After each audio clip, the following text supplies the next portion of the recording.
can't help but fall back into my emotions. Cause all the good times that we had is flooding like an ocean. Sometimes I wish we made it through the summer. I never thought I'd lose my homie, lover, friend, but it's over.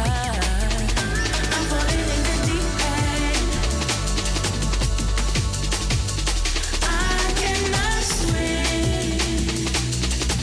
I'm falling fast, falling in the deep end.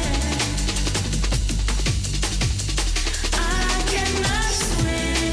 Oh, I'm falling fast, falling in the deep end, deep end, deep end. I'm falling in the deep end, deep end, deep end, deep end. I'm falling in the deep end, deep end, deep end. I'm falling in the deep end, deep end. When I see you, I can't help but fall back into my emotions. Cause all the good times that we had is flooding like an ocean. Sometimes I wish we made it through the summer. I never thought I'd lose my homie, lover, friend, but it's over. I'm falling in the deep end. I cannot swim. I'm falling fast, falling in the deep end. I cannot swim. No, I'm falling fast, falling in the deep end, deep end, deep end. I'm falling in the deep end, deep end, deep end, deep end. I'm falling in the deep end, deep end, deep end, deep end. I'm falling in the deep end, deep end, deep end.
If I heard that you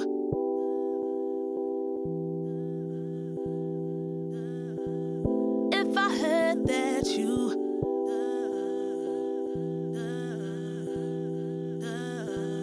If I heard that you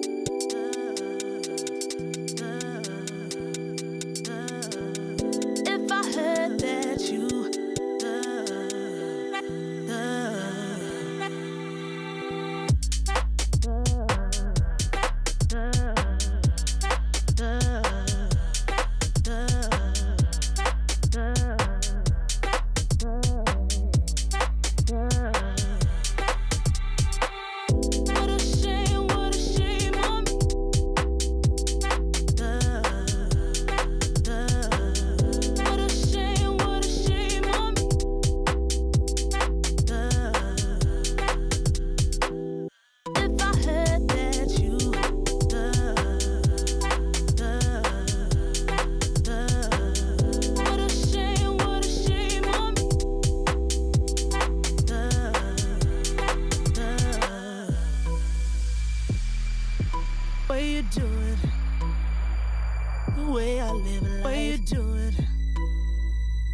way I live life.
through my.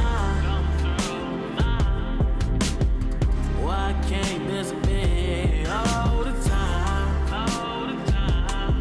You at the top of your class, you take the trip to a splash. The way that you laugh, I just hope that it lasts. I just hope that it lasts. You stay on my mental, you keep me sharp like a pencil. You can let your hair down, cause I'm playing gentle. You can let your hair down, cause I'm playing gentle. Girl, you stay on my mind, all the time, all the time, on my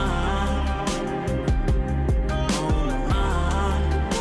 Girl, you stay on my mind, all the time, on my mind, all the time, all the time. If I come meet you, baby, I can teach you how to let your hair down and be a freak, singing like Anita. Sweet love, have you thinking about a preacher? Also how I need her. Girl, we can kick it. Have you ever had Chinese after 9 on a Friday? It hits so different. Cuddled up tight, perfect like a fitted. Arm around me, then you pick your head up for me to kiss it. You stay on my mental, you keep me sharp like a pencil. You can let your hair down, cause I'm playing gentle. You can let your hair down, cause I'm playing gentle. Girl, you stay on my mind, all the time, all the time, on my mind.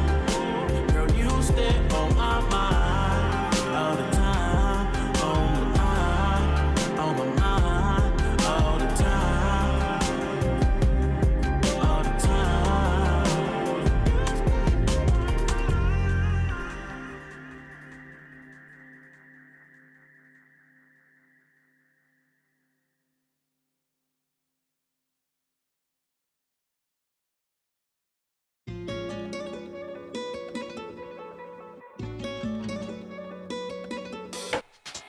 Turn up this up right now. I like this up right now. You might be stuck right now. This might loosen me up right now. Get off this bus right now. You're acting sus right now. This one. Turn up this up right now. I like this up right now. You might be stuck right now. This might loosen me up right now. Get off this bus right now. You're acting sus right now. This one. I know what you want. I know what you need. Here's some seeds, grow some trees. Ain't no smoke, it's made for lungs, but you believe. But it's okay, we make mistakes, be relieved. So why art doubting? They're not like me, my eyebrows too intense. I rock out like the Brahma. I wanted to be like Dwayne Johnson. Teacher said I'm trouble. Once I got my dreams won't work, I started snapping, I bust bubbles. I think it's how creators see. Other creators be perceived as fly. You're whipping right, but off IG, you're broken cheap. I need an electric bike to vend this food, to vend these rules. Get these tools, cause haters drool, they're watching me. Haters discretion advised. Oh me, oh my, I just want to survive in the sea under darkness. Hiding from the light, all we do is push violence. Pain over violence, radio silence. Turn up this up right now, I like this up right now. You might be stuck right now, this might loosen me up right now. Get off this bus right now, you're acting sus right now. This one. Turn up this up right now, I like this up right now. You might be stuck right now, this might loosen me up right now. Get off this bus right now, you're acting sus right now. This one. Turn up this up right now. You might be stuck right now, up right now. Get off this bus right now. This one. Turn up this up right now. You might be stuck right now, up right now. Get off this bus right now. This one.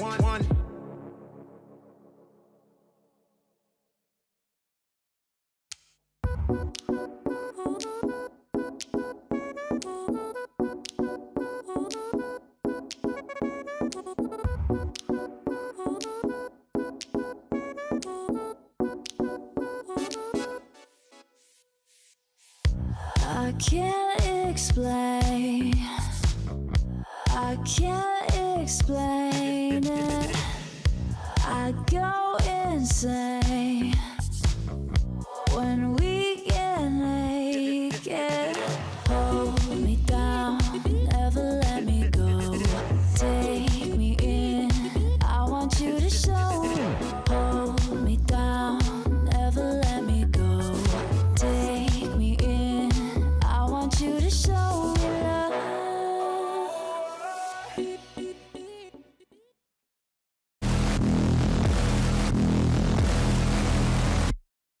In the vast tapestry of human experience, fear stands as a formidable barrier, a shadow that often looms over the path to personal evolution. It is those that embrace fear as not only an external force, but an intimate companion, who become architects of their destinies, weaving an ornate legacy. A decade of global offensive, refined, tweaked, perfected. Now changed.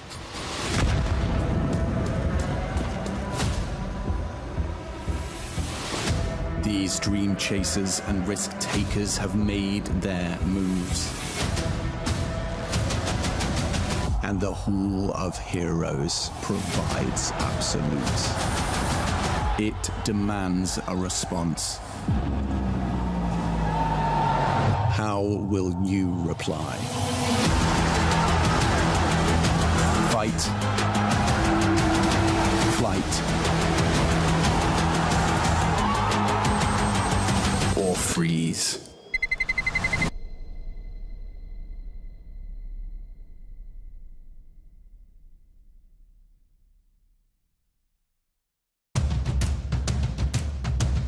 A technological race is on.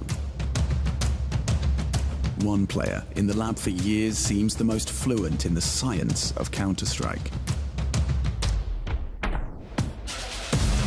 Diligent and methodical, doubted upon his arrival, perpetually ready for the engagement. Unwavering focus, unparalleled execution. Phase clap, experience oozing out of every pore.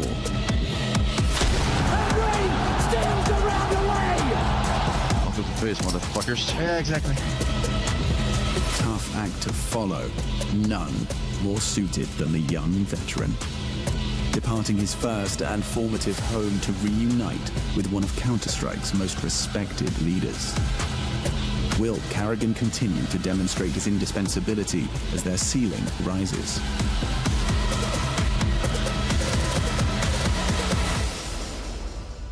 A force to be reckoned with. A mind for the game ahead of their years. And they finished global offensive at the top of their game. This trident has pierced the elite tier and are showing no signs of slowing.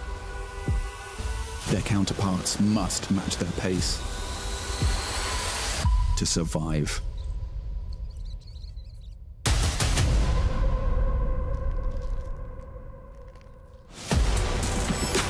The Falcon, a bird of prey, top of the food chain, its birthright, soaring to the front of the queue with their acquisition of the Nth's core, blending the franchise Falcon with a pedigree Danish duo for both brains and brawn.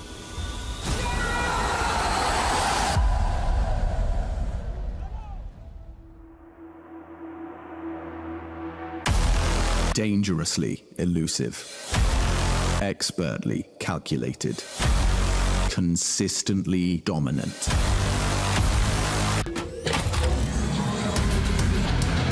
Nikolai Device Reitz, the study of an entire generation of AWP hopefuls, returns to his fabled home with one objective.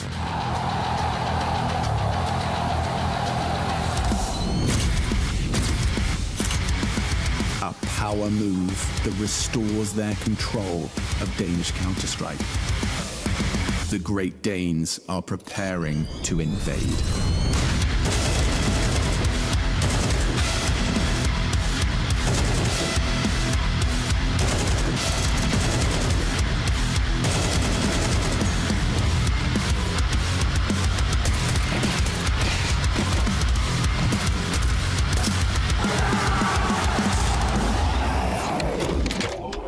Upswing, down under. But the hardest part is doing it again. With the output of the All-American Trio a certainty, JT's bailout clutches and Hal Zerg's output are critical in order to replicate their Sydney success. Monty, mainstay of the middle of the pack, work rate undeniable. But who alongside Warro can pry open the gates to the playoffs? The new prodigious prince. No desire to be the second simple, but the first wonderful. Having lost the identity and the firepower, Heroic were expected to be dead in the water. But rising from the ashes is not out of the question. Great or greatest? A question Glaive looks to answer with this compromised project.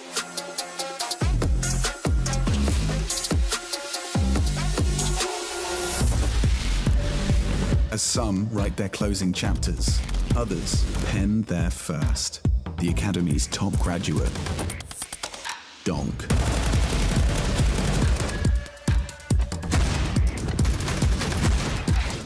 Self-professed inevitability. We are all here to witness his ascension.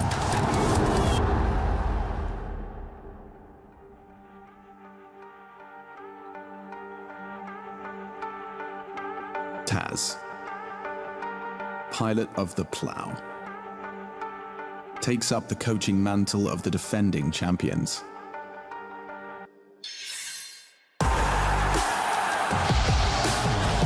Moves made to ensure sufficient space for the brightest stars in the G2 system.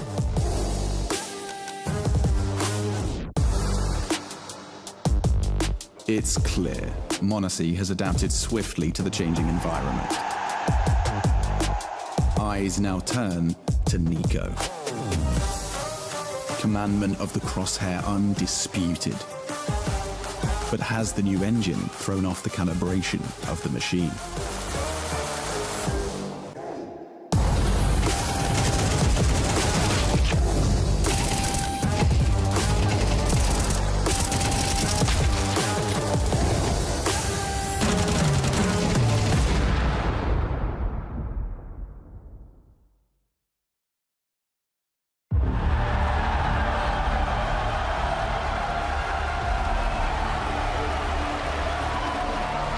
Continued and calculated in their reconstruction. Vitality have shown no quarter. Apex's metamorphosis into leadership is complete. Zywoo, Counter-Strike's humble deity. In the game of minimizing mistakes, Zywoo's solution is simple. Just don't make them.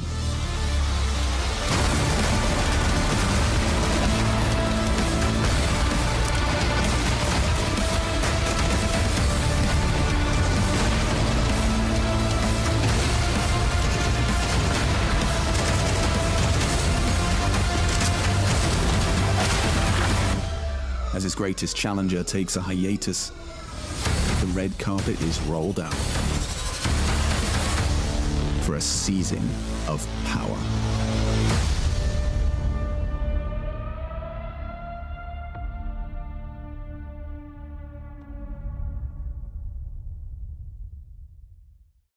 Intel Extreme Masters Katowice is brought to you in part by Intel, Acer Predator, DHL, Monster Energy, the United States Air Force, 1xBet, and White Market.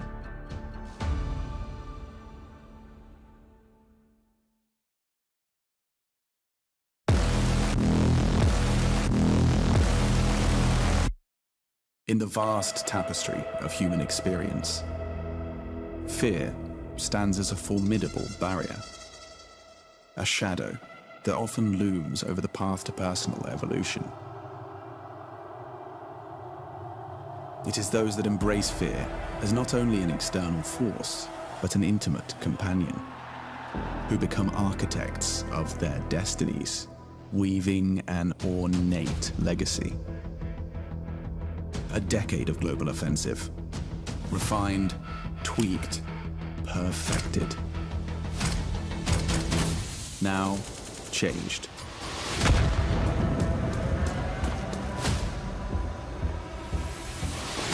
These dream chasers and risk takers have made their moves.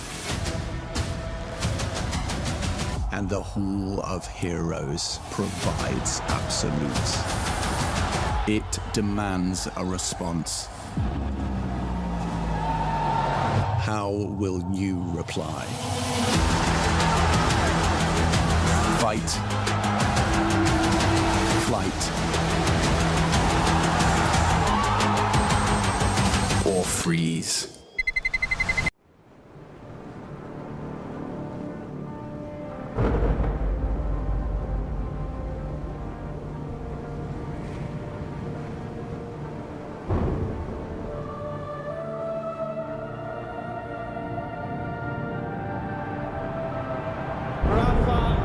Making history.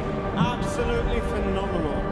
And Ace is the champion of the Intel Extreme Masters World Finals.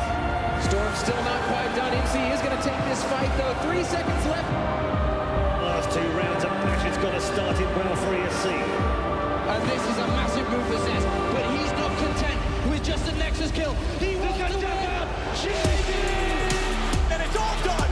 Astrolix winning. Unbelievable Rogue with a 4-0 victory over Classic. And they did it again in the grand finals. It's Goldie! Give it up for your Intel Extreme Masters World Champion!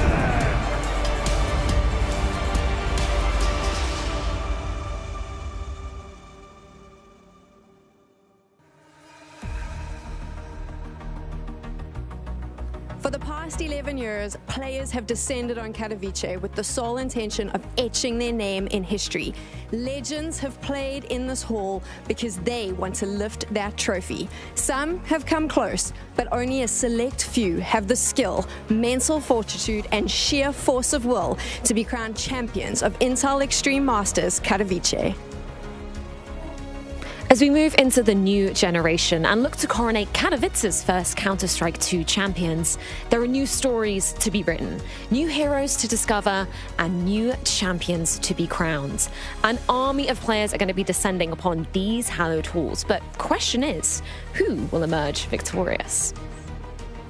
That is the big question, Freya. So many teams are coming to the Hall of Heroes to try and etch their names into history. We've got so many incredible squads. I'm going to be looking at Vitality, not just because of the UK connection, but they ended out last year so damn hot. FaZe as well, but let's not forget, G2 this time last year, lifting that very trophy in the Spodek. But more importantly, Sam, this is your first time in the Hall of Heroes. This is my first time, and I think any fan of Counter-Strike, when they walk in here, they see all these legends on the wall. It can be overwhelming. I cannot imagine what it's like for a player to come in here and potentially see them sitting across from you as well.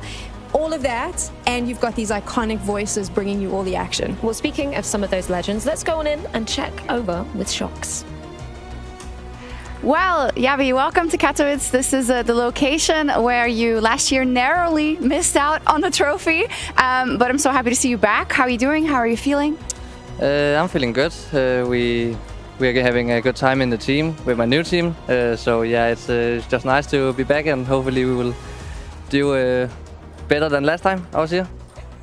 Yeah, of course, a new team, and Astralis is such a legacy team here specifically at Katowice. I mean, the Vice is even up on the wall there. He has like a huge picture, so it's insane how much they have proven here. So what is it like being part of Astralis now that has so much history with this event? I mean, I think it's really nice to be under an organization that's so big and there's so much structure, and yeah, everything is just going really smooth. And obviously, they won a lot of trophies in the past, but now it's all about what we have to do now. And yeah, we will try to do the best and make some results in the future. But I mean, we can't focus on the past. That is true, you can't focus on the past, but sometimes the past is right in front of you. You're playing heroic today. And of course, I have to ask, with that organization on the other side, as well as Shus and Tissus, is there an extra amount of motivation, an extra amount of nervousness going into that match? I think it's always nice to play against former teammates, especially when you played with them for a long time. I think it's the same with Nico. Nico does. We also played together for like a long time in Flames, so it's just going to be a fun match, and hopefully we will take the W. All right. The best of luck. Thank you. Here at Katowice, it gets very special for all these players, and we've got a young player. It is first ever Katowice, and I want to just see to start off with, what does that mean to you? I'm so excited to play my first Katowice here, and as a team, I hope we will show some good CS. As personal, I hope I will as well. And for you, right, coming into CS2, we're in the Hall of Heroes right now. There's legendary players who have been here for a long time. But does it motivate you? Does it inspire you? Yeah, it motivates me a lot. I hope I will become one of them one day, and I'm working hard for it. You look like you could become one of them for sure. Your server performance has been very good. But there's a new generation, a young generation of players coming up, right? You yourself being 18, we're seeing like Yimfat, Donk, all these young players coming up. Do you feel like we're going to see more players in CS2 replace some of the older players on the Tier 1 teams? Yeah, for sure. I mean, the young players is the future for this game, and I'm sure we will see a lot of them. Do you have any recommendations for like players you've seen maybe that might make it? Yeah, they should grind a lot, and one day they will show themselves. That's what it's about, getting that grind done. Now for you, right, you're with Eternal Fire, you've been there since April last year. What has this experience, what has this journey been like for you? It's my actually first like top tier team for the first time of my life, and these guys are like my legends, all of them. Yeah, they are the legends of Turkey scene, and I'm very happy to play with them. Well, I look forward to seeing you on the server, man. Good luck going forward. The new generation is coming through. Nice to meet you, man. Well done. Well done. The sun is rising on a whole new iteration of Counter-Strike. It is the first time we get to see CS2 in the Hall of Heroes. My name is Sam. I'm going to be desk hosting the V-Stream for the rest of the day. And I'm joined on the desk by Maui, Snake, and Pimp as we get ready to get into all the action. Gents, there's always something a little bit different. Start of the season, you get here, Maui, the energy, everyone is feeling pretty hot and lit up, if you like, to get started, I think. And for good reason. This is, to me, the first prestige event in CS2's history. We saw fireworks down in Sydney when FaZe were able to win there. We saw in Copenhagen how great Vitality could become, and on top of that in Abu Dhabi. But the rosters are finalized, Pimp. The major cycle has begun, and Katowice is the first test for so many of these teams to show what are they going to be bringing into the season and into the Major 2. It's a massive monument for a lot of players and massive teams as well out here. You have all the legends on the wall, obviously having had great results, great history here in Katowice. I agree with you, Maui. It's a massive tournament. It holds an extra value for some of these players. We don't ever talk about prize money anymore. We don't ever talk about anything in that regard. We talk about the trophy. We talk about the feeling of doing well in Katowice. It's making or breaking careers as well. So I'm very excited to see how that's going to transpire throughout the week. In order to do well, though, and you're starting in the play-in stages, you've got one hell of a journey ahead of you, right? So much that you have to play, Pimp, if you want to get to the final. Yeah, I mean, it's a pretty cut-through format. You got to perform the next couple of days if you want to be there and progress to the next stage. I think it's nice that we get to see new teams. It's nice that we get to see teams that we normally don't see, but it's not easy. It's not easy at all to get into the group stage. You're not going to do yourself any favors by starting in the play-ins, but it doesn't matter. These teams are going to look forward in this round of 16 that is kicking off today with BO1s. They're going to try to make it to the group stage, and then finally where heroes are made in the playoffs. But it is a long road. 10 days of play, potentially. such controversial analysts, but they're so damn good. I didn't even have to do my job there. I just throw it to you and off you do, explaining I don't even need to be here. But there are teams that are here. That's not true. Oh, thanks, Maui. We need you. You're being super nice. Nah. Pimp's like, nah, I don't need her. I can do her job. Let's look at, though, what we're seeing in the play-ins, because this is an opportunity for a lot of young players to sort of showcase themselves, hope that maybe people can see their potential, maybe, if you like, coming up. Yeah, and it's also one of the last chances, so to speak. We know that the calendar is going to open up much more in 2025. The circuit is going to be more open, less partnership teams, less, I guess, partner tournaments where you can't really get your way in unless you're the best at online qualifiers. So I think for a lot of these teams, they want to put themselves into a great position heading into 2025. And as we said, make a name for themselves, because playing well in Katowice, that can make a career. That can mean you're coming into a new team and doing even better for yourself. What teams are you keeping an eye out on when we look here at the play-ins, Maui? Well, I think that there are 3 clear favorites for me. There is Cloud9, Virtus Pro, and Astralis, and then it becomes a little bit more open for me. Teams like Team Spirit, I would have it slotting in to make it through, and then there's a couple big underdogs. Those bottom 3 at the bottom right, Rooster, the Mongols, Rebels Gaming, I don't exactly know what to expect. I've seen some of those teams play in their own little domestic competitions, but if they can punch up, if they're able to find a way even into the group stage of Katowice, I think that any single map win that they find for themselves, they'd be incredibly happy about. This is the best thing about the best of ones, though, because you do get to see some of those upsets start appearing. We do, and winning a best of one is not easy in Counter-Strike, especially with the MR12, with the economy, etc., etc. There's so much at stake, so for these teams to do well, you see them on your screen right here, it's a very important opening game for every single one of those. We have some pretty banging matchups coming in. I'm very excited to see VP as well. I have them as one of my favorites to go far in this tournament, so I'd expect them to make mincemeat out of the Roosters, but who knows, it's a best of one. Can we argue that there's like 3 favorites, I would say 3 matches where it looks quite heavy towards the one side? I would argue, though, that our first matchup, Eternal Fire up against BB, is probably the most equally matched. I would say so too. I would say so. I mean, no matter how you look at the rankings, whether it's ESL rankings where Eternal Fire and BetBoom are 1 apart, or even HLTV rankings, they're also 1 apart. So that should be on paper the closest matchup, but I also agree with you. The other ones, you would expect the favorites to take care of business. We are starting with a banger. That's what we're letting you know. And as we look outward, I think it might be worthwhile looking at CS2 to say, okay, what can we expect though from some of the favorites? We got to touch on them. And Freya mentioned it at the start there. The Vitalities, the G2s. What are we thinking? FaZe as well. I feel like all 3 of them looked a little bit shaky to start the season. Yeah, like it usually is. I'd say, you know, some are coming in a bit rusty. I think most teams are looking at Katowice thinking that's where we want to start peaking. Obviously, there's the RMR coming afterwards. You have the Major coming up as well. So no teams are coming in from the 1st of January in their top shape. So allow them to be a bit rusty. But there's no doubt, if you're showing up to Katowice and you're playing rusty Counter-Strike, you will be knocked out by some of these teams. Because some of these teams are coming in where this is their major. This is the highlight of their career. This is the highlight of potentially their entire calendar. So it's going to not be easy for any of these favorites at all to make a clear cut through. From the favorites, who are you keeping your eye out on? Because I always like to start, we have to start the whole thing by going, okay, this is who we're really focused in. You mentioned Virtus Pro. I think that they're not a team that you should be sleeping on.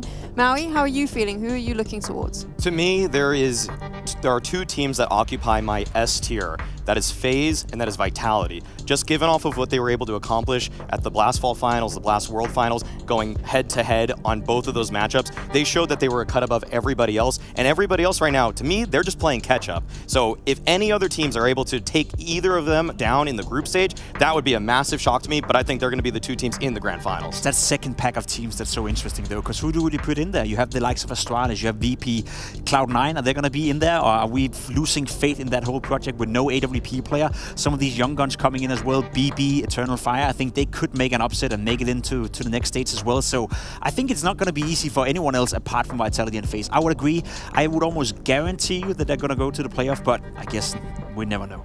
Interesting that neither of you brought up our current champions, G2. Not oh, look at that. Not sure how we're feeling about that.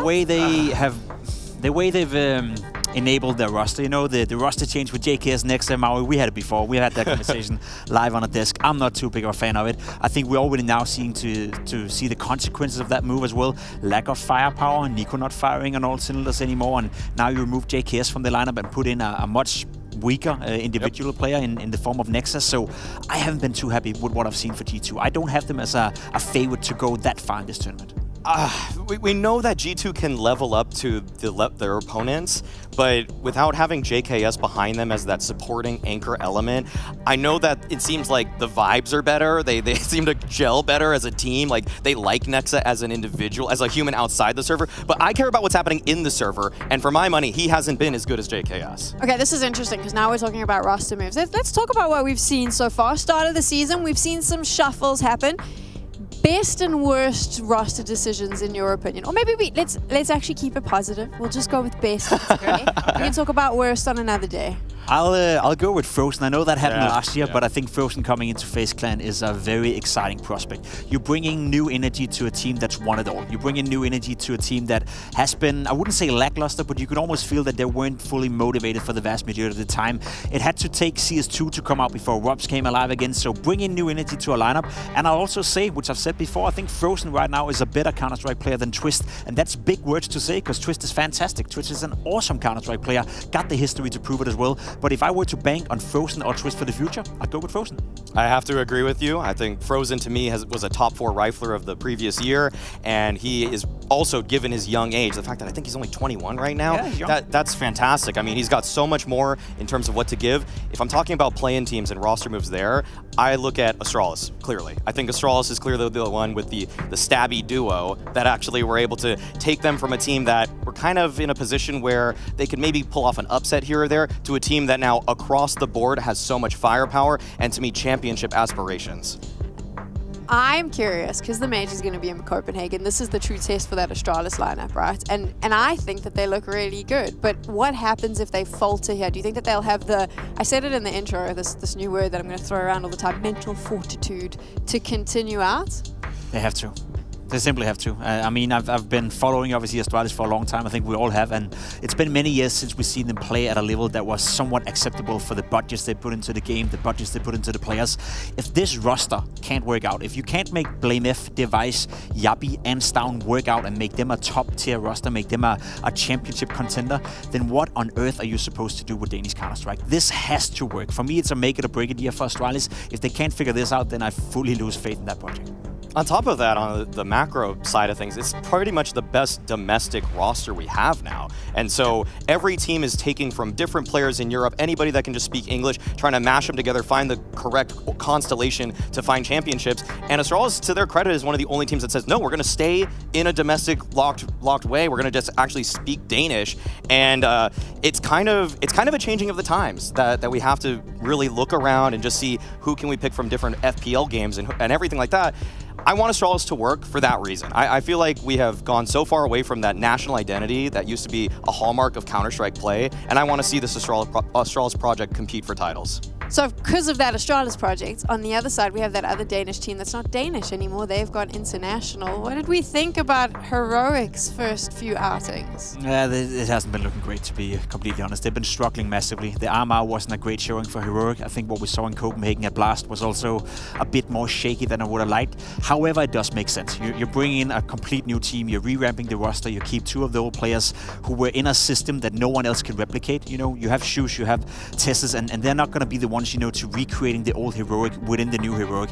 You bring in new culture, you bring in a new in-game leader, so it was to be expected that they would struggle, but I think that's going to be, you know, 3, 4, 5, maybe even 6 months down the line. Then we can start to conclude whether or not it could work out. For now, though, I don't have high expectations. This is what we more or less get when we have players that are just kind of picked apart and you're making this Frankenstein's monster to try to just put anything on the board. And you think firepower-wise, yeah, Nerds is good. Yeah, Nikodas is good. Yeah, Shush and Tessus should be good. But then you have an in-game leader that never played with any of those guys. You have guys that are basically from 3 different schools of thought coming together.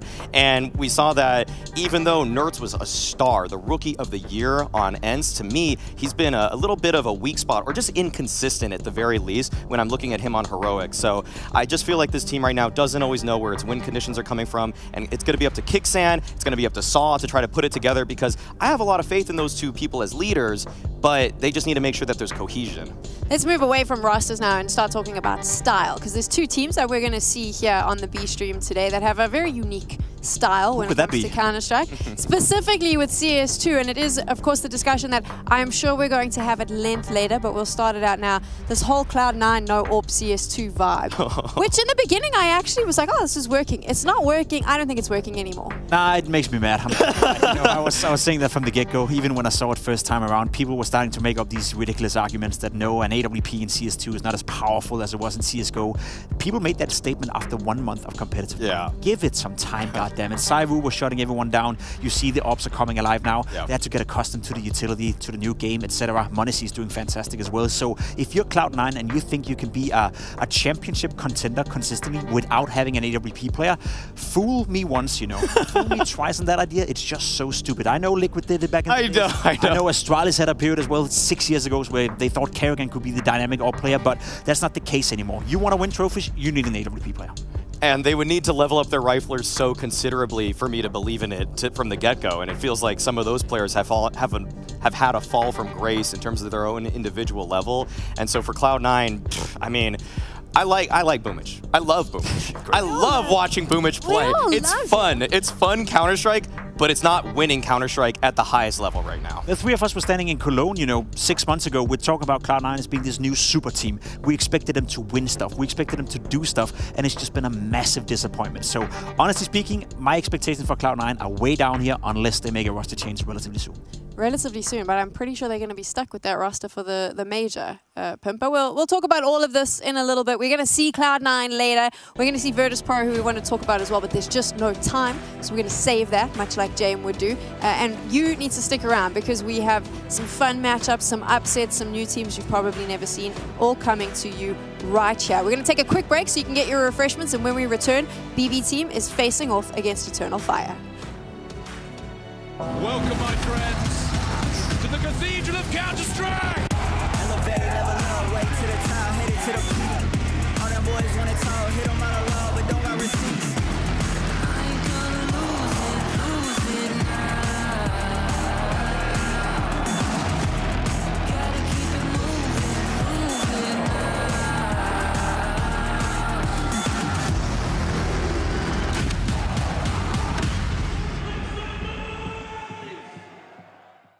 Smokes. You see double smokes in the same place there. Simple just jumping casually into the side. Wait, what was that? Never miss a play again. Simple, it's not allowed. This is not FPL. This is a major. Finally. With Faceit Watch, you're in control. Switch between player POVs live and see the game through the eyes of any pro. Never miss a moment with replays. Relive each highlight on demand from all angles. Watch it, control it, face it.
Finally got married officially with a party and everyone was coming by, and then I just finished moving from LA to Miami, and then we came to Malta. I had 2 weeks here with my my wife, and also started practicing with the team again. Didn't play CS for when I was in Dubai, but during the break, usually in our team, we try to play some CS. I would say I had the rest when I parted ways with Apex. It was like 3 months chilling a bit, looking for new opportunities, and then signing for new teams. So our break was like for 2 weeks, I think, and we decided to come back from vacation a bit earlier. We really want to win. We really want to show best results with this roster. I think we're still in that boot camp. Honestly, I can't remember how long it's been. I think it's been rolling almost ever since. We maybe had a few days off here and there, but yeah, we've been together since the start of January.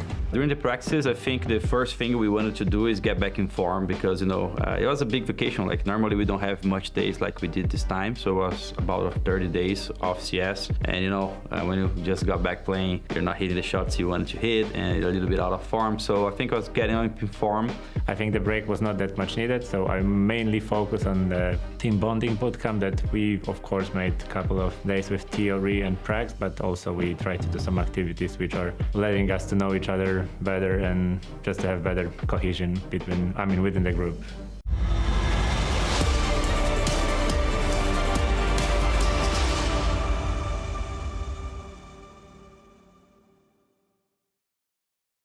Going to go down, and the Hall of Heroes is going to darken as 2 teams face off to now battle to try and find their way through the play-ins.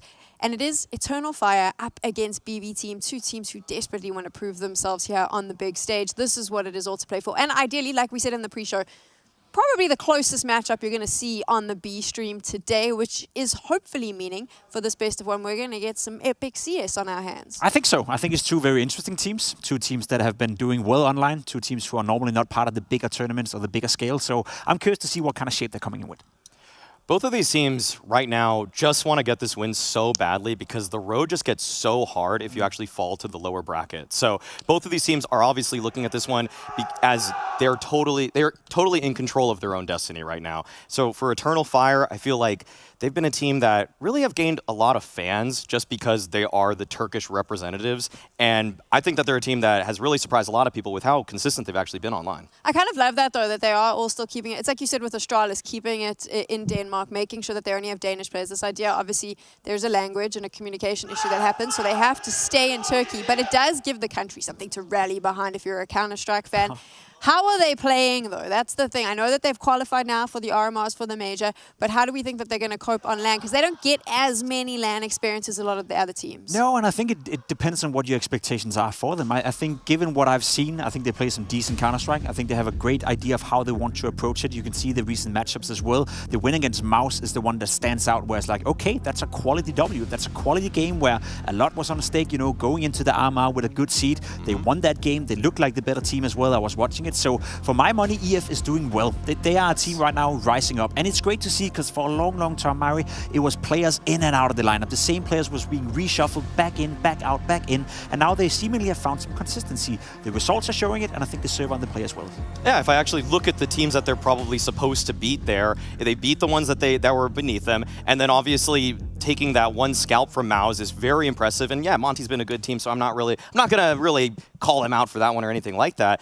And the thing that's really been impressive for me with this Eternal Fire team is it's not really just the Xantares show anymore. It's actually the fact that because they've stabilized their roster, I'm starting to see them have a little bit more consistency in terms of openers, in terms of the way that they want to play out the mid-round. It doesn't seem like they have to win the round in the first 45 seconds, which is how I kind of felt maybe a year and a half ago with this team. The thing about them, you mentioned the Monty thing. I was actually there because that was ESL Challenger in Jönköping, and they fought their way through the lower bracket, and they played every single day, and Monty was actually the finals where they came second. And the thing that I loved about them was the resilience that I saw, because they had a disastrous first day. It wasn't great. Okay.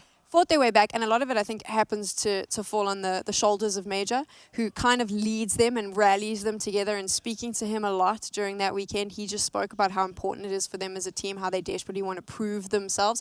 And I think that his positive attitude has a role to play in getting that team to the results we're seeing. I think he has the experience they need, especially consider that there's a lot of inexperience around him. You know, some of the new players in Waikenda have been doing well. Santeros have obviously been around playing for quite some time, but you need some sort of father figure that can step in and be the guy you can rely on.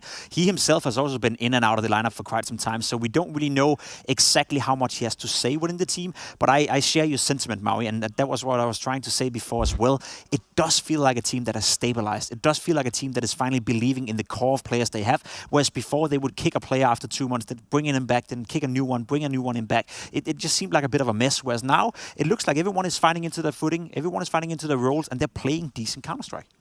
Right, and the thing is that I think when I look at this Eternal Fire team, one guy has really just captured the spotlight for me in terms of a rising star, and that's been Waikadia. This guy has, to me, been a reason that they've actually started punching up a little bit more, because before we would just be like, who's going to do well for them? We know Xantares is. We know Woxit can pop off 1 out of every 6 games, and Calyx we know can be pretty decent, but not always the world beater, but Waikadia to me has been one of the talent that they've found in the Turkish scene. And this guy has been topping FPL leaderboards. He's been topping a lot of games in terms of rating, in terms of statistical output, and he's playing actually kind of a variety of roles. He's not always just getting his favorite spot. Sometimes he's an anchor position, sometimes he's in a rotator position, and so just the variety of what he can do as a player, to me, shows that he's a very well-rounded individual who's learning very quickly. He's learning very quickly, and he's going to have to learn very quickly about BB Team's style. I'm sure that they've done their homework, but it's very different when you jump into the server. What are we thinking about their opposition?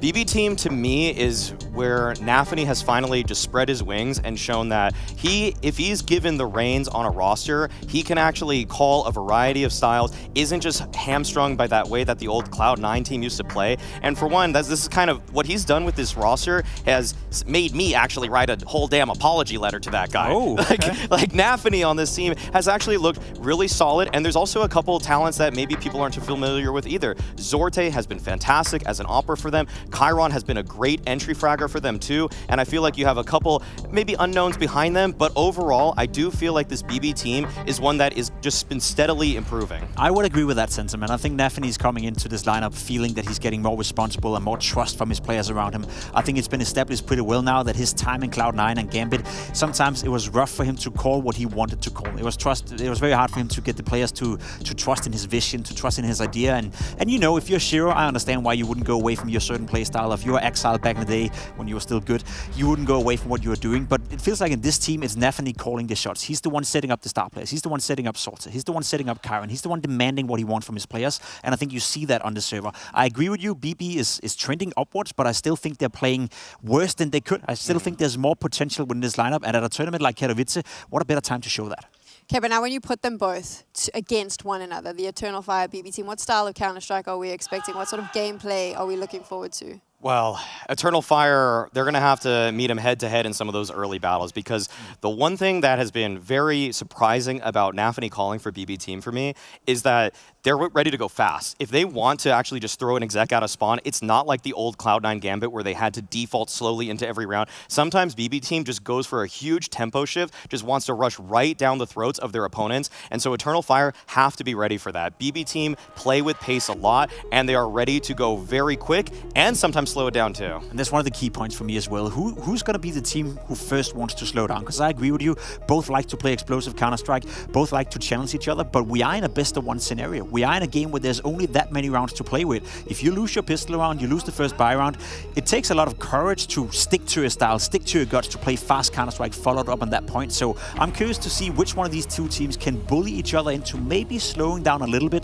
by then take charge over the game. If I were to guess, I'd say EF are less likely to stick away or go away from their playstyle. It's still explosive, it's still very aggressive on the server. We know how to play against the Turkish players and face it as well, and it's in their DNA. They want to fight, they want to go for the duels, and I think BB is welcoming that to a certain point. When we get to our best of one, though, obviously, if you're controlling the pace and BB Team can do that, it's a lot easier when it is a best of one to potentially steal the victory from them. Having talked to the master of aggression himself in art from Furia, he has told me that he wants to always play with the pace that makes your opponents uncomfortable. If you're the one that's going to be more proactive, then things get a lot more. You're the one that's dictating all of the pace, and when we find ourselves on the battleground of Nuke, I will say I'm actually slightly surprised by this. I didn't think that Eternal Fire would necessarily want this map in particular, but I do welcome it. Yeah, me too. It's a nice map, and it's a map that, especially nowadays, it offers both playstyles. You can play slow, you can play control in that T-side, you sort of dictate the pace, but there's plenty of opportunities for picking up the pace. You can go fast into Secret if you want to, unless the CTs really want to fight for it. You can push out to ramp, you can do your inner executes. When you're on that T-side, you sort of had control of the range of the pace of the game, and I'm very curious to see what kind of EF is coming out, because I would expect a lot of inside executes, I would expect a lot of yard play, where it's up the pace, it's going for the duels, it's seeking all the different aim duels you can, and if you succeed with that, I think BB could be in trouble. It's the start of the day, and we've got 4 best of ones coming your way, so I figure now is the time to start this debate. I have different opinions from different people, but I'd like to hear both of you. How much does the veto play into a best of one normally? Because I've spoken to a few people, and there's 2 different sides. Some people say it doesn't matter, other people say it is far more important. You're usually in a BO1, you're reaching some sort of middle ground where both of your teams are just fairly comfortable. Like usually it's almost like you're vetoing down to what would be the 3rd map in a BO3. And that's why I think some people might say it doesn't matter. But there is a case that it is going to favor one team over the other. I feel like here though, if I really want to go out on a limb, I wanted to pick Eternal Fire before the day started, but I'm kind of leaning BB just because I actually have liked some of the ways that Zorte in particular moves on Nuke. I really feel like he has a strong read of the game on this team and teams prior, where he's able to find where the attack is trying to come from, and then he just slots his op exactly where it needs to be, and he's able to find multi-frags. Totally agree. I don't think the veto is that important in a best of one, because you often will end up on a middle ground. Sure, there can be some circumstances or some contextual matters that makes it a little bit more favored for one team against another, but usually it evens out over time. We often don't see best of ones being played more at the bigger tournaments as well. It's just today during Katowice we're seeing them. For the rest of the tournament, it's going to be best of 3s as well. And I like that, I like that added pressure that you put on the teams. You want to do well in here, you want to get up to play against FaZe, you want to play against some of the better teams, well then you better do well with the work conditions you're offered. And I think that's a nice sentiment right there. We want to put on pressure on some of these newer teams or inexperienced teams, and we want to see whether or not they can make it. Using the excuse of a best of one, I've always hated that. It ties into what Mario was saying though. So like you both said, it kind of is your middle ground. It would ultimately be the 3rd map in a best of 3, right? Which actually kind of puts a little bit of pressure on a lot of these players, because that isn't their ideal place. That's not exactly where they want to play. So now not only do you have the pressure of all these legends around you in the Hall of Heroes, but on top of that, maybe you're a little bit nervous. Maybe Nuke isn't normally your favorite. That's what you have to face if you want to make it through the play-ins. It's not always the case, but I would say that one thing I find to be pretty consistent about BO1s is the teams with better support structures seem to have the right mindset going into BO1s a little bit quicker. Teams that maybe skimp on that, and I'm looking at teams maybe like FaZe Clan, for example, who've been bad in BO1s in other major cycles, they don't necessarily have the deep support structure of like an Astralis or a Vitality, who seem to just kind of shake off those BO1 jitters a lot more simply because they have that whole sports psychologist backing, they have a managing team, they have some guy that's bouncing a ball with them in the hallway, and I'm just kind of wondering, what does this even do for you in Counter-Strike? But apparently it helps. Have you seen Zywoo's juggles? Yes, exactly. That's what I'm talking about. Yeah, it's insane to me. I saw some of the Na'Vi guys juggling with snowballs, and I spoke to their sort of performance coach, and it's something to do with calming the nerves, but also like learning to focus. Yeah. I can't juggle, so I was like, well, that's me done. But it is really interesting. I wonder though, like, as much as we say that, I've also seen all these teams with massive amounts of support staff lose terribly to teams like the Mongols, who have no money and no salary and are basically, having to spend everything that they've got to get you. At the end of the day, for me, it's a mental game. There will always be players who are more likely to, before they even go into the game in a best of one, be upset about the fact they're playing a best of one, and they will always put themselves in a more rough position. Myself included, when I was playing Counter-Strike, I goddamn hated best of ones, and just that mentality of hating it before you go into it, removes the focus from what you're there to do. I wish I could go back to my cell and say, stop whining, stop crying, you little kid, and just go in there and get the job done. If you're better than the other team, odds are you'll win more of the best of ones against X team than you'll lose them. If you're worse, you know, then don't use it as an excuse. And I think that's where we're at right now, that the community and a lot of players out there like to use it as an excuse. It's almost like it's a free game, because if you lose in a best of one, we lost both pistols, so we could never win this game, or we're cold starters, we're a little bit rusty when we get into the game, we got the next one. If you already build up that mentality before you go into the game, you're more bound to lose than you are to win. So that's what I like about the best of ones. We get to see who have that hardcore mentality of just going in there and getting the job done. Turn the heat up right from the beginning. That's what we've got to do.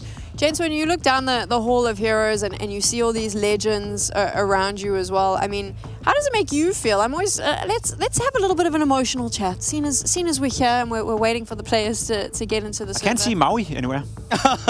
Oh, Pimp, are you on the wall? Nah. Why are you not on the wall, Pimp? What happened? Because apparently I sucked. I don't know. Aren't you the most successful Danish player on Team Liquid until now? Still am. Still? Did you guys know that Pimp played for Team Liquid? Well, now you do. Those are his credentials. What are you going to do when... I have nightmares about Katowice. I've lost to Maniac in a qualifying game, you know. No. At the Major 2014, we're up 8-3, T-side Inferno, and somehow, some way, we managed to throw a game against Maniac. We lose, we don't go to the quarterfinals of the Major, and that's my career done and dusted. So no, I don't want to talk about my credentials inside this arena, Maui. Let's speak about you. Have you ever been here? Have you ever played Counter-Strike? This is my third Katowice here. Have I actually held a mouse in here and played against anybody? Technically, no. You have. When? I saw you in the green room. That's true. Yeah, you play in the green room all the time. It's pretty much the same thing. You can tell people that you played here. That's that's really kind of you, Sam, and I'll take that in stride. But I think that a few of these people here, and by a few I mean practically everybody, is probably a little bit better than me. So. Yeah, I can't see a single name on the wall right here who hasn't made a big career within Counter-Strike. Obviously, a few of them are more, unknown than others. You see Dennis, the Swedish guy, the pistol god from back in the days, and Fnatic is on the wall. Pimp, who do you think's name should be on the wall if Eternal Fire wins Katowice? Whose name? Whose name? Give me some Xantares, in that I think it would have to be Xantares, right? In order to win, though, they're going to have to get through the play-ins, and they are about to kick off up against BB Team. Let's jump into game. And we're back, and it feels great to be here. It's BB Team taking on Eternal Fire to open up the Katowice 2024 play-ins.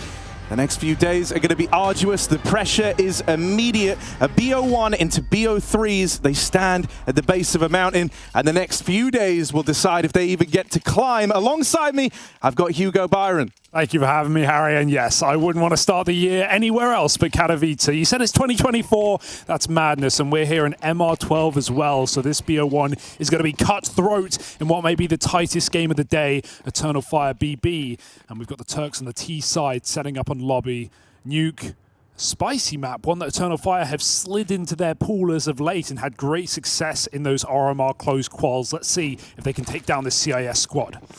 An immediate quick pop out into upper. They just flood through the hut. Back at main, Zorti's not able to play into this round, and so that bomb is going to go down. Whether BB like it or not, that means they're set up for the retake. Oh, a boost up onto the rafters. Nade into heaven. That does big damage. Everyone's looking a little worse for wear now. This retake is already off to a bit of a rough start. Full stacked heaven and no flash to pop it back in. You just got to run wild. Chiron opens up with a kill, but the bomb is already half ticked. They've got to be quick. Calyx full blind. No one knows what's going on, but Eternal Fire are finding the kills, and Chiron, he may have 3 to his name, but he does not have a chance here, you'd think. Tap is not enough, and they hear his steps. That's a pistol round surely for Eternal Fire. Given all the room, given all the space, and they take it in their stride. BB, they were set up pretty heavy over towards the yard, right? Left them a little vulnerable for that retake, and it's the lack of the flash that really comes back to hurt them. Any way to kind of propel that retake into play when you've got 4 players grouped up in heaven like this, and you're just having to swing it wide and rely on the aim duels, that's a kind of stressful way to have to embark upon this first retake of the game.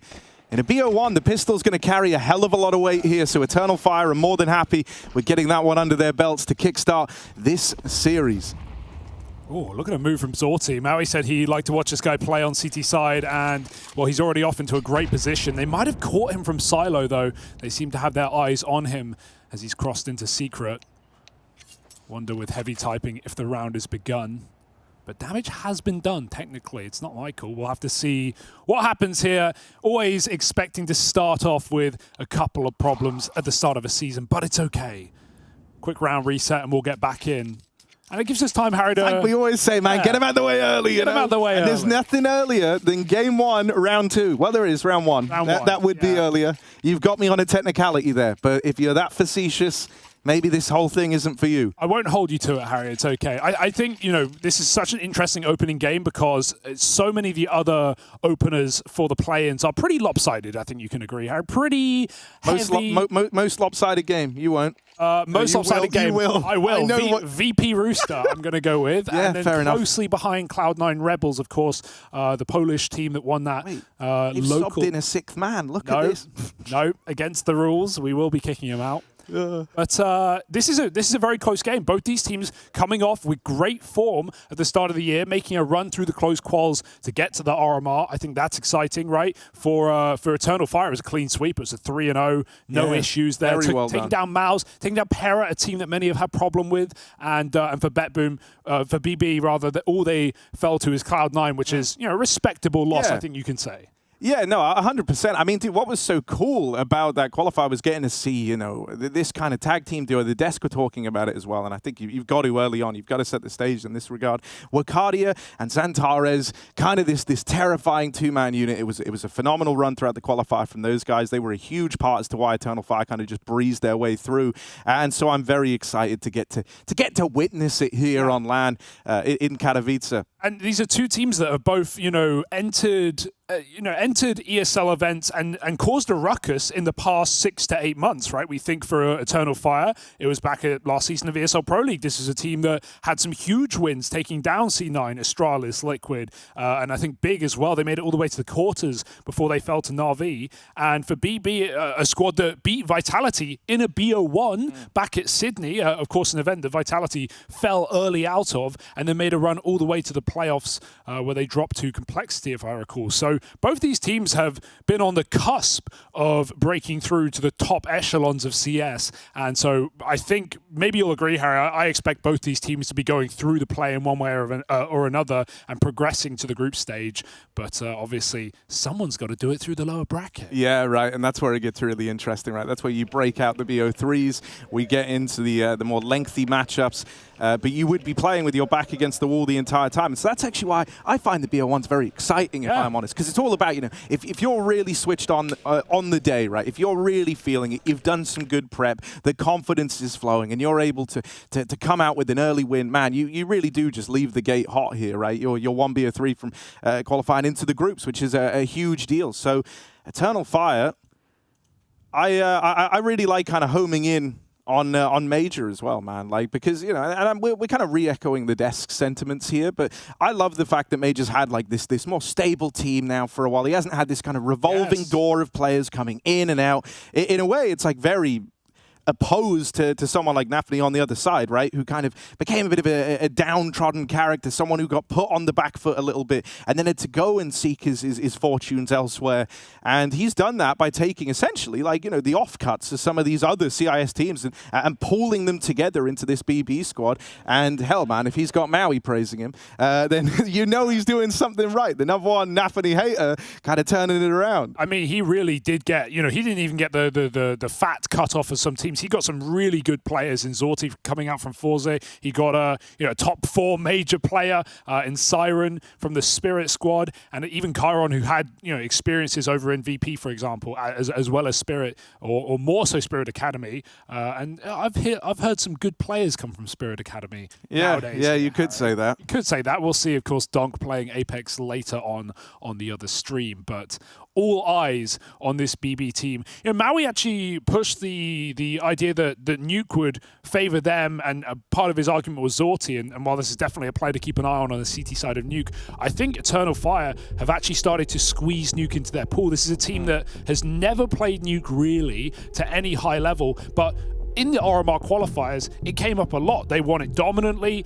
I think they even took it over Mouse as well. Yeah, that was one of the teams. And so I think Eternal Fire, definitely a team to have your eyes on this map. Yeah, adding it to the pool lately. I think as well that's 100% of freedom that, as we say, like finally settling on like a solid 5. Yeah. That's the freedom you get with that if you're Major, right? You've kind of made like adding new maps to the pool back in the day was like the least of his worries. It was just getting them up to operational standard on their usual pools. So it was more adding new players and then removing them. It was Xfloud who joined this team 3 separate times, by the way. Disappeared for injury, disappeared for other reasons, came back. He actually joined this team 3 times, as well as Paz, who's always been part of this Calix, Manager and Xantares trio that's subbed in and out over the years, all the way back on Space Soldiers. But yeah, now for the first time, Eternal Fire have actually had a solid squad for 8 months. That's the last roster change they made in the addition of Woxic. So it's nice to see this team actually being able to hold one squad together and, well, already with a plan to not only run through the play-in and try and progress to the group stage of Katowice to start the year hot, but we'll see them at the RMR as well. So lots of work to do for Eternal Fire at the start of this season. And it's like we always say, it's good to get these tech pauses out the way early. That's what we're doing right now. And we're doing that for you, for your benefit. Yeah. No one else's. We got a hot day of CS, Harry. We've got 8 BO1s. We've got a couple of BO3s at the end of the day as well.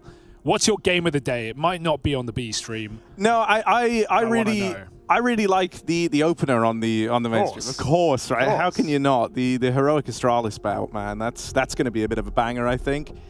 I also actually quite like Furia versus the Mongols. Yeah, I think stylistically, that's got a potential to be, one of those low-key banger games where maybe when you first saw it, you weren't like jumping for joy, but when you get to witness it, I think it's going to be a barn burner. Well, for 2 reasons. One, Furia, we haven't really seen them making any waves in Europe for quite a while now. You wonder what this team has been cooking up. Obviously, more and more in-game leader swaps for the Brazilian squad, but for the Mongols, it was actually a year ago at this very event they caused a ruckus. Who did they knock down? They knocked down Furia. Who did they eliminate? Cloud9 as well. So the Mongols have had obviously a different roster, but a similar identity, similar players have had great success here at IEM Katowice. So yeah, I definitely want to see if they can continue that and take down the Brazilians today later on.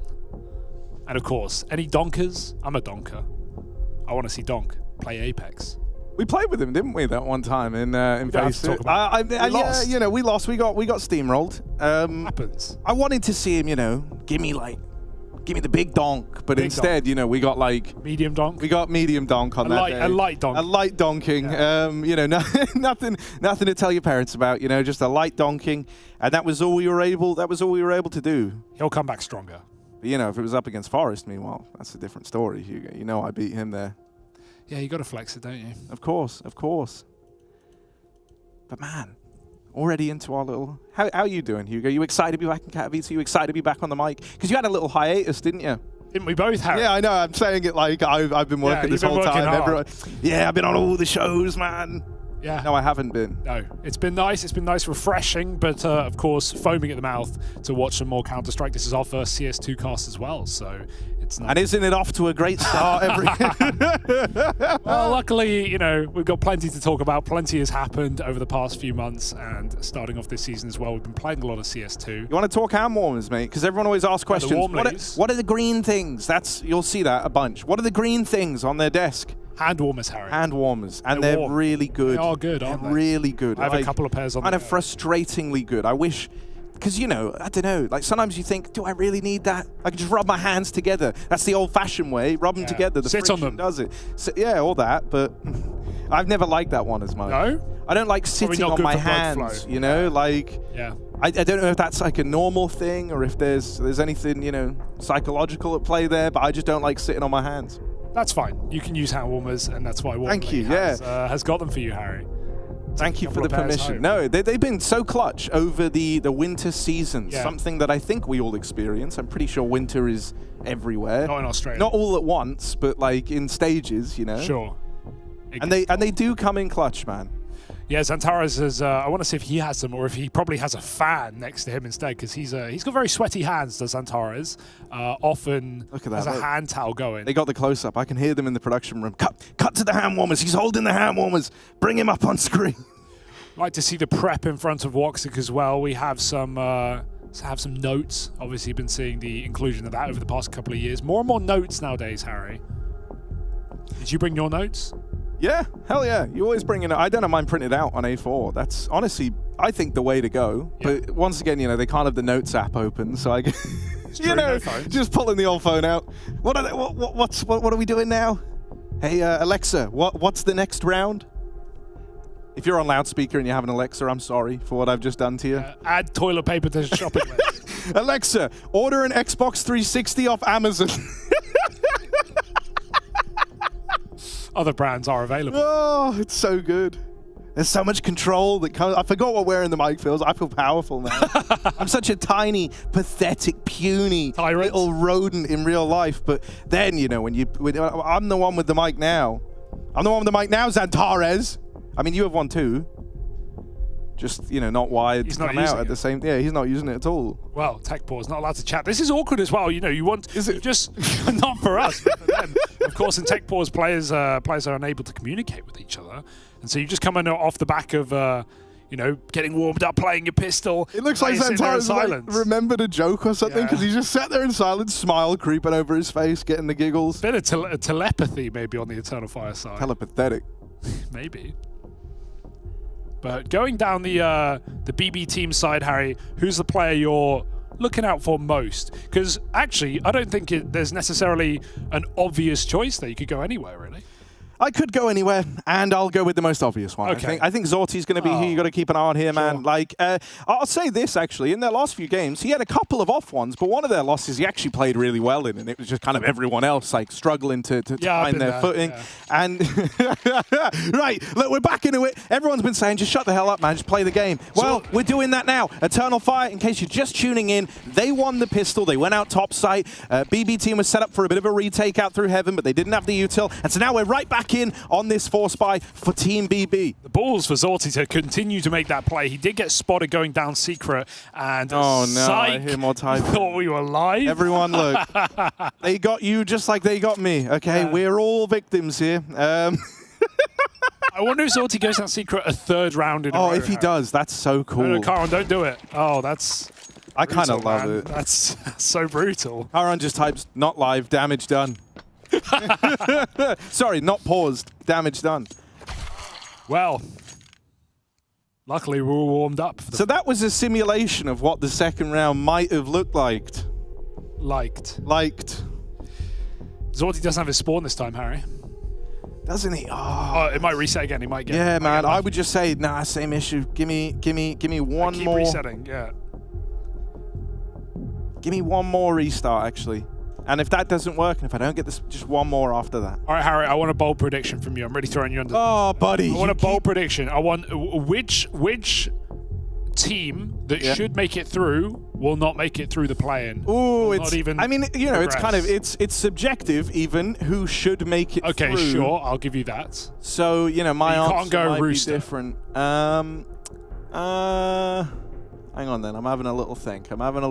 Who do I think could fall down? I think big. Ooh, I'm gonna go big. I like that. Spicy. Yeah. I don't know why. I have a bit of a feeling, and they had some shaky moments recently. I don't know, man. They're a bit of an odd team because you'll be watching it and you'll be watching them play and you're like, yeah, man, big are looking good right now, and then suddenly it just all goes wrong. You look away for 5 minutes, you go to the kitchen, maybe you grab yourself a little drink, you pour a water, boil a kettle, whatever, dropping all the T's right now, water, kettle, right? Nice. But you boil the water in the kettle. That's just how it is. And then you come back in. Oh, they've lost. Great. That's being a big fan. So yeah, I don't know. That's kind of that's how I'm feeling. Sorry, big. I love them all. But they're my hot take. Hugo, what about you? Who are you going to say, VP?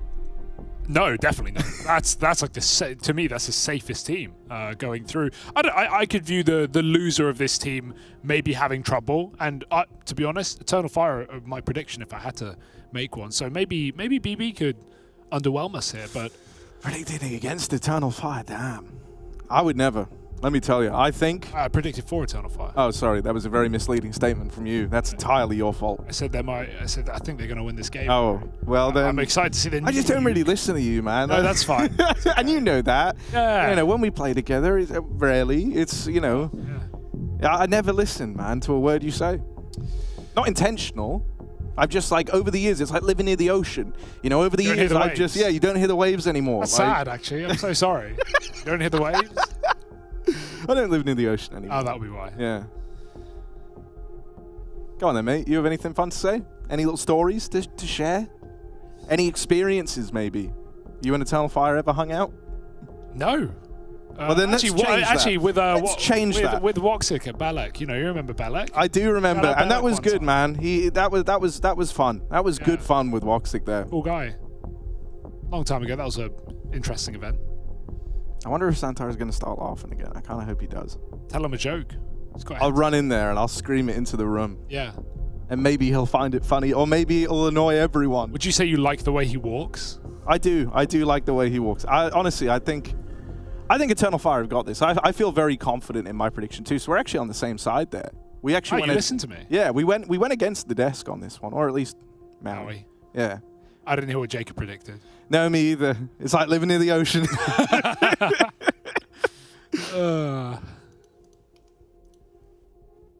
So I'd love hang on, you know what? I'm gonna get on the old blower real quick. I'm just gonna call up and see if we can figure out what the holdup is. Meanwhile, over on the mainstream, we've got Astralis taking on Heroic. Astralis sitting 7-5 up on their CT Mirage, so pretty par for the course, I'd say. We saw the initial T-sidedness of CS2 come through, but I think teams are starting to adapt and maps are starting to balance out. I wonder which maps we're going to see a lot of today. Inferno's been very underplayed as of late in CS2, and I think I feel like in a BO1, like the way the desk put it, in that BO1 is often the third map between teams. It is seemingly a bit of a middle ground map, but I wonder if we'll see it come through today. I wouldn't be surprised if it's avoided as it has been of late. Nuke, Ancient, Mirage, these are the more popular maps. Nowadays. I've been doing some investigatory. Yeah, investigatory. God, you're bad talking. Okay, right. Yeah, I've been looking into it. I've been speaking to my sources. All right, and I have multiple. There was just a little config issue, and it's all fixed now. Oh wow! Yeah, so we're going back in. Throw us back in. I would like to claim some responsibility, maybe, but I don't think this was my doing. So. Let's go! The second round, it's coming up. Eternal Fire taking on Team BB. Let's go! It's like X-File being added to the roster. It takes 3 times for it to really stick. But here we are into the second round, and Zorti, he hasn't got the spawn. He has to go ramp. And honestly, not a bad move, because they're coming his way. 1 kill from Nafany, but out of ammo on the Deagle. The damage is done, and he probably won't survive long. There's a quick flank for Siren, but he's not ready for Woxic. Trades going back and forth. 2-on-2. Danis with the Deag, and it's on to Maja in a 1v1. 3 HP as he sneaks back. Chiron is moving in. 1 shot from the Deagle would do it. Match has really got his work cut out for him here. He's got to play with some tricky little timings. I think the best way to approach this is just to try catch Chiron on this push, and that's exactly what Match is doing. Nice read. He slows it right down. He wants Chiron to come to him. The easiest way you win this round is just catch Chiron unawares. That's how you do it. But to do that, Chiron would have to give him the aggression, and he's not going to. He does not play into Major's hands here. And Smadger waiting back in the lobby is never going to get given this easy fight that he was looking for. Instead, he's going to have to claw his way back into the round. What a read for Chiron to not continue. He gets a gun, he gets a repos, and he can just play a 50-50, play a sight, and hope it's the right one. Maja moves in, he can get that plant. There's nothing Chiron can do to stop it, but he still has the element of surprise, and that will be the second round found for BB. They find that Force Spy off the back of a lot of damage from Deagles. Nafany and Danis doing damage on the ramp side. Rough way to begin for Eternal Fire, but at least they get the plant. Yeah, that's going to give them a bit of a helping hand, right, in terms of if they want to continue with this back and forth, the Force by wars. But this is brutal in terms of, starts that you want, going into a couple of tech pauses and then facing, the Force by L up against you is a rough way for it to go. So they're going to return with a force of their own here, our Eternal Fire. Yeah, your hand is literally forced when you're this early on in the game. You just want to maintain control of the economy. You're going to be buying until you lose 2 rounds in a row. Who will it be first?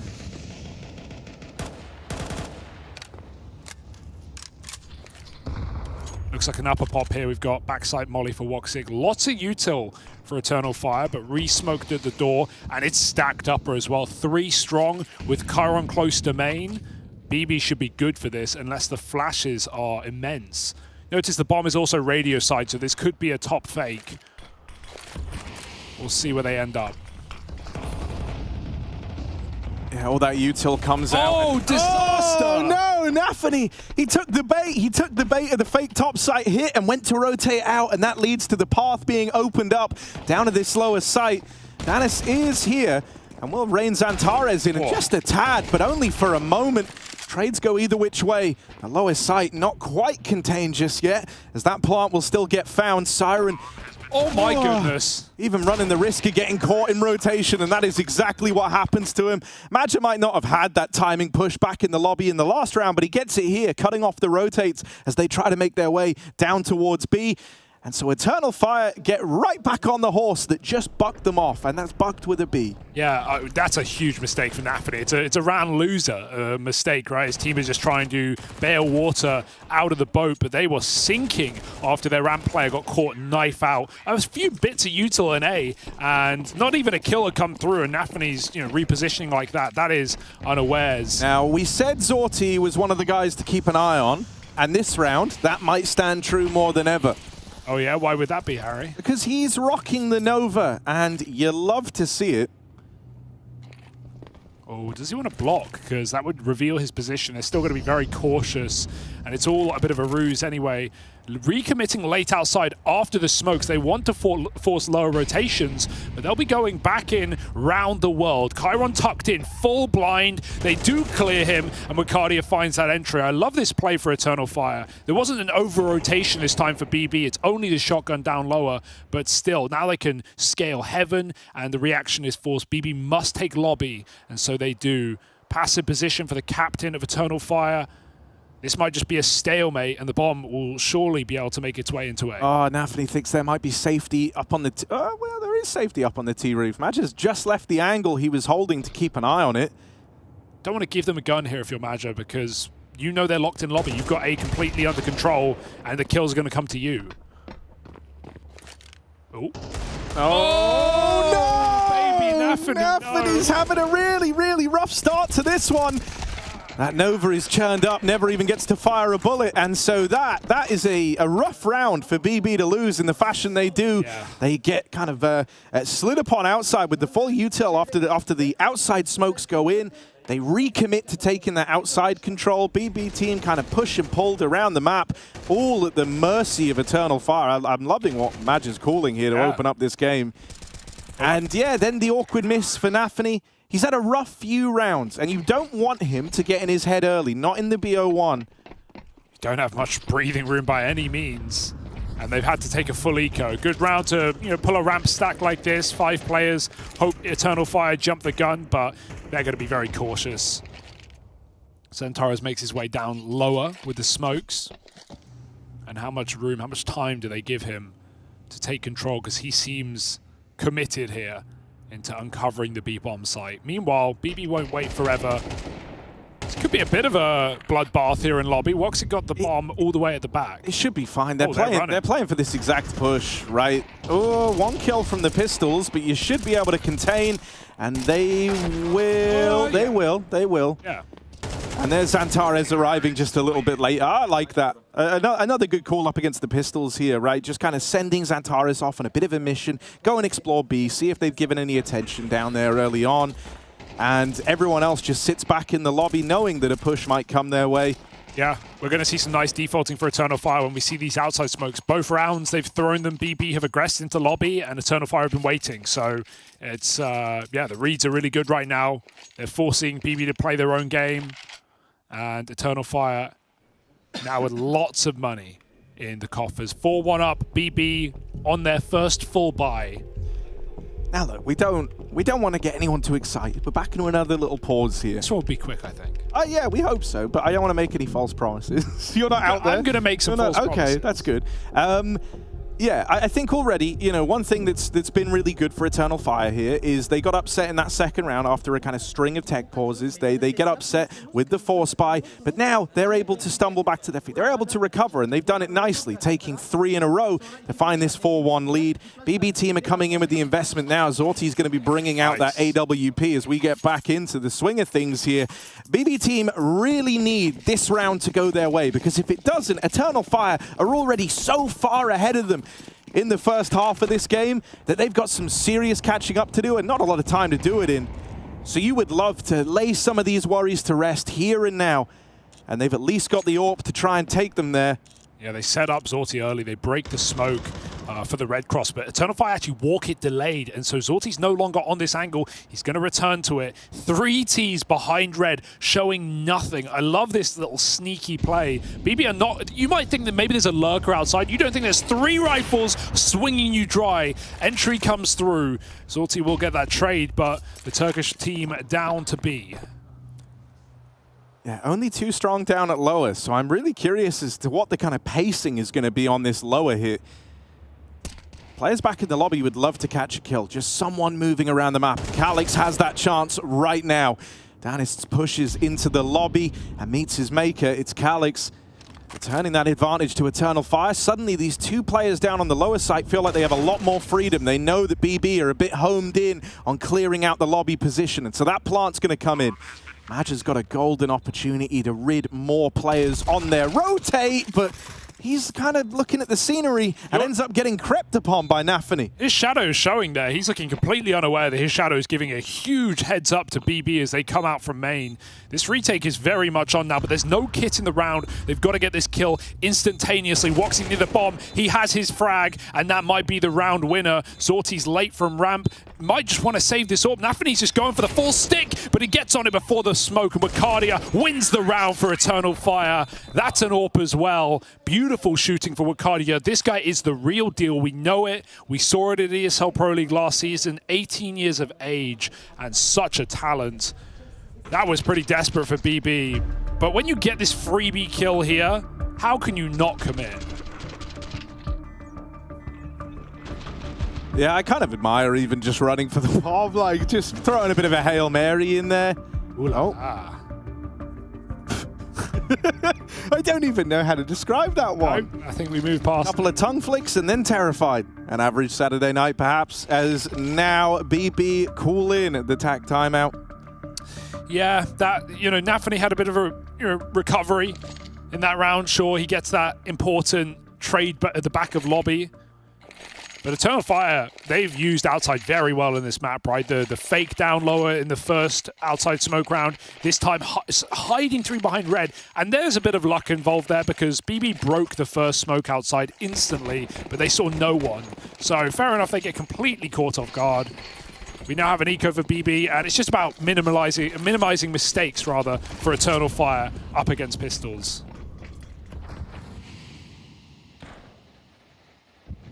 Yeah, BB are going to have to be pretty keen to try keep themselves moving around the map. You want to be in the right positions here. You want to be stacked up with these pistols. So they're going to be sniffing out info wherever they can. They've heard the outside smokes go in, and so they've immediately reacted to that by dropping 2 players down towards lower. Now, they are going to be a little bit haunted, a little bit scarred by the last time Eternal Fire committed with these smokes, only to then re-exec out into the yard.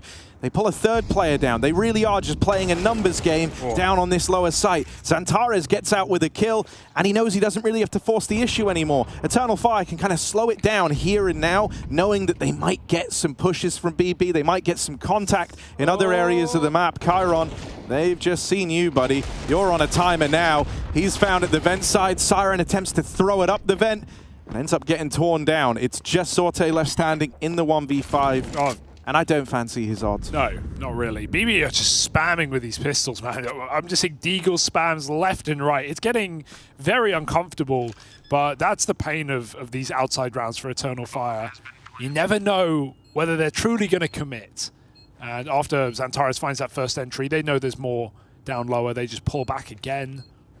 And we're seeing very nice grouping for Eternal Fire in these rounds, right? The only risky one was when they sent the bomb down lower with 2, but otherwise they are extremely grouped. Yeah, I mean, in these hits. Even then though, like I think the risk of that round, like sure, it's not a lot of numbers around the bomb, but the risk is nicely mitigated by the setup they had back in the lobby to try and, you know, like catch any players moving around. So I don't know. I think right now, if you're Magi, you feel like BB are just putty. Like you're, you know, putty in your hands, man. You're kind of manipulating them however you want. You're getting all the responses that you're hoping for. Everything that they've kind of been teed up to do is playing off of the reactions of BB to open up this game. It's not like, you know, we've had Wakadia and Xantares just tearing it up. Don't get me wrong. Wakadia is having a really good start here, but I think so much of this is just perfectly countering every move that BB have tried to make.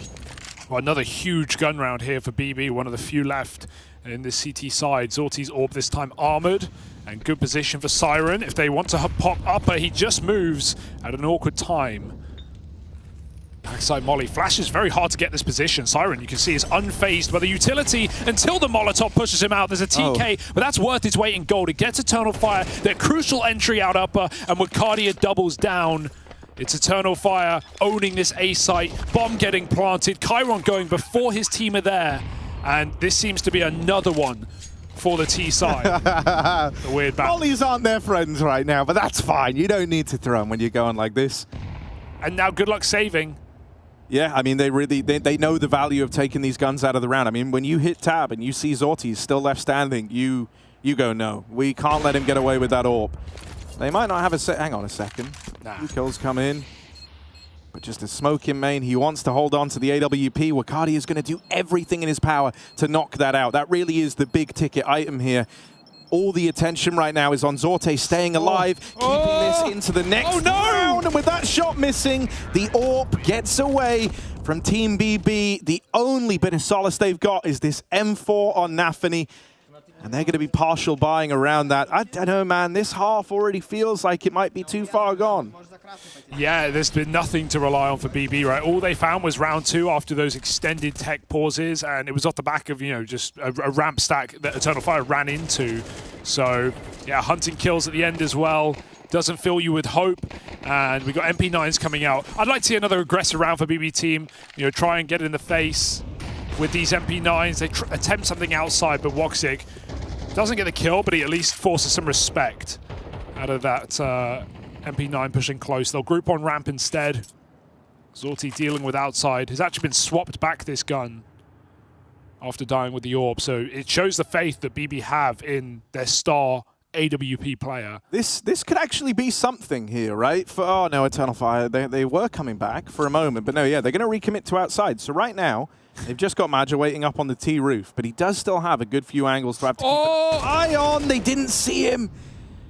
And so now you know that BB have taken lobby, and everyone else poises on the extremities. They knock out players outside. Climbing up the ladder is just such wishful thinking.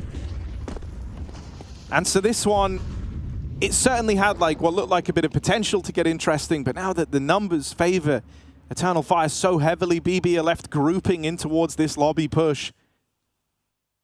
And Eternal Fire once again slow it right down. They've been doing this constantly, right? They kind of get the opening kills, and now you're waiting. You're playing a very patient game to wait to see what the adjustment is from BB. Perfect Molly.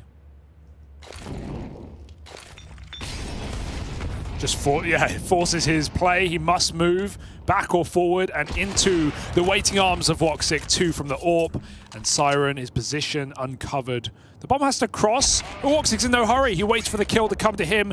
3 from the star AWP, and it's 8-1 up for Eternal Fire. I'm loving the positions the Maj is playing on these lobby defaults. He sat T-spawn truck, he sat T-roof, and in the round where Eternal Fire had 3 in lobby, he was sitting on the rafters in lobby. I mean, you're not giving any chance for BB to get aggressive and to get kills. They have to clear just the most, you know, horrific angles. Yeah, this to actually get any control. This is like just a super brutal example of a team fully outpositioning their opponents time and time again. And you know, for Eternal Fire, it's been such a treat to watch. It's like poetry in motion here. There's been no response outside at all for BB team, and we need to see an aggressive outside round, right? Someone glaiving it, going behind main, playing the red smoke, supporting flashes. Because sure, Zorti sat in garage a couple of times, but they've timed him. They're throwing full walls, and then Orpa can't do anything about that unless you're breaking the smoke for him. So it's been a real problem outside. BB have tried going, okay, fine, we don't need outside, we can early rotate Secret, but then what do Eternal Fire do? They molly that Secret player back, they come back up outside, and they go heaven anyway. So we need we need BB to actually win the round outside. We need them to stop Eternal Fire from getting all this control, because the lobby aggression has been their go-to response, and my God, Madge is not letting it happen. Yeah, but I think this is where the whole kind of, like the conundrum, Madge's puzzle, essentially, what he's put forward to this BB team, is by throwing in these occasional, top site execs, or the second round, you had the ramp rush attempt, right? Like, it's constantly keeping Team BB aware that at any moment you could get top site executed. So it kind of feels like BB are leaning into that early. They're playing 3 strong over towards the top site. And it's only once they don't get that instant exec, you don't have like the hut molly raining in over the top or the flashes with it, that's when maybe they look for a little bit of freedom elsewhere. I think it's going to take a lot for Nafity to try and piece this one together. But I do think you're dead on. There could definitely be some answers over towards outside. It's just whether or not they're going to look to explore that before this half is already away from them. And it is already away from them. Yes. I mean, CS, luck would have it that the one round BB, start 3 outside and go for a take and have good flashes. That would be a hut rush for Eternal Fire, right? Like that's just the law, but you'd hope not. And at this point, it's a hard call for BB to make. They are probably in their head. And these extended tech pauses, sitting in silence with a round to your name, are not making your day any easier. Getting stared at across the room as well. I do love the whiteout glass that we have here in the Hall of Heroes. We saw it last year. We saw it in Cologne as well.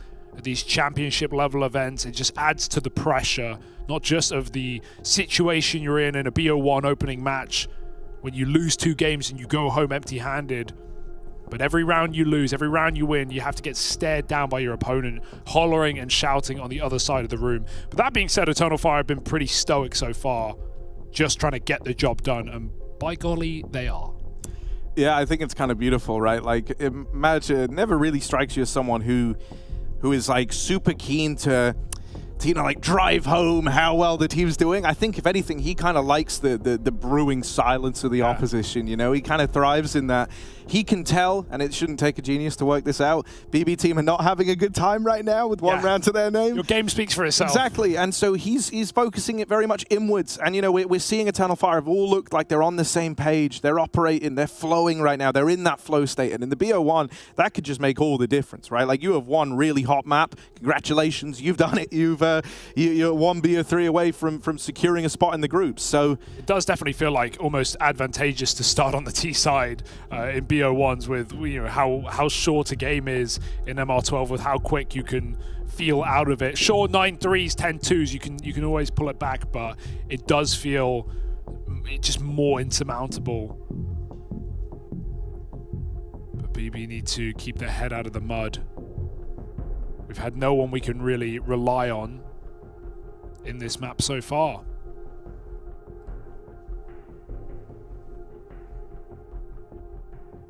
Nice to see Woxic shining as well, 11-2. Only had that 1 AWP 3K, but it was pivotal. But mostly rifling on this T half. But at this scoreline, you feel the ability to pull out whatever you want. And this is a player that's, made his return to this Turkish team after so long. We thought we would never see Woxic and Xantares wielded together. Woxic always on these international squads. Like the Infinity Stones, imagine went around collecting them all. And now he's finally got it. And you don't want to let it go. And like that's where I think, the coolest thing about Wakadia, really finding his footing in this team is that it's, you bought back, the goats of the old Turkish scene, you know, your space soldiers. You got Woxic, who was always, you know, locked over with, I think it was Dark Passage at the time. Like, you know, you brought him into the fold now. You assembled the kind of forbidden four-man unit that never could exist back then. And you didn't have that reliable fifth. And now that Wakadia is that, and then some. And then some. Oh, it adds so much spice to this Eternal Fire squad. It really Despite does. that, though, Woxic has actually still been the second highest rated player for this team against, you know, top 30, top 20 teams. Like, the better the opponents, the more he drops off. But let's see, a little ramp rush is what we were talking about, a switch up of the pace. It's up to Nafany, who fell last time. He's going to just drop, retreat, and lose his face. No helmet, and Magic makes it work. And that is, you know, you could cut off the round here, but BB don't have the breathing room. They've got to give it a go. No, that's like the worst way this could have started for BB. I mean, Nafany, his head's in his hands. He's devastated that he's given up this opener, and now it's on to the rest of the gang to try and pick up the pieces. But it's not a bad start. 2 kills out of Danists. Can this be their way back in? Wakadia's nade only chipped damage onto the players in control room, but more util streams in. The flash wrecks them. Missed shot from Woxic. A third player now groups over towards the double doors. They're going to try and move in now. First kill for Calix. More damage on the spray. And in the blink of an eye, what once looked like a glimmer of hope for BB is snatched away from them. On radius. Yeah. He knows it. Deep down. Oh, jump at the end. Damn. Just. The jump he's got the meter stick out. He knows. Yeah, that's awkward as well. Chiron, like, he jumps out the window before anyone's ready, but both single and double are smoked. There is literally no way back into that round unless they're running through smoke. So someone had to make a play, and Chiron attempts it. But that hurts for Nafany again. You feel like, what else could he do? He realized he couldn't escape. The pacing was so fast for Maja with that MAC-10. He had to fight, and it just tears through him. This is a disastrous CT side for BB. Eternal Fire, after they just run wild on a ramp rush, they go back to their slow default. Here's some of that outside aggression we wanted, but it all feels too late. I'm glad you bring it up, though, because last round they attempted this exact same thing, and that was when the ramp rush came in, right? So now they're going to go back to it. They're going to try this double outside push. The thing that's good here is you're not expecting Eternal Fire to go outside. They know that AWP was saved. They know that AWP is in play, and where does Zorti often find himself? It is out in the yard. So topside hit moves in. You want to see Chiron start moving, but this round might get stripped away from them before he even gets to play because the upper site crumbles. Chiron moves in now from main, but he can't control the spray, and he is bid adieu by Eternal Fire. 10-1 up. They've done their prep. They have definitely done their prep. Calix throws the Apex nade from T-Roof that blows up the door smoke. It breaks the door smoke from T-Roof, so it essentially bugs through the wall. We've seen like Molotovs like that in upper through rafters. And so Eternal Fire run through the door smoke, but they take no damage from the HE because it's thrown from the outside. That's such a sick little play that we see Vitality run a lot, and it just catches BB completely off guard. 10-1, final chance, and everyone feels free to take their fights. Zorti's going to get that crucial trade.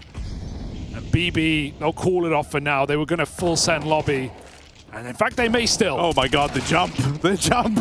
That was so risky. The nades rain in and Wakadia will die with it. Zorti on his way in from the ramp room, but Eternal Fire, I love this, right? Because across the start of this round, they kind of met BB in a very aggressive manner. And BB are frazzled at this point, right? This is their all-in buy to try and salvage something at the end of the half. And it was just, you know, look, man, if you want to take a fight, go take a fight. That's what it felt like BB were doing here. And Eternal Fire were willing to meet them there until it gets to this 3-on-3. And now they go, nah, you know what? They're the ones feeling the pressure. We're going to slow this right down. And so they switch it up, heading towards outside. They get past Danists. Chiron still in main. Hears these players crossing, and he hears them move back. He never saw anyone make it secret, so he knows right now the rest of Eternal Fire out in the yard. He might even catch them with their backs turned, but oh no, Xantares pivots around. And the one thing that looked like a way in for Chiron, a way in for BB is stripped away from them. Zorti in the 1v3 has been left in a lot of these clutches, been left saving a hell of a lot. This is one he's got to give a try. But the scariest part for him right now, he doesn't even know where this play is ending up. He's scratched. It could be lower, it could be upper. The molly's indoor. That doesn't help him. And so he's cut off from even rotating down the vent. Now they've got the vent control. There's a molly in the vent, so even if you drop down, it'd be a hot day in hell down on this lower site. Zorti, yeah, bro, look for any other route, any other option. He's got to go on the long rotate around to ramp, and that wastes time he just doesn't have. And no kit as well. There was even an AWP holding vent, so this is dead in the water. Zorti drowning in players on this B-bomb site. It's a good grenade. A molly to follow, but Xantares doesn't need to move. He will anyway. 11-1, a dominant half, and a BO1 that may come to a close as quick as it started.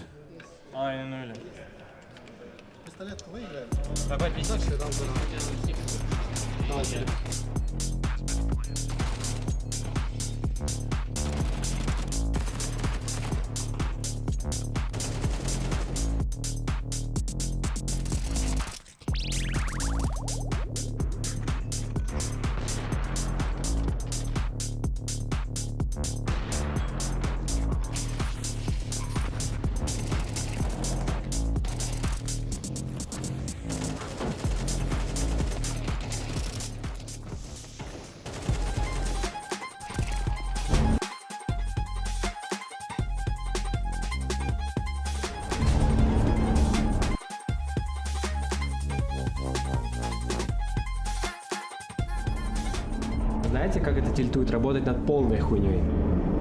Моя вторая работа в жизни. На первой я едва продержался неделю. Наверное, мой босс был жадным типом. Босс, недавний опрос показал, 91% людей считает наше здание ужасным. Да похуй, давай подождем, что скажет застройщик. Мы ждем уже 5 лет. Да поебать.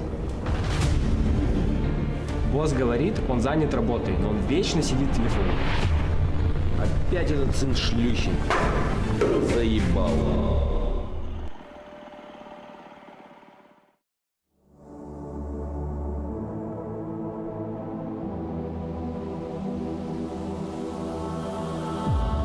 Don't know how it's come to this.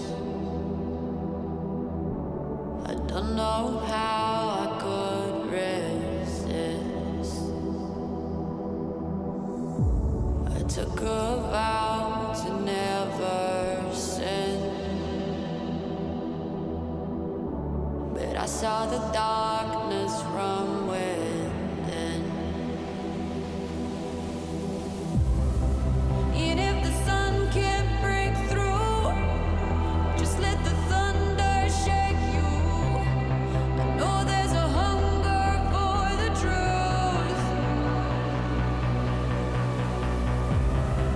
Another moment of clarity. I see the one who breaks me.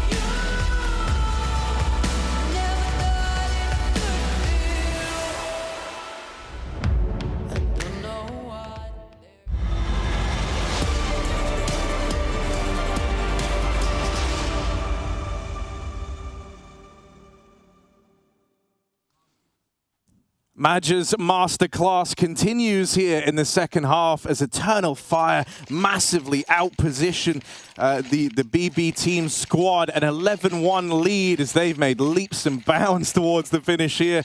And for BB team, more cracks on display than a steam room, man. This is brutal. They have been getting absolutely... What, Hugo? Sorry, you caught me off guard. They've been getting absolutely ruined here. Smoked, Harry. Absolutely smoked. Masterclass is the right word. Eternal Fire, definitely an impressive debut here in Katowice play. And even that smoke misses for BB on this pistol. It's meant to spread and flood down main. It does nothing of the sort, allowing Wakardi to peek from main, and that may be their undoing. He tears through two. Woxic's there to help out, and a whole squad actually outside, killing every member of BB but Siren. Now they know where he is. He's rung the dinner bell, and look at Eternal Fire. They are hungry for him. They've got 3 players ready to face if he tries to come out through this door. 2 more wait in store up in heaven. And so, he's probably not going to win it, which means Eternal Fire are probably going to win this. They're looking pretty damn good to I'd say take so. it. Yeah. That's a safe prediction, Harry. So I would say, you know, for Maui. No, don't be that guy. I'm not being that guy. I'm just, all I said was his name and then did a little throat clear. Okay, what do you have to say to Maui? Nice try, bud. Oh, well.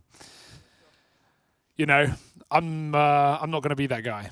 You know, it's just predictions at the end of the day. It's hard to know what we're going to see coming into a new season, Harry. I don't know, man. It's easy to say that, but then, you know, you could have picked right. That's always the counter-argument. So here we are. Eternal Fire just 1 round away from doing it to them. And what a way to do it to them it is. I'm going to throw it out there. Mate, Imagine bought a P90, but he did sell it. That's good. Weak-willed, I'd say. No, I like it. He just wants this to be clinical. It's like, why, you know, there's no need for salt in the wounds yet. You're not even done. With all the wounds, you still have yet to leave. Zantares looking to get aggressive. He's dropped down through the vent already, so a good read when they see the outside smokes come in. Building a bit of a picture as to how this might pan out. Calyx sticking around to fight for a little longer than you might have hoped, but dropping down into the lower site. Now he's got support every step of the way. Hell's already locked in. Even this round is just an absolute mauling. And it's only Nafany left. 1v5, nothing but time to think about just how quickly this went wrong. Looked like he double-pressed the door. Everything's gone awry. An Eternal Fire with a masterclass to open up their Katowice run. It's a 13-1 start for Imager and the rest of the gang.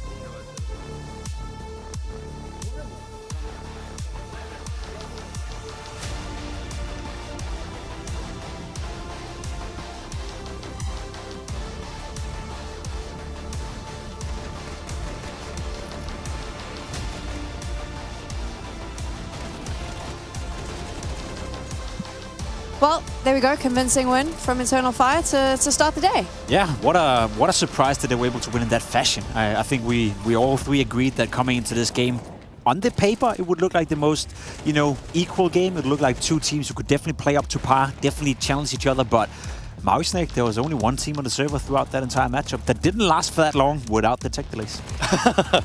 Somehow, with the tech delays, we actually had a game that was almost as fast as the A-Stream game that went all of the rounds. So, impressive stuff from Eternal Fire. Really strong game planning there from Major and company. And I will say that when I was looking at the veto for this one, I really did think that this was maybe going to go to Mirage or Overpass. That's what that's what both of these teams were playing in some of the BO1s that I've seen them play recently. But it was clear that with the veto, Eternal Fire banned Overpass, they banned Mirage, which again, those are the maps I thought were going to be played, but they were so ready for those last 2 maps, and that game plan from Nuke was devastating. Betboom had no idea what was happening on practically any of the rounds. I thought Zorte would be in better positions to take some of these fights. He wasn't. There was no shot for him to get involved, and Eternal Fire were literally running circles around BB. Do you think BB team got a little bit in their heads there? I mean, with all the tech pauses and stuff, maybe just lost a little bit of momentum, struggled. I mean, I don't know if they lost momentum. They kind of struggled to get... They never had any momentum at all. They struggled to even get around. No, I don't think it had anything to do at all. I think we had a million tech timeouts and we could probably have been playing this game for 3 or 4 more hours. EF were the better team. BB never came close at all. I think from a team standpoint, you're right in saying that it looked like they were better prepared, had a great game plan, great at executing it. And I think the individuals on the server as well was making the difference. We're talking about Wakinda coming into it as well. He played fantastically well. Voxic had a very strong start to the game as well. So all these different elements of EF that we spoke about coming into the game, they all came to fruition at the same time, and that's why we got such an uneven game. It was very uneven, and now Eternal Fire is going to be really happy. That's a nice little confidence boost for them as well. Win, yeah. That's always nice. That's what you want in the play-ins here in the Hall of Heroes. Your first game to kind of dominate your opponents is always a good start. It was supposed to be the closest game on paper. That's how we build this one up. The furthest apart of them all. We failed miserably at our jobs. I don't know if there's going to be a 13-0 today. I would assume it's not going to happen. But no, this was such utter domination, and I want to then, for actually a big reason, because a narrative we had coming into this one was that Major is kind of on the team, off the team. Do we really need this in-game leader? Not only were his calls fantastic, but his lurks towards that lobby as he was waiting for BB to go for those reaggresses there, he played maybe 4 different positions. He played from T-spawn one time, he played on the roof one time, he played in lobby another time. It was so tough for BB to find a good response because they would consistently lose that outer yard control, and then Major, who is to me, he's the least mechanically talented player in the server. The least. And I don't even feel like I'm even going out on a limb saying that. I don't even think I'm being that mean saying that. But he is probably the least. But by positioning alone, he was able to find so many kills on BB as they were trying to just find anything for themselves in the round. We'll break down this game a little bit more, but first we actually have Woxic ready to chat to Banks to find out how he's feeling after such a great win. Well, that was more than a great win. And Woxic, I just want to start by asking, most of us thought this best of 1 was going to be a bit closer. Were you just able to steamroll them because you knew what was happening? What was going on? Like the best of 1 games, always like can be close game and can go overtime and stuff. But we also expect, I expect like they're gonna win more round. But we just I don't know. Kill them all the time, like in every round, and everything we just did worked as a T side, and that's why probably they went down as a mentally as well, because of when you're switching up the nuke from 11-1. Yeah, it's a bit hard. It's definitely a bit hard. You're feeling bad as a player because this is one of the best CT side map. So. I also want to touch on one thing though when it comes to this, is looking at their scores on nuke wasn't looking great. Did you expect it to be nuke coming in a best of 1?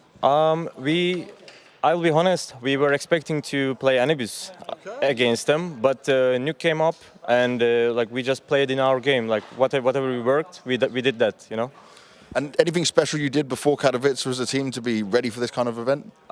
We did a bootcamp before for the RMR qualification, and after that, we did the preparation there as well. And also before that, we did also bootcamp in our country. So that's why we say to ourselves, this is gonna be our year. Okay, it's going to be the year of Eternal Fire. Well, this is a way to start it for sure. Sam, back to you. Thank you so much, Banks. And there you go. They did all the prep coming into this. They started the New Year boot camp after boot camp, prepping for RMRs as well, making sure that they were 150% ready to do exactly what we just saw them do, which is a 13-1 BB team. Isn't it nice that when you put in an effort, you actually get a result out of it? We saw them at the RMR play well. We've seen them now play, given it's just the best of 1 against a weak BB, but they played good Counter-Strike. It's also one of those things where you look into the lineup. We haven't had that much time to discuss it, right? But we know Santeros, how good he is at playing Counter-Strike. Woxic, it's been a while since we've seen the best of him, but if he's coming alive again in CS2 with Wakindia as well, then you have all of a sudden a lot of firepower within EF, and they have that explosive, aggressive, in-your-face type of Counter-Strike that is a nightmare for anyone who's going up against them at a tournament like this. So I'm excited for them, even more so after watching them play. Why don't we break down the BB team lineup? Because like you said, we didn't have a lot of time at the start. Let's talk about these different players and the different elements that come together.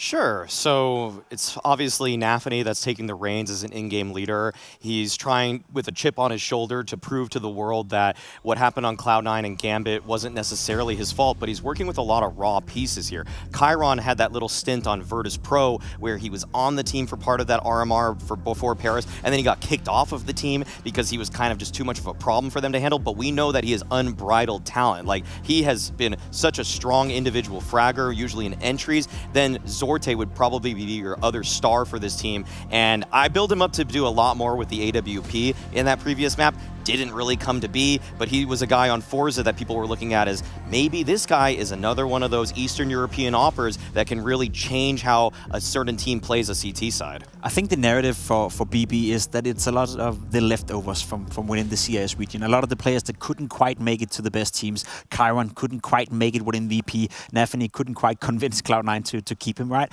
And sometimes you have these teams who assemble themselves being the leftovers. They come together and they find a new level. They go to a new height. extra motivated. They want to prove their point. I don't really get that feeling with BP, especially not after watching them right here. It does feel like they are leftovers for a reason, right? You can have a nice pizza at a night and you can use that the night after with leftovers. And pizza as a leftover is fantastic, but there's also certain foods that you just can't eat the day after.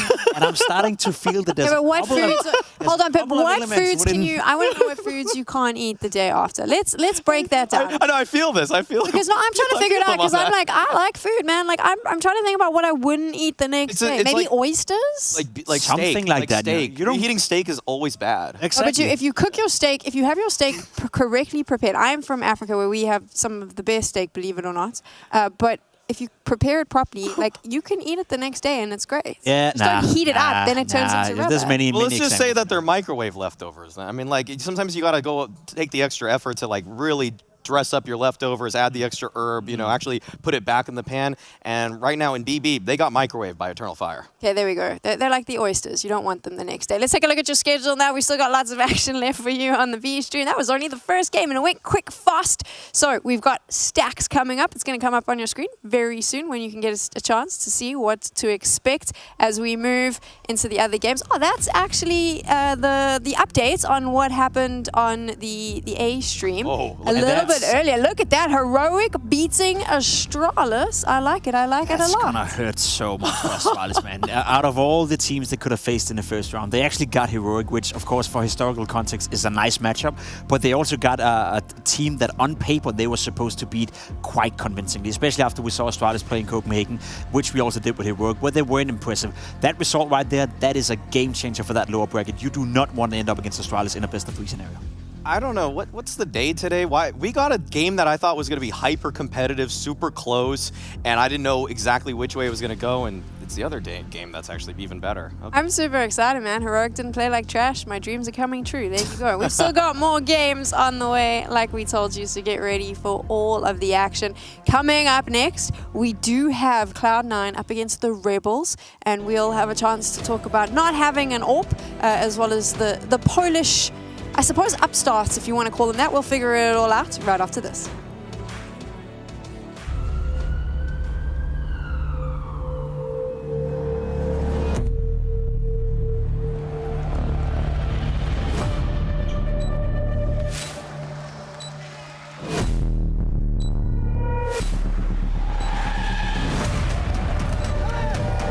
Colt's gonna jump across. Oh my god!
It is the first day here at Intel Extreme Masters Katowice, and we are getting ready to see new heroes emerge as we transition to CS2. The first time ever we get to see CS2 in the Spodek. It is going to be one hell of a time, but in order to get there, we got to get through the play-ins with 16 teams who are all fighting it out in best of ones today. We just saw Eternal Fire dominate on BB team, and we actually thought that was going to be the closest matchup of the day here on the B stream. Turns out we were wrong. So let's take a look now at what you can expect as we move on. Cloud9 up against Rebels. That is the next game. We said Cloud9, Gamer Legion, Virtus Pro. They are the favorites throughout here, but the greatest thing about day number 1 here in Katowice is that upsets are always on the table. Cloud9, Rebels. We all know Cloud9, right? This is a team that we're familiar with, but on the other side with Rebels, who are they? How did they get you? For someone tuning in who's a Cloud9 fan and they're going, who is this team? They are kind of the Polish new kids that maybe have a little bit of country love coming into this, Maui. They're the plucky underdogs in a matchup here against Cloud9. Yeah, they made it actually through the domestic Polish tournament. I couldn't try to pronounce that one. It's tough. You should. No, it's a little bit too tough for me, and someone might get upset. Okay, we're in Poland, by the way. So they were a team that actually were able to beat 9 actually in the grand finals, which I think was a big upset victory for a lot of the people that were keeping their eyes on the Polish scene. 9 have been such a strong team in terms of online qualifications. They seem to make it to every big tournament.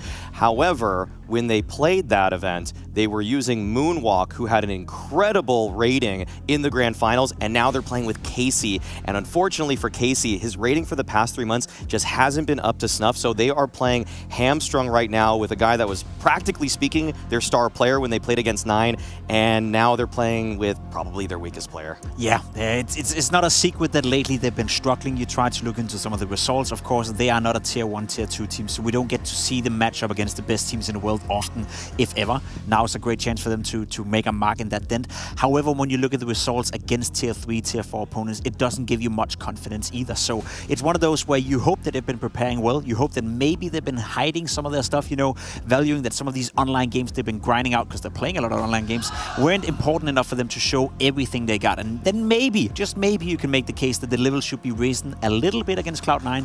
But then again, you're going up against a team that was supposed to win trophies against the best teams in the world in Cloud9. So I'm not really sure what we can expect from the Rebels outside of hopefully them putting in a great fight. Cloud9, you say they're meant to win trophies against the best in the world. We're supposed to. Supposed to. Because I was about to be like, meh, really? How are we feeling about Cloud9 right now? Vibe check? Vibe check? Vibe check. Yeah, let's do a vibe check on Cloud9. Vibe right now for Cloud9, you look at some of the individual performances, and Electronic has been popping off the page. He has been their clear star player for this roster, and Perfecto too, rolling it back to how good he was as a support player, as an anchor on Na'Vi, and now with the big brain of Boomich right in the middle. But I want to talk about 2 people pimp on the side. Hobbit, not really the best performances, and Axile, a fall from grace from what we have seen from the past. Axile was one of the most dominant riflers we had in this space 2 years ago. Even had a pretty solid last year, if I'm being completely honest. He didn't make the HLTV top 20, but he was still a very formidable force. But this year has not been too kind to him. It's been rough. It's been very rough for Axile. It's been very rough for Cloud9 as a whole. Again, I said they were supposed to win trophies. We had such high expectations for them when they came together. They built a super team, taking the best pieces out of Na'Vi, bringing it into Gambit or Cloud9, and then all of a sudden it's just crumbling apart. Losing Shiro as well. Where on earth did that come from? He didn't want to play with these guys anymore. He didn't believe in the project. So it's hard for me to stand here and be too positive about Cloud9. However, there's so much skill within this lineup. There's still Electronic, there's still Boomich, there's still Perfecto, who are one of the best role players in the world, that we can't discredit them, we can't discount them and say they can't make a great result here. We just haven't seen it click yet together for Cloud9, and without an AWP player, I think they're going to struggle against the best of the best. Against Rebels, it's going to be fine. It's going to be fine. It's not going to be too big of an issue, but against the best of the best, that's going to be an issue. Put a pin in there, because this was very difficult for me. While you were talking about Axel and how he hasn't really delivered, I have to stare at his face, because in 2021, Gambit Gaming won, and he's looking at me the whole time, and now I feel horrible about myself. Thank goodness I didn't say anything. Pimped it.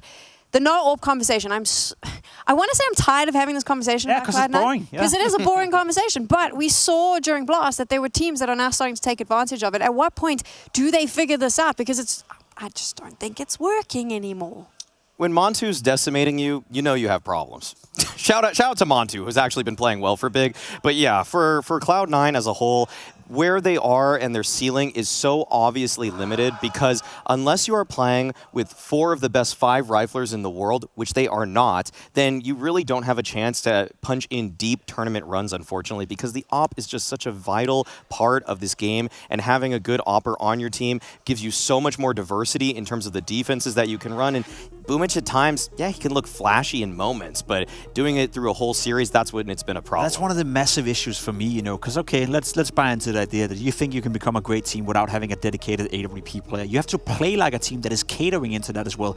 I haven't seen Cloud9 fundamentally change the way they approach Counter-Strike, from Shiro leaving the lineup to them now having Hobbit and Exile, you know, sharing the role, or Boomich for that matter, sharing the role as the AWP player. You can't play the same version of Counter-Strike you did when you had Shiro with 5 rifles as well. So it's that, you know, I guess lack of understanding of we need to change, or the lack of ability to be versatile enough in order to change the way you approach the game, in order to, I guess, enable all these rifling skills you have within the lineup. Because for me, there's like stuck somewhere in between. Now we get a map like Mirage, good for them, because that's a map where you can get away with playing with 5 rifles a lot of the time. You can pick up the pace, you can seek the duels. The AWP is not that important on a map like that, but we see the limitations in best of threes. We see the limitations whenever they're playing guys like Mantu from Big, or even better AWP players out there. That's it. We're done talking about no AWP on Cloud9. Let's just talk about how much we love Boomich. Boomich has got to be one of my favorite players in this space. He is so active, so willing to get into the faces of his opponents. He doesn't mind if he dies in a round, if he's able to find some information out, able to create a little bit of a path, able to carve out some space for his other pack players to get involved. And I think that he's going to do just that versus Rebels. Whereas usually for Cloud9, I'm worried about late game situations. Can they find those little extra 1 to 5% little increments? I think against Rebels, they're going to do just fine. I'd be shocked if Rebels get 7 rounds in this one. It's looking a bit dark and dingy for the Rebels. They want to try and light it up, but Cloud9 probably got the map pick there. We're about to see how this goes down. Everyone is leading in favor of number 9. Hugo, Harry, how you doing? We are fantastic, Sam, as we get into our second match of the day here over on the secondary stream. Cloud9 with what I will call a confidence-boosting matchup and nothing else. Almost no expectation of Rebels in such a lopsided one-way game, but we'll see if this Polish squad can pull up with anything on Mirage. It's a BO1 opener up against one of the best squads in the play-in, and Cloud9 have to prove it here and now. Yeah, I was able to speak with Cloud9 a little bit during the media day. The vibes seem very good. And so, you know, I'm hoping that we're going to get to see that showing off here in their opening game versus the Rebels. Already, it looked like there was a bit of an issue with that smoke getting trapped behind the dumpster out in spawn, so it slows them down somewhat. This aggression from Rebels is actually really nice. SNX now knows that the entirety of T-Spawn's empty. It's got to be the B play, so seeing a couple of reactions to try and deal with that now. Olymp, 1 kill from him to open up the pistol. Electronic has provided a bit of pressure out through the connector. Cloud9 still have their hearts set on the B side, but this is where SNX embarked on this flank a long time ago. Can now look to... Oh! Nice. He will wrestle with the gun and deal with that first man. Another player out on short. He's left all on an island here. They're going to try and leave, but that's where Casey's got them pinned in. Had them pinned in the past tense now. SNX left high and dry. He pushed all the way through A, confirmed it wasn't the A play, only for the bomb to end up that way. Nice little haiku there at the end, or a poem rather. SNX no kit. And Electronic has the perfect position to peek late as he hears him running down middle. That will be the pistol round for C9. Confidence start rather for the CIS squad. For Rebels, you know, unknown to many of you, I'm sure. Ex-Paloma, of course, the core of a squad that made it here to Katowice play-in last year under Permitter via winning the Polish qualification. And I think that's very cool to see them back again with a different squad, but with the same at least 3 of Casey, Olymp, and SNX. Of course, in the 3 years prior that we've seen a Polish team make it to the play-in, they've never won a series. Twice with Krakow, once Permitter, and now Rebels. The best we saw was Krakow in 2021 winning a map. I think it was against Maus at the time, but never winning a series. Can Rebels be the squad to break that. If there were ever a time, it would be a new game in MR12 in a BO1, but maybe not against Cloud9. That feels unrealistic. Rebels going to play their heart out here. And I think it's actually very cool to see them in this tournament, to see this invite, you know, partner leagues being abolished, moving into the next year, and with local hero invite or qualification spots maybe changing or being removed. This might be the last chance we see for a team like this getting this kind of opportunity. They're going into the stack. I wasn't that excited about this round, and I'm actually not that excited about this round, as everyone will fall here. A damn near flawless one. If they can just deal with SNX, yeah, it will be. You kill 4 players in a bomb site, you're ready for the 5th every time. I like that little mid-site smoke lobbed in over the top as well. Cut down the sightlines, made that boost completely useless. They bypass it with ease. And so now Rebels, after taking the full eco, going to get a chance to play with the rifles early on here. This is going to be one of the better chances they've got of getting a round on the board early. As there's still these MAC-10s in play, you're going to expect to see them up at the forefront. Knowing that the MAC-10s are going to be held forward makes you buy the head armor, so a little less util in an already cash-strapped round. It's a fight for mid here. Guns are blazing and traded into the 3v3. With that push out through the connector, they hear the dropout from Palace. That's Electronic dead. Perfecto here all alone as Boomich goes back to pick up the bomb. Oh, they doubt it though, because Perfecto just goes quiet, doesn't swing. They full rotate out the site. They think that's a fake play. And I like how they're playing together here and just grouping, but that was just based off of swinging and not seeing a player. Of course, Cloud9 don't know that it's a full rotation out of the bomb site. But Rebels, there's not really any avenues to get info here. They've just got to believe in their stack, and they'll find out the hard way, likely as that bomb gets planted. Still a minute on the clock. Cloud9 could be anywhere. Rebels re-aggress to fight for middle together. But you would like to think Cloud9 aren't going to plant for the connector. What's open, they wonder. Smoke comes down. But Con still wide open. Perfecto looking to take a fight. He sees at least 2 players there, looking for the 3rd. They can go back for a default bomb plant. But right now, the fights are going to come to them before they can. Yeah, that smoking Con isn't going to hold them back. Onto the AK. Perfecto really has to do it all here. And as he's getting whittled down, he's getting spammed. Boomich can't move. They're trying to bait him in.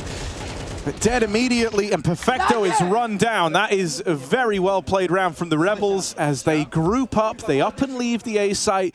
They know that, you know, if you're Cloud9, you're not expecting A to suddenly be empty. Noise had to be made. Info had to be transferred to the Rebels as they move in that little roaming pack of 3. And then they kind of just keep the pressure applied. There's no element there of giving too much room to Perfecto, right? Yeah. Letting him isolate any sort of fight. They hound him down. That's one of the hardest bomb sites in the game to get a bomb plant in when you have no info and no util. Like you don't know what to plant for, right? They could be jungle, they could be CT, they could be Con, it could be Cat. There's so many options open for bomb plant denial that C9 get a little bit too scared, a bit flustered, and Rebels exploit that very well.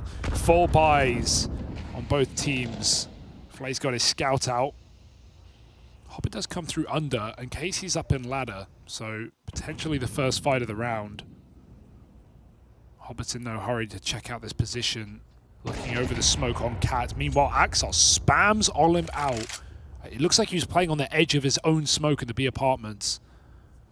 But Cloud9 don't jump the gun off of that kill. They're still very spread out in this round, waiting to see if Rebels go for yet another information play. Yeah, and they have to, right? They're a man down here. They've got to try and get something out of it, and so they'll aggro over towards ramp.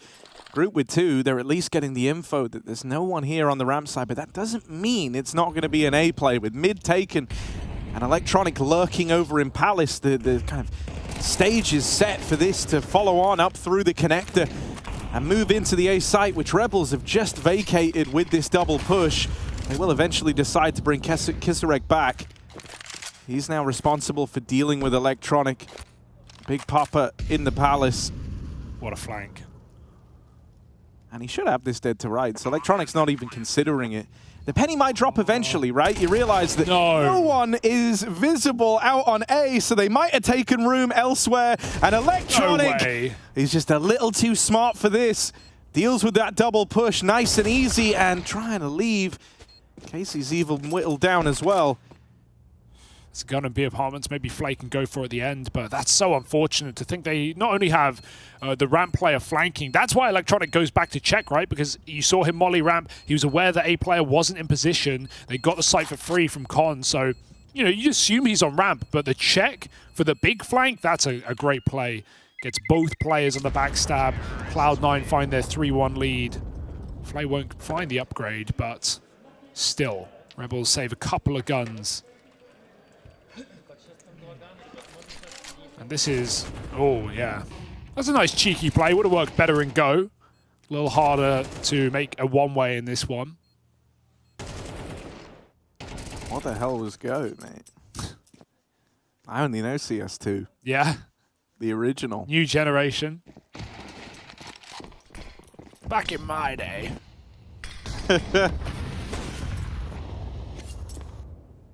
All right, what do they want to do with this rifle? They've left it over towards B on a bit of a push, and the rest of the gang with the pistols grouping outside of Palace. They might look to get... Oh, timing on that. Electronic right as he pulls the util, they move in. And this is all thanks to the fact that Casey clears out the B apartments. He puts the info down the line. It is the A play, but that leaves the M4 high and dry. A long way away in the round. He's going to commit to the big flank. As a result, site's been taken. Rebels have had to concede it. They don't have the weaponry to fight back for this one. And so now their hopes, everything, it's all riding on this flank from Casey. He's here very, very quickly. That push through the apartments came right at the start of the round. So it might be a little quicker than Cloud9 are considering, but the missed shots, that's brutal. Yeah. The whole round was riding on his shoulders, and that weight is too much to bear. That's more of a standard round I was expecting to see C9 pull in this game, right? 5 players, 5 players coming out of Palace and Ramp, grouped with a couple of bits at util, just confident in their ability to trade out those kills. Obviously way more efficient against pistols. Rebels have only one rifle to really stop that, with the exception of the scout back and spawn. So we'll see how much defaulting Cloud9 really want to do versus more standard rounds like that where they can just use their manpower and rely on their individuals. In the meantime, Rebels do have an AWP. The first one coming through. Flay makes the hop into middle. But Boomich is going to force him to make his decision, and out he goes. The safer of 2 options, certainly. Cloud9 used 3 flashes to take mid, and that is theirs for now.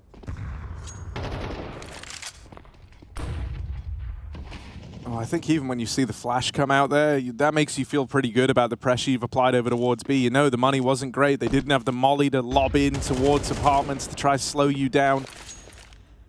And so you know the Rebels aren't really working with a lot in this round. You've already put a lot of pressure here, taken a good chunk of the util out. The rest of Cloud9 outside of A, looking like they want to lob over some util, maybe try to redirect some of this attention. Yeah, let's see if Rebels fall for this, right? It's just a double smoke A and 3 players walking into that B bomb site late, it seems. Boomich checks flank, but he should be committing with his squad into the B bomb site. And right now there's 3 CTs here. Do Rebels buckle under the pressure, or do they believe in their setup? A boost allows Casey to roam. But this is very late in the round. C9, 40 seconds left. No kills yet. They come up cat. It's not much of a fake. Blaze scoped in. Should be able to get the drop on this first man, but just sails on past, does that shot. And so now with Catwalk taken, all the makings of this B split, Cloud9 right where they want to be. Rebels start to pad out the site. That AWP will find success the second time around. What about the third time? Is it the charm for Flay on this AWP? His teammates still boosted up in the site here. Delivers one to Zolimp. Time is running out. Time is getting away from Cloud9, and they won't be able to win this. It's just Perfecto. He's left combat saving inside of the site. And so Rebels do piece that one together in time. They get all their ducks in a row, or whatever the expression is. Yeah. They pull them around towards B, and they're there to stop Cloud9 in their tracks. Yeah, it never ended up being an A fake. They just used those ramp players to throw connector smokes to get Cloud9 up catwalk. But like you said, a little too slow, a little too late. 3 players up cat, but only 1 really commits before the apartments player. And Flay just finds the crucial opening kill to stop him. Sure, they lose the AWP at the end. That combat save for Perfecto is actually valuable. Puts Rebels back to rifles, but hey, they've already got 2. They're cooking. A execute coming through for Cloud9. One player in the site ahead of the util, and he gets blinded by his teammate's flash. That is a disaster. Flay's going to try his hand at it instead after killing his friend. He needs to respond. Oh yeah, you just cleared triple, so you weren't expecting Flay there in that exact same position. Boomich trying to phase the nice! But the jump up for Casey. Can't control the M4 for more than one. Olymp on the wraparound is deleted. Wow. Boomich on a tear right now. 2 kills from the man out towards the spawn. But that bomb's still not planted. Every single time they attempted it, they get prodded by the rebels. Leaves it all on Kisarek. That bomb now going down. And they've seen him. They've got that info. The molly will make life a little awkward here, forcing a swing out of Electronic. And now it's left to Boomich. Low HP. They know about him. They know that he was over towards CT.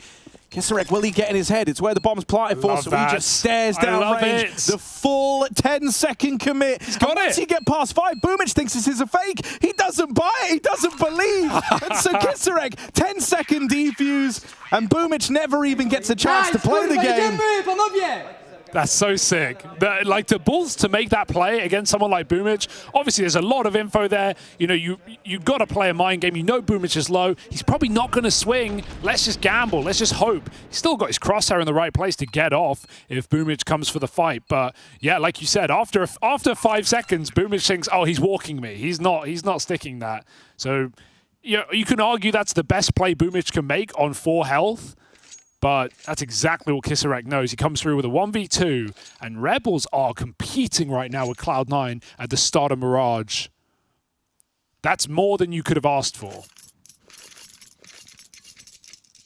Question is, can they keep it up? And how many years was it that you said that a series hadn't been won here by the Polish squad? All 3 years we've had play-ins with, invited teams, qualified teams, local heroes here at Katowice. And it was this very same squad last year who didn't get a map. Or very same core, rather. Yeah, so let's see then. Let's see if the times they are changing after all. Our own piece of history looking to get etched out. It'd be very cool for Rebels to, cause a commotion here, but I think it would speak more to the level of Cloud9 than Rebels, in a sense. You have certain expectations. MP5 SD. You never really see it. It looks cool on the HUD. Very small. But it's a small gun, it's compact. It's about what you do with it, Harry. I don't know, the MAC-10 looks larger in comparison on the left side. Hey man, that's how little it's used. Oh, it doesn't get anything done. Electronic, this is his palace, okay? He is the king right now. Not getting in or out. Once again, I mean, you've lost the man. You're either going to play off of kind of intuition here and just take a bit of a gamble, hope that you gamble right, or you've got to make a play for the info. 3 strong over towards B are the Rebels right now. If they don't get contact soon, you would love to see maybe a bit of a peek down in towards the apartments just to confirm that it's not this B play. In case he did just give it a jump check. Might even look to make the play up because in the meantime, Cloud9 have got their eyes set on this A site, and it's never going to happen for Rebels. They don't have more bodies here, and in fact, they lose the only one they've got, so that will be the save. The gamble stack over towards B, dodged by Cloud9, and a save called from the Rebels. Electronic is hitting heads right now, and that's what we wanted from this guy, especially giving up the in-game leader role. Took him a while, but realizing that he plays best when someone else is taking the reins, and some fantastic shooting in these last couple of rounds, and now Cloud9 are surrounding Rebels. Yeah, this hunt is big, man. Like, they know, they've pieced together the only place this save can be taking place. Oh, I love that. 3-man swing. But they only get out with the 1 gun, and not even that's a guarantee. Axal with the final nail in the coffin there. A big hunt. All 3 weapons are removed. That leaves Rebels with nothing. They essentially have to force here. They've got to just throw some pistols armor into the mix. That round, losing those 3 guns, that's going to hit like 3 for the Rebels. Yeah, I do love watching the team play of Rebels, though. They are on the same page, like making that swing. I think they realize that Cloud9 are coming. They probably don't know there's 4 players hunting those guns, but you know, if they sit still there, they're gonna get run at anyway. They may as well take the fight together. We're seeing a lot of these, you know, mid-round moves where they group up and they roam. That's a good sign. Yeah, I think that's such a massive swing round, and to go down in that fashion, that's restored a lot of confidence in Cloud9's kind of state in this game right now. It was a little back and forth to open, but those rounds really hurt. They're the ones that you kind of beat yourself up over for losing, or at least losing the attempt at the save, and losing the round so convincingly. Maui rightly mentioned, you know, Moonwalk having a fantastic game to actually qualify them here, but keep in mind that this squad beat, you know, 9, the current ENT's core, to actually qualify for this event. So definitely got some experience as a squad together, and already got a couple of names in the bag. Can they find any more heads? Steagles go looking, but Hobbit plays the fade. Oh, that's a nice shot. Casey with a crucial kill. Keeps things even. Cloud9 come up. Cat and Flay could be in the right place yet again with the sniper. It's a little scary how like spread out Cloud9 are with 30 seconds left. They're going back to A?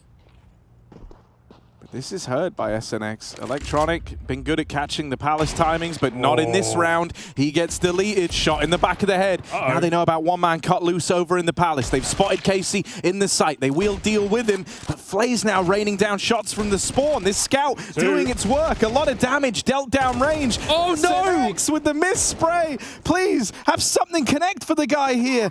He's looking for it, and he will get one. But now he's got to finish the job. Now he's tasked with the 1v2 to close it on this force buy for the Rebels. Creeping up, first man found, SNX. Just Boomich left to beat. Failed the clutch here earlier, and it's another one going against him. The Rebels do it on the force buy, and a collective sigh of relief is breathed from the Rebels. They came in with that force, desperate times, calling for desperate measures. And they are able to lock it in thanks to that flank from SNX through Palace. They've got to be confident now. Like they are winning rounds they should not be winning. SNX, who's had his misses, like you said, with 4 kills, another 1v2 clutch coming through for Rebels. This is getting scary already.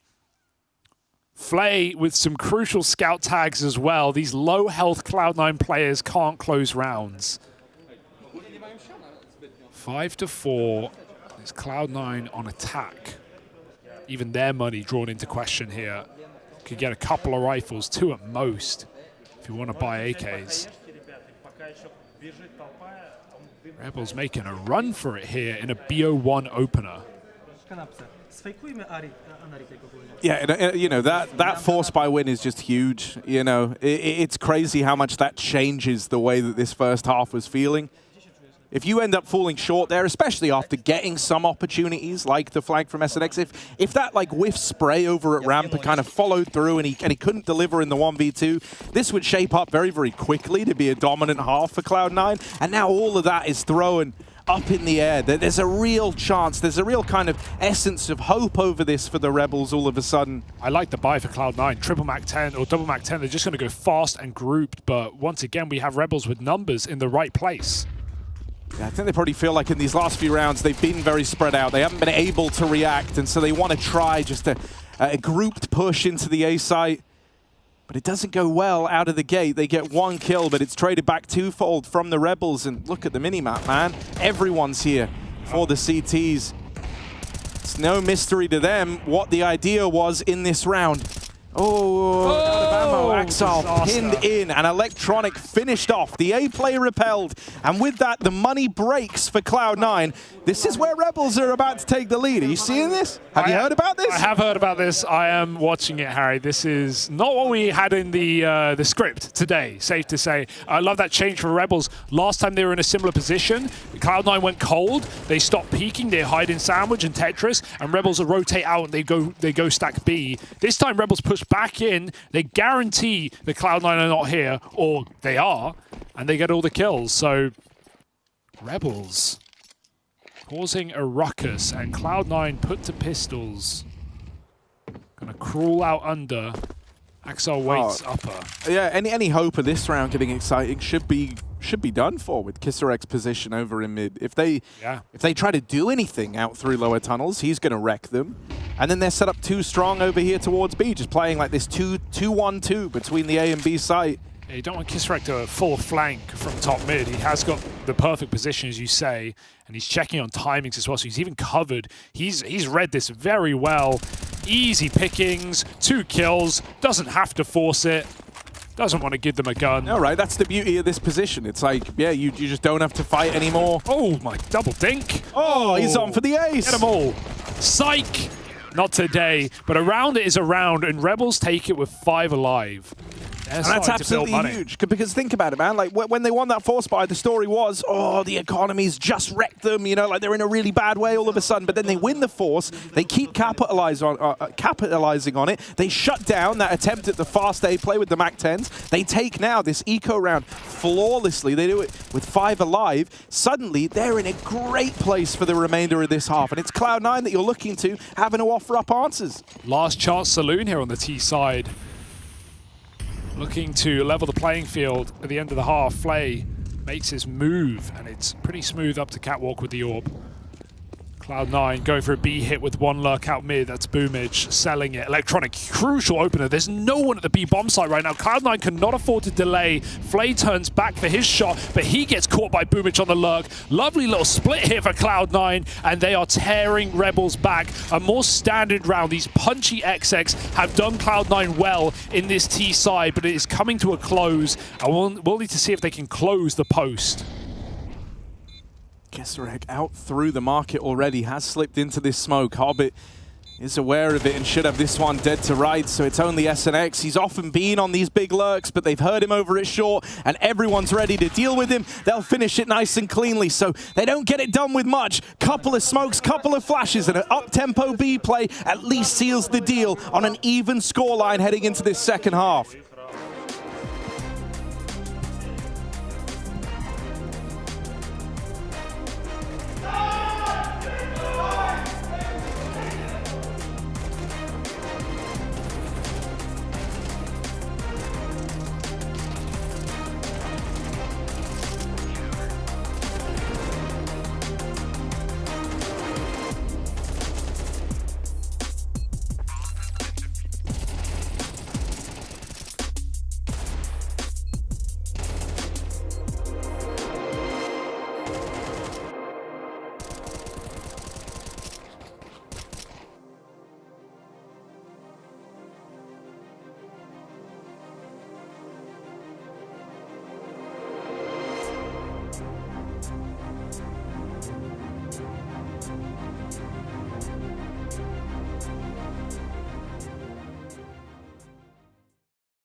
into my face.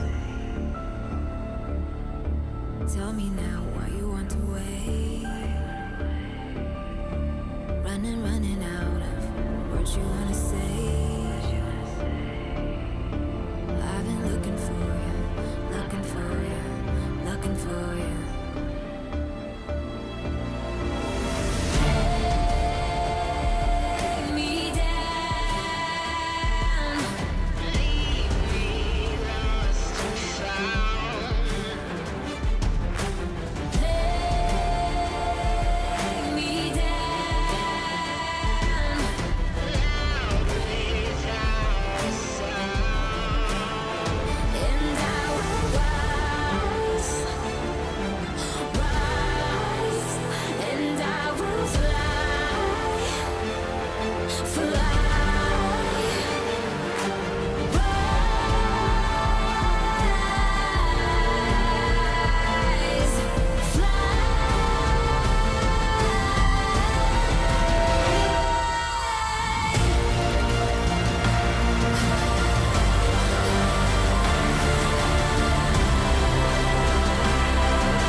Cloud9 clamber over their T side of Mirage and barely scrape 6 here in this single BO1 opening match for IEM Katowice 2024. We're in the play-in, and Rebels are already putting up more stock than we expected, but the question is, were they just one-half heroes, or can they keep it going on the more difficult side of the T? Got a pistol round coming up to decide, bit of util and a B-pop. Yeah, that first half for Cloud9, they're able to scrape by with what you might say is kind of the bare minimum of what you were expecting is the 6 for him here.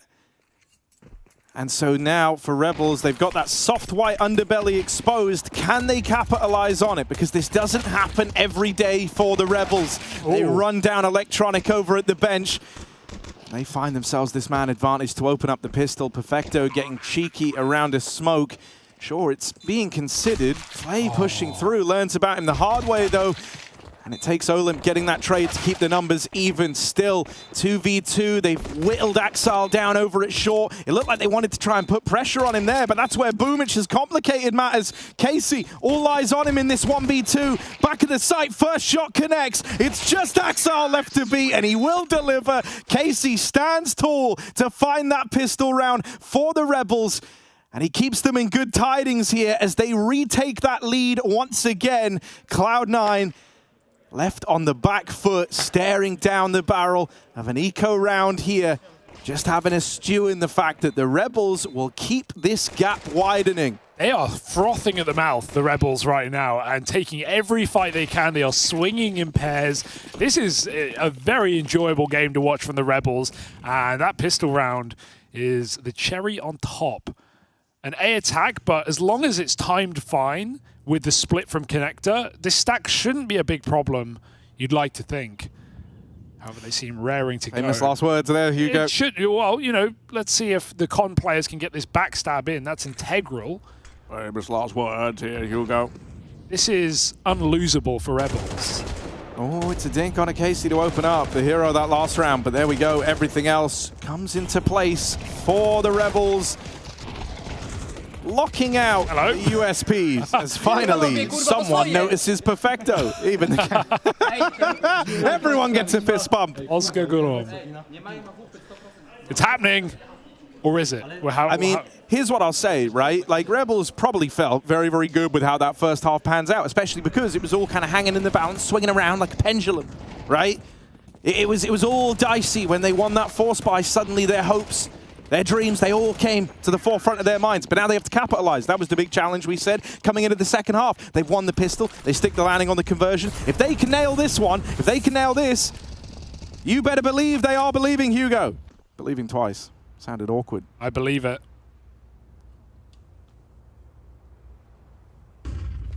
Jump spotting B is Hobbit. We've got a full exec on B, but this is a fake. This is a complete fake out right now. Breaking smoke, throwing in this execute. Look at the rotation it's drawn. Perfecto's out of the bomb site. Bomb is coming out of ramp. They're walking a palace smoke. Rebels are playing like they have nothing to lose right now. They delay it a second. Cloud9 realize this is too good to be true, and they do find that crucial kill in middle. Kisarek coming in delayed. They've just cleared this angle, but he's going to get dinked from Catwalk. What a trade. Impressive that he even gets that. Casey spamming from afar, but the bomb gets dropped in the middle of the site, and there's no way out of this one. It's convoluted, but Cloud9 hold on. That was an attack on all fronts from Rebels. A BX egg coming out of under. If they did walk that palace smoke, that could have been a very, very good round for Rebels. Cloud9 crossfired at Connector. It's not pretty, but they'll take it. And that's a bit of a gut punch to Rebels, who now have nothing to show for their pistol round win. 2 AKs max available if they buy, and they probably should with players on 1500.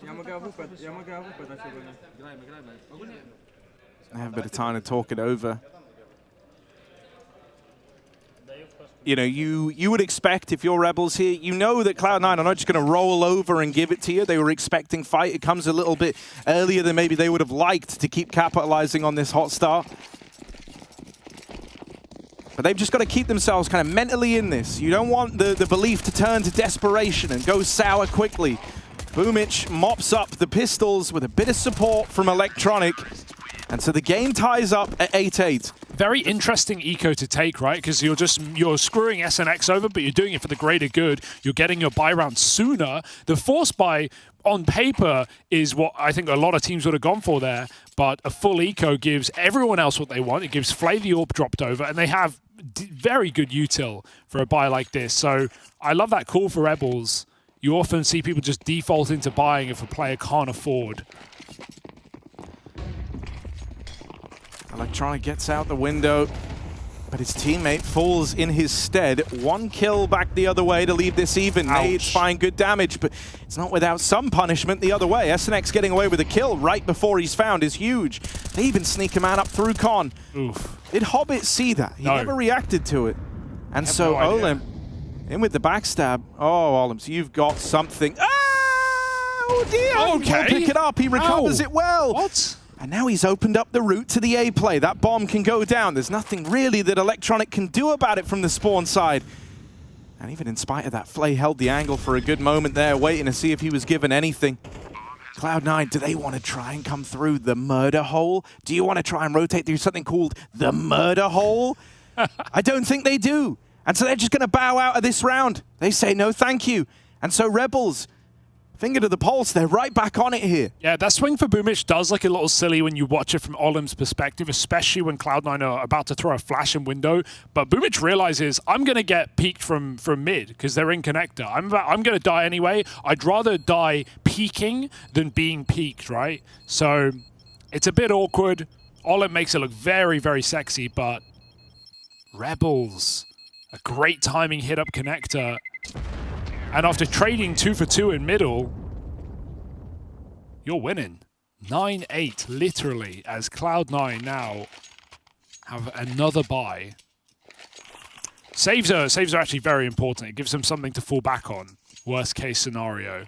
And right now, that is the scenario we're in. Yeah, I mean, you know, it's a core that haven't found their winning ways in Katowice whenever they've been here.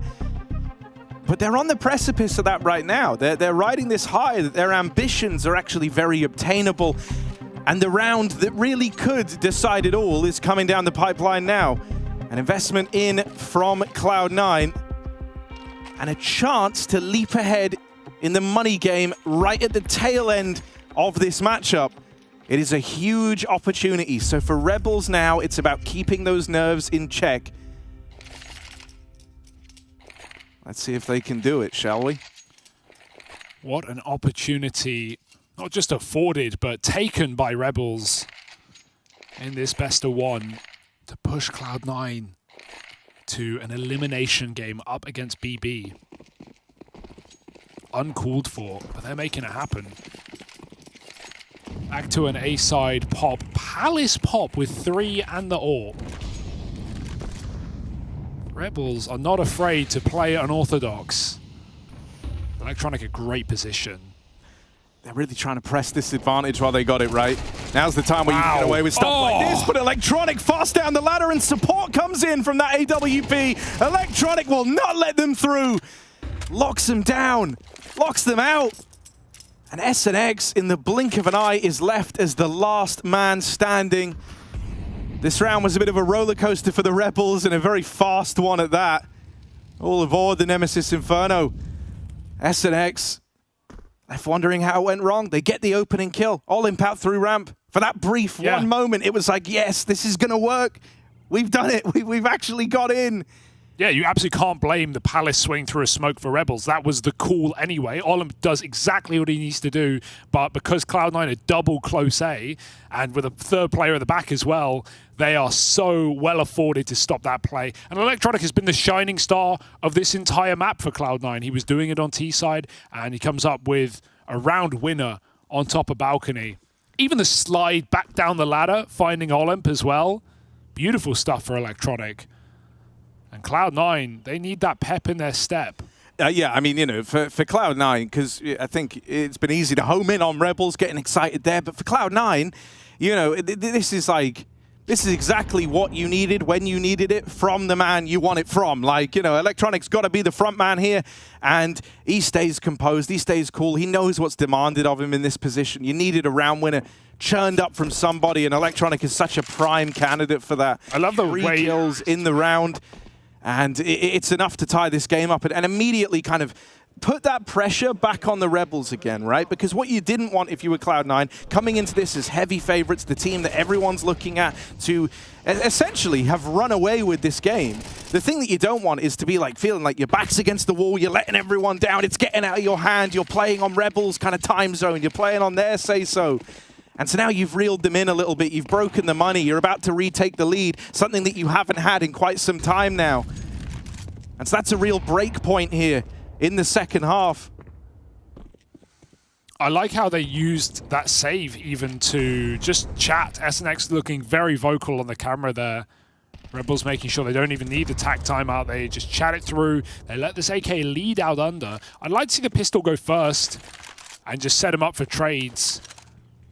Boost isn't a bad idea either. Trying to pick window. Perfecto coming through with an orb. First orb we've seen on Cloud9 CT side, and it's gone in an instant. Not ready for that cheeky play. Gonna put the rifle up in window as well.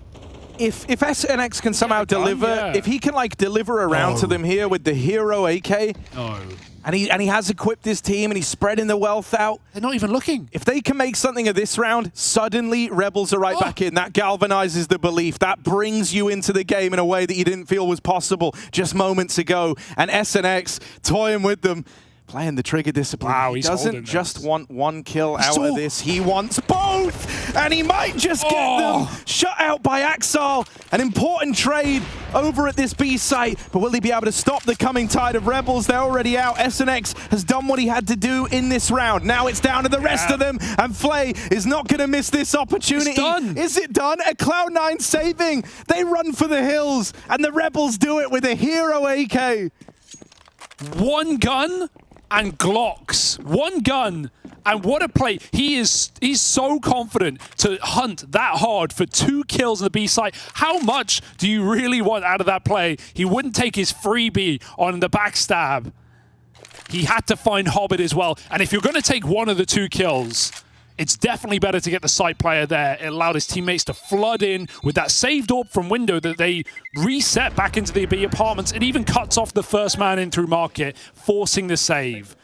What a beautiful play for SNX. We are seeing some heads-up CS for Rebels. They are taking this opportunity, and they are running with it. Like we said earlier, this would be the first time that the Polish qualified team has won a series at IEM Katowice playing. And it would be over Cloud9 to throw themselves into that upper bracket, 1BO3 away from a group stage appearance. You know, this is fantastic. It's the fashion that they've just done it in. Yeah. It's SNX. Some of these eco the wins. balls to go for the trigger discipline and really try to get maximum value out of that and open up the round for his team. But the hallmark of a great team of great players is that you don't crumble in a moment like this. So can Cloud9 keep their head on their shoulders and do what we expect of a roster of their pedigree? It doesn't look good. Well, the head's Quick not pick off of Electronic, and Perfecto hits his, but he's got to fall back.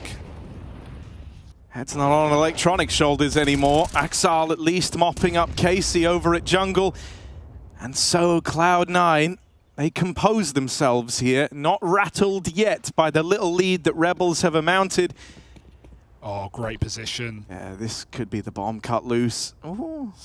He won't commit to the fight just yet. Goes a little later and will still pick up the kill. Bomb now away from the Rebels, and they are split up. They are worlds apart. Both player, single player in this game. Oh no. Hobbit, this is a little awkward. Just He let him started go. running, and so now they're locked in this kind of duel. But Hobbit knows the longer he keeps him here, the more... Oh, God, he goes swinging wide, and now suddenly Olin in with the backstab, takes out another. Perfecto with this AWP, look to be a saving grace. A missed shot, and that lack of the AWP punishes Cloud9. Perfecto can't do it. Olin with the backstab finds 11 for the Rebels, and they now know that this game is in their hands. The money is gone for Cloud9. They're faced with a really awkward decision of the Cloud9 squad. They had all the advantages. They had everything going their way. This fight over in the apartments. They didn't realize it, but that is the fight that gives up the round. It lets Olim come in on this backstab, and he has his way with Cloud9. This is a disturbing way to lose the game. It feels like that round is the kicker, that round is the GG moment in and of itself, just in the way that Cloud9 use it. And with all the criticism of the lack of AWP player, the lack of star orb on this star-studded roster, well, what better way to accentuate it than a round like that? My goodness. Cloud9. This is... The Rebels have played some fantastic CS, but at a certain point, this is extremely disappointing to see from C9. Rounds falling in that fashion. We've had 2 full eco nearly wins for Rebels in this game, and they're going to win this one just like that. They pop into their empty bomb site, they take space, and Cloud9, it was only a full eco, but it won't even be a worry.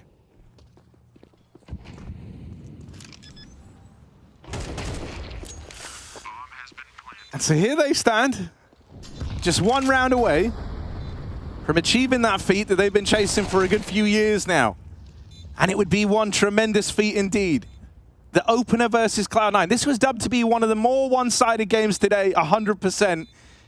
And they might be about to knock them down to the lower bracket and progress on through the upper themselves. They are 5 kills away from that eventuality. And it is an eventuality if you were to ask the Rebels right now. They are feeling it. They are believing in this. They've had full faith in the individuals to pick it up when it matters. And they've had some heads up, just grouped Counter-Strike across the board here to salvage this second half. They are in the strangest quarry I've ever seen. They are getting blood out of every single stone on the site. Winning rounds that seem impossible to lose for Cloud9. Eco wins, backstabs, trigger disciplines, clutches out the wazoo. We've had multiple 1v2s. Sticking the bomb in the first half, 10 seconds. Rebels, 3 opportunities, 1 round. I say they're good for it. And for Cloud9 now, it's like, now it's like put up or shut up, right? They have to. They have to win at 3 in a row to claw this one into an overtime. They've got to be flawless. They can't be rattled by the fact that they were heavy favorites and this is getting away from them. They've got to compose themselves, but is it too far gone? A leg down mid from Perfecto. Not the killing blow, but at least forces a bit of respect out of them. Axel knows that in these moments, plays have got to be made, so he tries to make one there, but it is punished. 4v4. Cloud9, they go even on this mid fight. And they're grouped up over towards A now that they've shut down this mid control. Numbers are good on site, but you know they're going to be scared of a late con lurker because it's been players shooting you in the back for a lot of this T side. So Electronic has to keep his eyes on middle. And this is the player that you want fighting in A right now because he has been the star of the show. There's a lot of resources used towards this mid position. A re-smoke comes in on ramp, but we've seen Rebels go through smokes without a care in the world. They have the time to wait it out, and so they shall.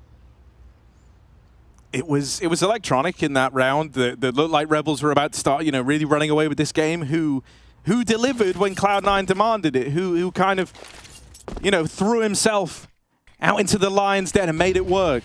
And this one might be much the same. His 2 teammates playing a little more aggro as he's left watching Con. Perfecto takes a swing, and that is a beautiful shot, trying to make amends for that last round with the AWP. He's nabbed the advantage for Cloud9, and now the Org of Boomich locks down the CT side of it. Kisarek can't find a thing. Electronic pounces up and over, and that secures a lifeline for Cloud9. A very dangerous play made, right? Perfecto goes through the smoke. When he hears the molly pop on bench, he walks through with an orb, taking damage, and he still gets, like you said, a beautiful flick.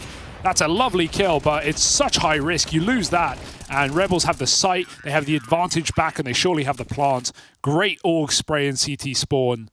But Rebels have money for days. They will be buying again.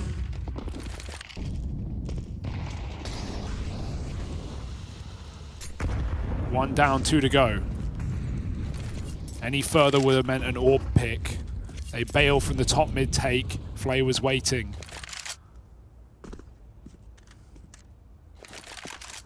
Will be the breaking point here for the Rebels. They pull back out of the apartments, go back to T-spawn. Once again, confident in their A execute. SNX looking like he was lining up a B smoke. You don't want to make the fake too obvious. Again, Cloud9 fighting for middle. 3 players here. How will Boomich fare? This is really good timing. They couldn't just sit 3 players in mid forever, right? Not with under a minute left. And so Electronic takes it upon himself to go and take the control. And with that, he also gets the open. And now he confirms it is not the mid play. Boomich falls as a route in towards the A site. Perfecto here with that AWP has freedom to peek up over the stairs. They're not going to jump the gun. They try to wait in group. Plays AWP, rings out with the kill, tipping the scales in Rebels' favor. Is this their chance? The nade onto Perfecto looks to knock out another man. Electronic and Hobbit grouped back at the spawn. First have to get past Casey, and he will do so much damage. He's basically done it. Electronic, 12 HP, blind as a bat, can't do a thing. Half the time ticked off this bomb. No chance for Electronic, surely.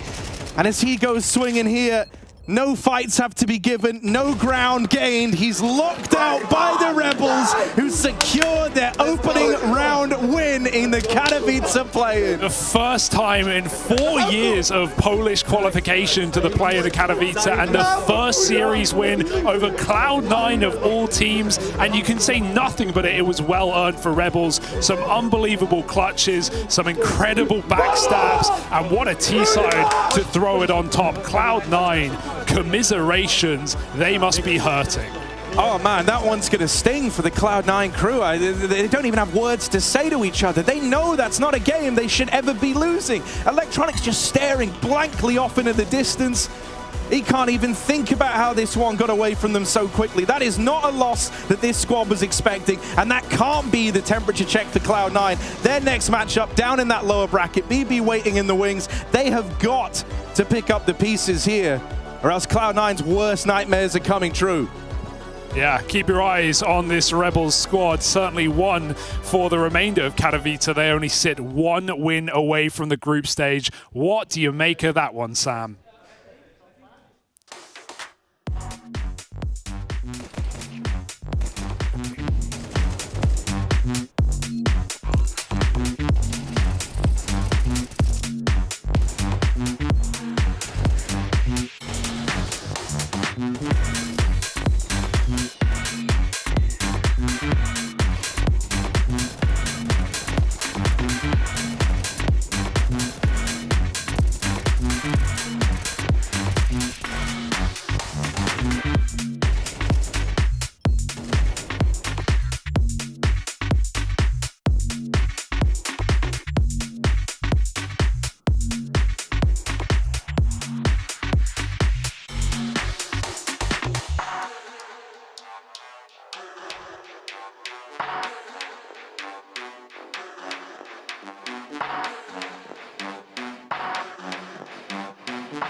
Hugo asked me how I felt about that, and I was absolutely speechless, and then my mic stopped working. So there you go. Did not expect to see that one, and neither did our analysts. But you know what?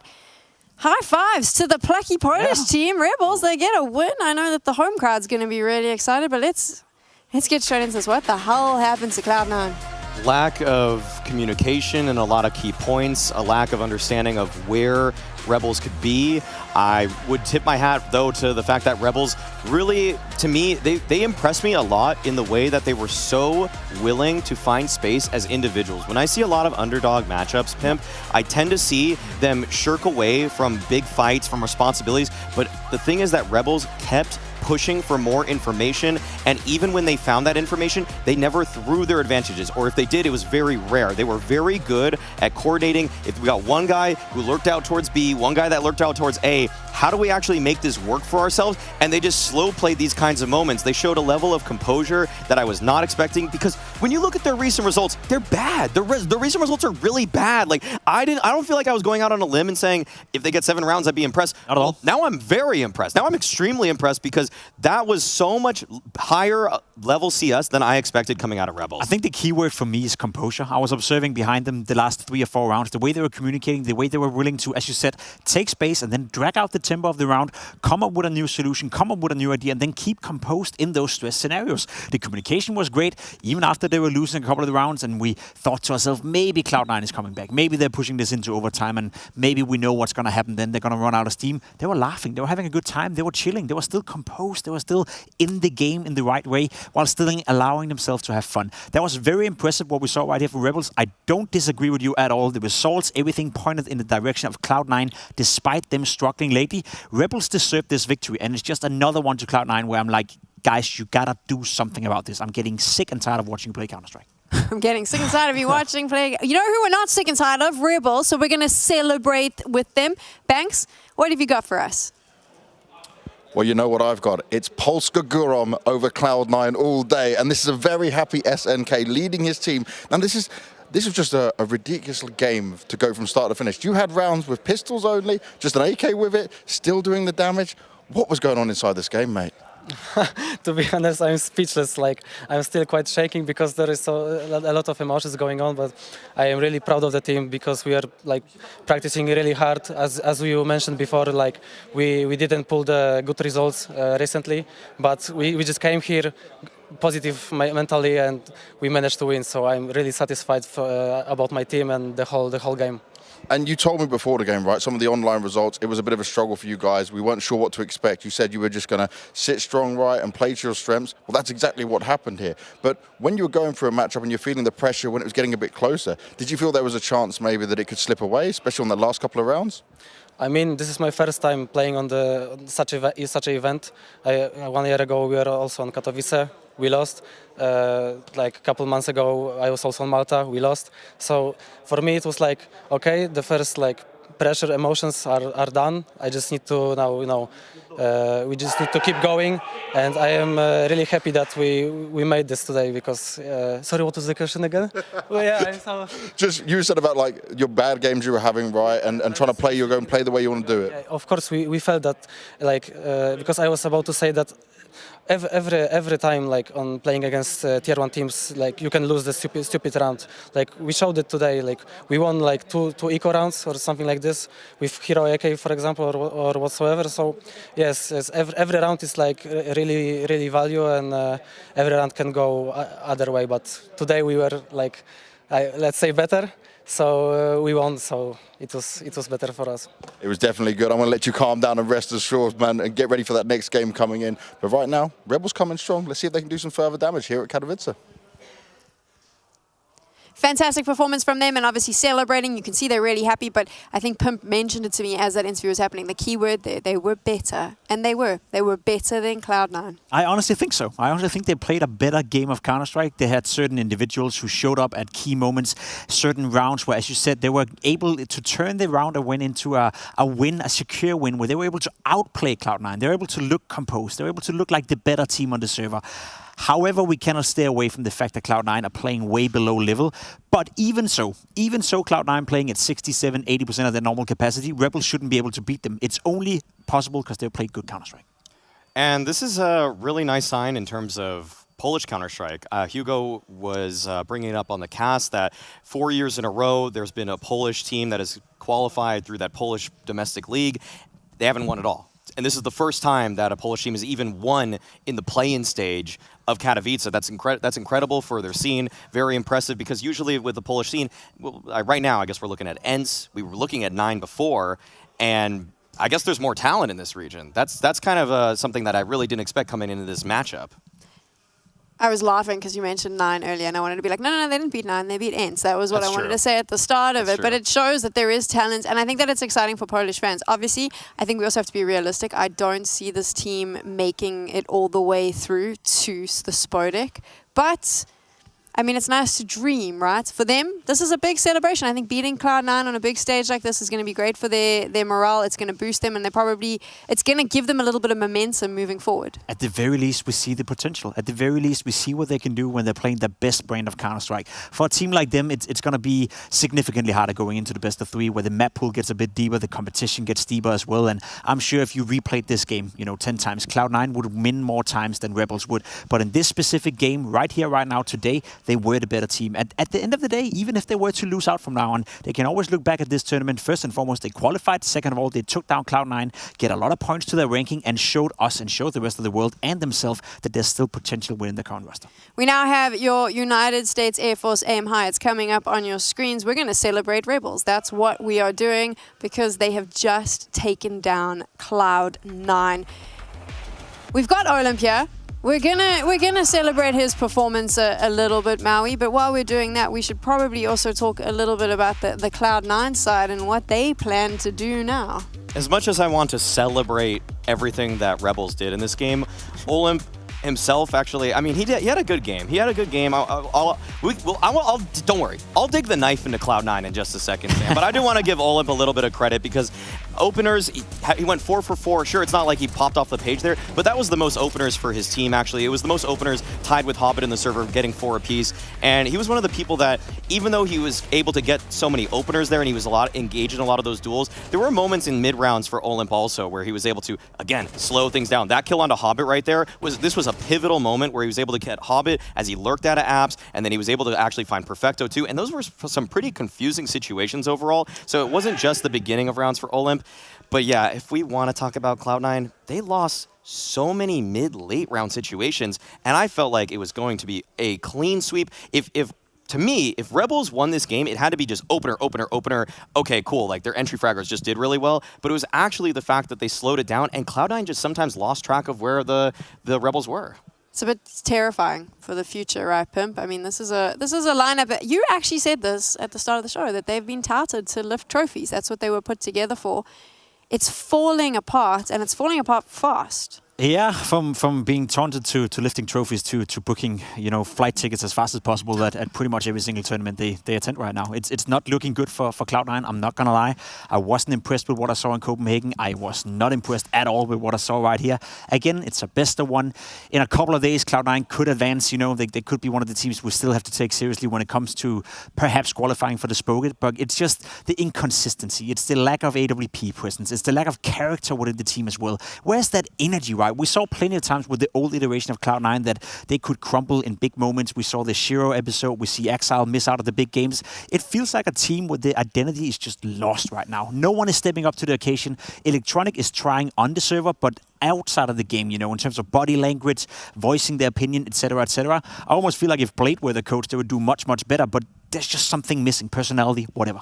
Cloud9 is not soaring too high, and the lights are definitely not shining too bright for them as they drop down to Rebels. We're going to take a quick break, and when we come back, we're moving to our third best of 1.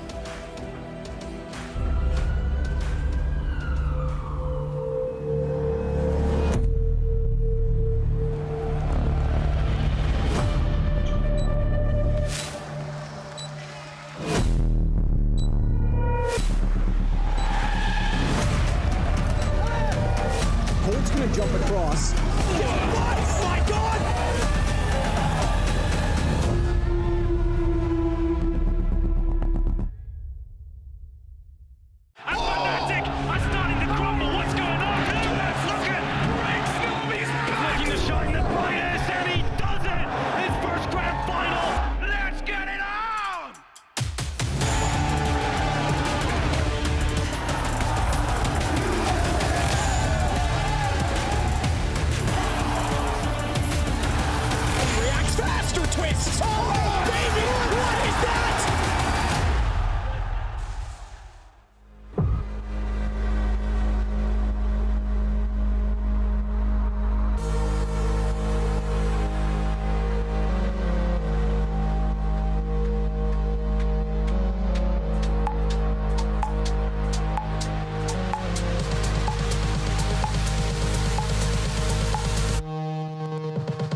Welcome back to Intel Extreme Masters Katowice. It's the first day of the play-ins, and we're here on the B stream moving into our third best of one. The North American hopes and dreams rest on the shoulder of M80 during the play-ins, but they are going up against Gamer Legion, who I would argue look very much in form. Of course, I'm not an analyst. Pimp and Maui Snake are, so let's hear what they have to say about this lineup. The big thing here, gents, is obviously M80 coming off such a strong showing in North America, only to have to lose a player, and they are now playing with their coach standing in. Right. Manx, the in-game leader for M80, taking a leave of absence due to focusing on his mental health, which is something that I very much so respect of him, but that makes it very difficult for his team at this point. Def was a player that was frequently on, I'd say, some North American rosters here and there. In fact, you know what? Screw it. We claim him. We take him at this point. He was on Complexity for long enough, you know. So he's not unfamiliar with the North American space whatsoever, but he did actually step away from CSGO that is, to play Valorant for a couple of years, had some meddling results, and now he's smack dab in the middle of an M80 team that is on the rise, but now may have to rethink their identity because they've lost their IGL. I think we have to manage our expectations. I echo your sentiment. I feel incredible sorry for the entire M80 project. Of course, I respect Mang's decision, but I can't also stay away from the fact that the timing couldn't have been any worse for the team itself. You're coming into Katowice, you're qualified for it. You qualified for the next IEM event in Canggu. You qualified as well for the RMRs. There were so many things to look forward to for this lineup. A new prospect coming up from the NA scene, as you said, a team that was on the rise, that was trending upwards, and now we have to alter those expectations. We have to put it all the way down there again, where if they can win a game, if they can make the game competitive against Gamer Legion, that in itself would be nice, but the expectations went from actually being quite decent to all the way to the bottom. Okay, so I actually had a chance because during media day, I got to hang out in a kitchen. Yep, they did that with M80. And one of the things that they said when we were talking is that they actually, I mean, they were obviously, it's not a great situation to be in, but they were here in Poland boot camping when this information came out that they obviously were losing a player. So they've had a good week to play with their coach in their position. That's the first thing. So they're feeling pretty comfortable there because they've had enough practice. And the other thing that they said to me was that the coach specifically said that Manx, for him, the reason he liked him as an IGL is because they thought their play style is relatively similar. Those are positives if you're a North American fan. However, you do have to go up against Gamer Legion, who I would argue are looking quite in form. Gamer Legion, I would say at the Blast Premier Spring Groups, definitely impressed me with the single series that they were able to win. Whole one, Maui. You got impressed. Whole one. The whole one. It looked good though, Pimp. I think that when they beat FaZe Clan, I was really impressed with the way that they were, some of their T sides actually ended up looking. They actually were able to get, I think, 5 rounds on Overpass T side against FaZe. Overall, I feel like some of the individuals like Kioz had some nice pop-off moments. I think Snacks is, for my money, he's been a better in-game leader than Nealon was for this roster. So there's a few things that I feel like for Gamer Legion, they're just slightly getting better, because after what happened at the Blast Paris Major, where they had such high highs with Shuhei at the helm, it feels like they've been kind of just getting these invites and kind of just bottoming out. But with Snacks, I actually feel like there might be something to root for here. I would agree. I think they remained competitive during Copenhagen at the Blast tournament. They won 3 maps off FaZe. They beat them 2-0 in the first game. They lost 2-1 in the second, but one may argue they won 3-2 in terms of domestic matchup in that regard and domestic maps. I think Gamer Legion right now is on the rise, as you said as well, at least from where our expectations were. Because I agree with you, they're coming into a lot of these tournaments. We didn't really have high hopes. We couldn't really see the identity in the team. We saw a ceiling as well after losing Shuhei and Immer, where we lacked that star player, we lacked that clear defined player that could pick up the pace from one of those two, which we haven't seen yet. Isaac is perhaps the closest we get to that. Acor once in a while as well, but it's a team that is doing okay, all things considered. They don't have the biggest budget, they don't have the best players, they don't have the biggest playmakers on the server, but they remain competitive, and to me that's also nice to see that you can do well with little resources. I feel like you always, well, not just you, but everyone always has this conversation about Gamer Legion where it always feels a little bit meh.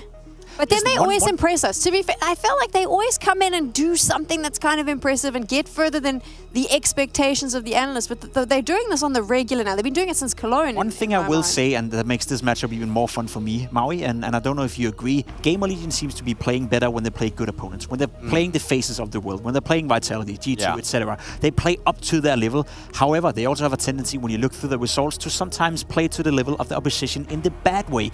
Could that be an issue here against M80? Because I feel that's perhaps where we could drag the game into. Well, we'll see. They look good on Nuke versus FaZe for my money, so I feel like they should probably just be able to play to that. I mean, I don't want you to be right, Pimp. I don't want you to be, not all the time, but on this one, I don't want you to be right, because I just want to see Gamer Legion own a little bit more. Like, I want them to be a little bit stronger, and I say this as I'm watching an M80 team who are supposed to be the hopes of North America at this event. They're supposed to be a team that's supposed to punch up a little bit, and for me, though, I think Gamer Legion are the clear favorites just because of what I saw at Blast. M80 might be limping, but Gamer Legion has Snacks. He's already on the wall, so by rights it should lean in their favor. Who knows though, because nothing's been going our way. Let's head on over to the casters. Yeah, wow, we've already had a pretty wild day as far as results go, but as we stand on the forefront of this one, M80 with a last-second sub in, removing Max, bringing in Def. It's not fantastic, and this one might be a little more par for the course. On the other side, that guy on the left-hand side of your screen, Snacks, this was 2014, 2015. Damn, you'd be expecting to see this dude all the way up in the playoffs, so maybe even winning the whole event. So you can imagine, with this history here, with a rich history for this guy, he wants to leave a mark, and he would like to start it off with this win over M80. Well, definitely don't underrate a Gamer Legion run. Like Sam said, they do come through and surprise and impress at times. We saw, or we've seen that rather once or twice. So let's see what they can do up against M80. This should be a confident display, a confident opener for Gamer Legion. British coach v British coach, Harry, except one of them is in the server. So Depth picking up the nades for the team is no surprise. They show outside, they come back to lobby. Not a ramp stack, which is often traditional. It's just Kios back at Hell. Going to be spotting and letting them down lower. But they don't have a kit for a retake, so this could get dangerous if M80 just go for a B drop here, faking the upper site. Def will keep his eyes on the door. Snack should have this kill in a box, and he'll take it, but the ramp hit comes through. Yeah, and Gamer Legion already look aware of this. Snacks drops immediately down the vents once he sees Def back dead in the doorway. Isaac already here as well on the dual Berettas. Oh, the doors are getting he hit that. That's crazy. Quick 180, but the bomb planted in a 3v3. Pistol locked in for Malbs, but just the one and done. It's left to Rek, and Slacks left up in this one in the 2v2. They've got a good crossfire set up here. Slacks tries to bait them in. Peeking out from the mini ramp, he's got their attention. They're the ones landing the shots, and so Gamer Legion, they will pick up that pistol round. Surprised Slacks goes so wide so early. It felt like he was perfectly set up to sort of bait his teammate at the back of the bomb site, who actually had his cross. Doesn't need to go full swinging there before Rek has contact. I felt like a bit of an overstep in the post plant, but the pressure is there. He's in a very uncomfortable position in the open. Yeah, both kills come through. I think as well, like Gamer Legion had a very, very good. They knew exactly what that crossfire setup was. They come out, one guy fighting the sight man, the one trying to be the switch to the bait of that ramp player, and so well isolated, well dealt with from Gamer Legion. M80 do pull up with a force buy here. Very light on the old util. They lob out one of these smokes early to allow them a bit more security out in the yard. Snacks, one step ahead of it again as fast drop down towards lower. Always was a guy who loved playing around the vents. Ooh, he saw all he had to see, and that nade will do some good damage to open up the round. Try swing in the yard, but this AK hits hard here for Swisher. Big trade that could give them hell control, but they won't actually go for it. For the rest of the round, Gamer Legion will be paranoid about main. Is there a lurker waiting outside? Snacks goes investigating as the rest of M80 group up back in lobby. Feels like such a gamble at this point. Where the Gamer Legion have their numbers? 2 ramp, 2 upper. This is not an easy hit. I don't know if they'll be ready for Volt in the corner in this position. Kios playing first, might give them a way in. He gets a second chance at life. Volt set up to succeed now after 1 kill. He's wide, and the bomb goes flying. So 30 seconds, and they're on a recovery mission. Yeah, that bomb is at least retrieved, but it's like, what are you going to do with it now? They don't get the foothold they were looking for out at ramp, and that really only leaves them with one other option. That option's being considered, as it should be. Isaac up on top of the hut, makes quick work of Swisher, and for Rek, you know, what can he even hope to do here? He's got 10 seconds and not a hope in hell of winning the round, so he just bows out of it and saves this Galil and Armor into the next. Yeah, you know, that push over at ramp, that's Gamer Legion having 2 players there, right? They had the Hell player kind of rotate over, involve, and then they're so dedicated in that portion of the map. Eventually, as the time is ticking down, they try to get that little leg up, that little bit of info on the re-aggression back into the lobby. And even though it looked like the timing could have eluded them, they're able to spot it on Kiosk first, and so that just sets Volt up over in the corner. I like how Volt doesn't hide there as well. It's easy to hide, but it lets M80 clear Hell and then check his position. He plays wide enough that while they're checking Hell, he can still get that kill, and their crosshairs in the completely wrong place. He doesn't give them the chance. Gamer Legion get rid of that force buy. It's just the saved Galil. And itty-bitty pistols that will get made quick work of, you'd hope, especially by this MP9 Acor. Farming that AWP money. The rifle's gone as well. And it's up Tibbity topside, so M80 will not be picking it back up anytime soon. Gamer Legion in no hurry, but this round should be theirs. Go on, Snacks. Go do it to him. Well, you all know you're gonna. You don't need all the pageantry of waiting around. Oh, you're playing it smart. Dodging the flash. Don't want to give anything away. Ooh. His teammate will die. Oh, that's been spotted. Okay. And that wasn't really. Right. I think Acor thought it was going to end. But cleanly done on the MP9. And you said make that AWP money. He really does. 4 kills in the round. He is now very rich indeed. Does he buy it though? Does he drop his, you know, oh, here, take the MP9. I need to upgrade. It's a gun round. I have to upgrade. I'm sorry. Or does he play it one more? Damn, he really going to run it back. Doesn't even really have a spawn, so see what he's going to do with it. Already they're like a little, M80 are like a little wounded here as well as a result of that second round force by save. Rek just has to bite the bullet, play Tech 9, but he's at least got util. Kind of a slow default here early on with some outside util going down for M80. They want to try and at least give the impression that they're taking some control outside, but this smoke's about to blow open, and that will leave Swisher a dead man. So, I mean, even if the smoke doesn't blow open, there's 2 players secret, and they will make their presence very well known. Def gets blown out of the server. 5-on-3 now. Upper hits your last hope, and it just gets smoked. Volt even dropping into the back of the site. They may have heard that, but it's not going to stop them. This is their only option. Yeah, good crossfire set up here between the CT vent and backside, and it's going to make life miserable for M80. That was a perfectly kind of teed up crossfire to deal with that exact crunch out through upper. The molly, even though it was burning out the back vent player, wasn't given long enough to actually displace him and force him wide. And so Gamer Legion collect a 4th round. They don't really break a sweat while they do it. Yeah, you have to just feel bad for M80. I think the desk put it well. That's the only way you can feel about this team right now. What a just awkward time to lose your in-game leader. And of course, best wishes to Manx, but it really makes it hard to believe in this squad for this event and for the upcoming RMR. And some great pieces in this team despite that.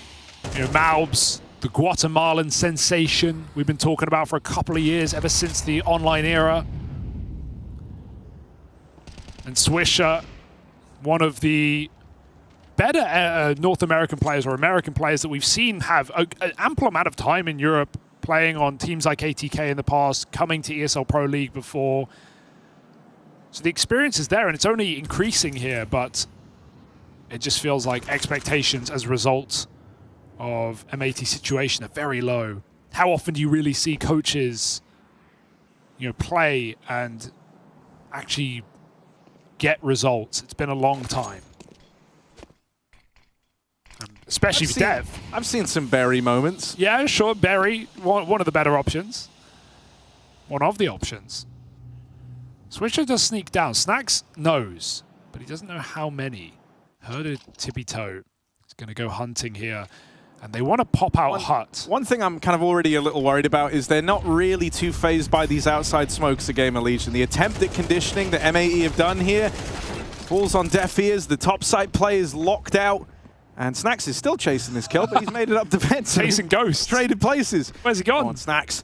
Get up there. He's just going to hold the vent rotate for now. Stop them from dropping down with the bomb in tow.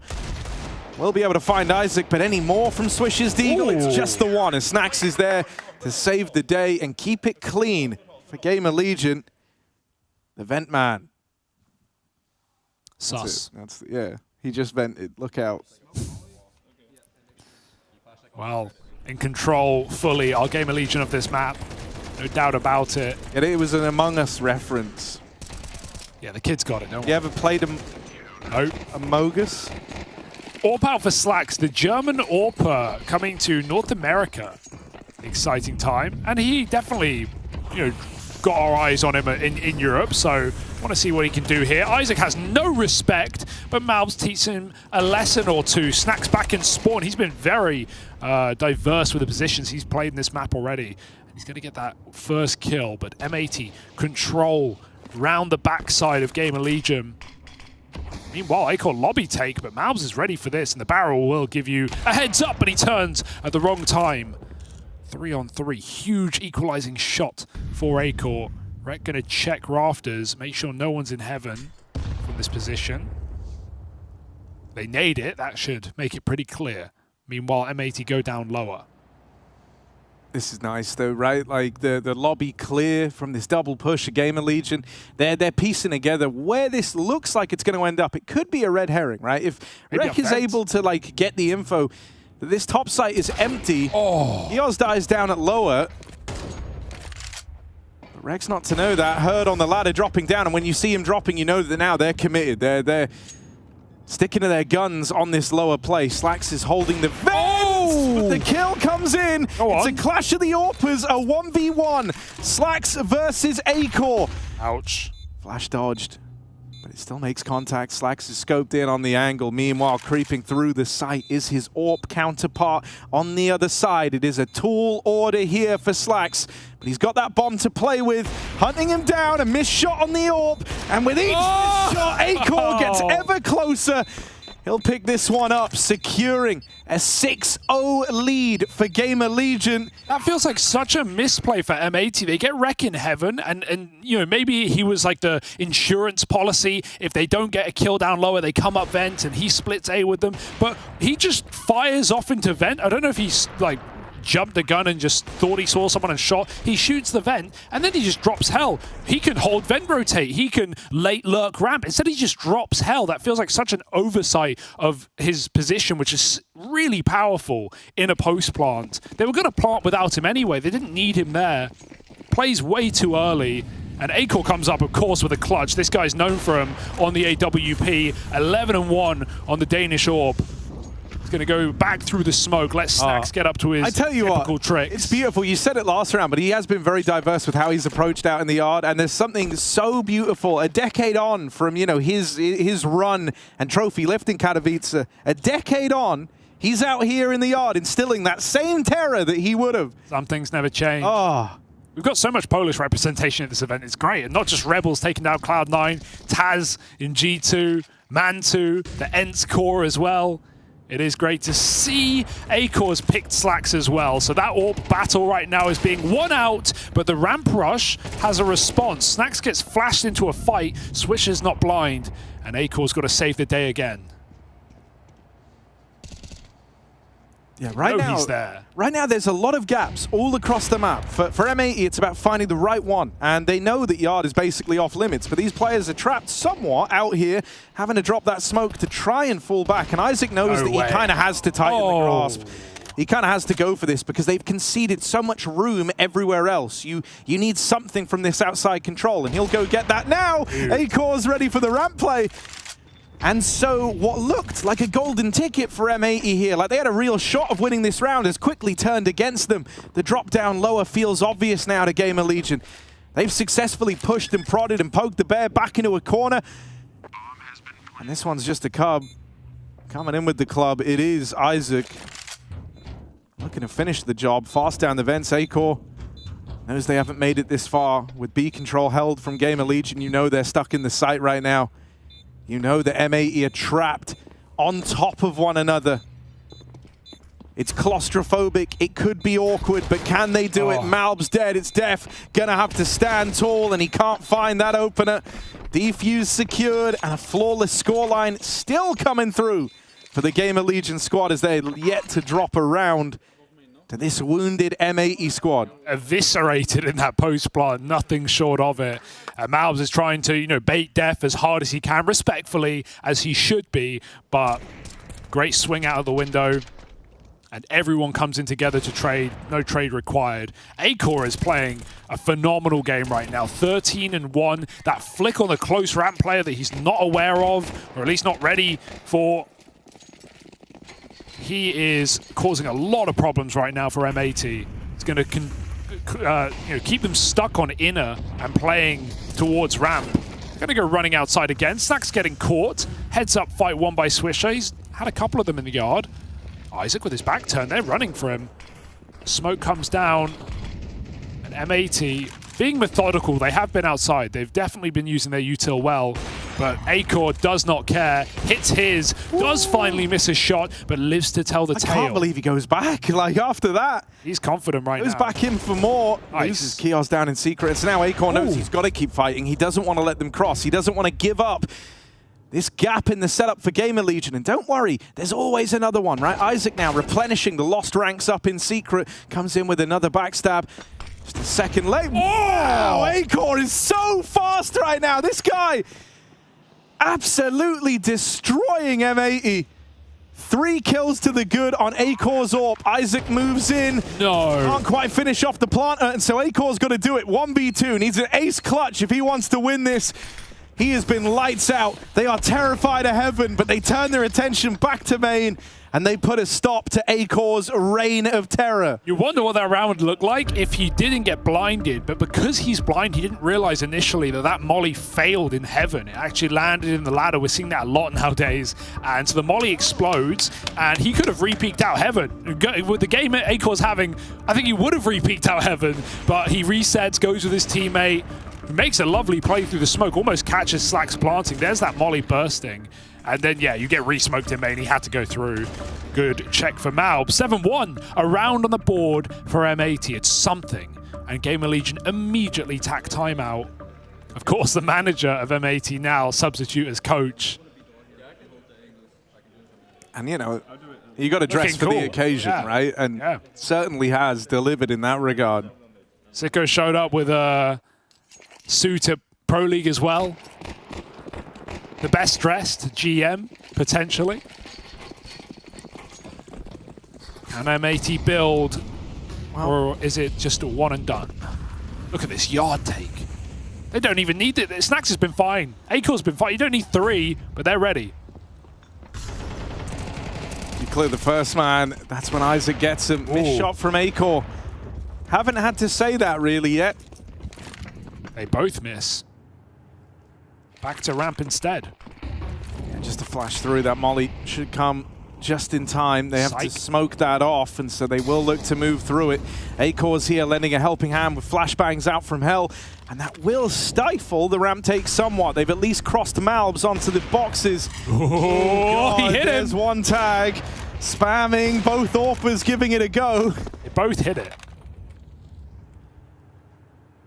This is the round on this play for Kios. If he goes back up and he dies, B is open, but Acor's going with him. The timing is great. What?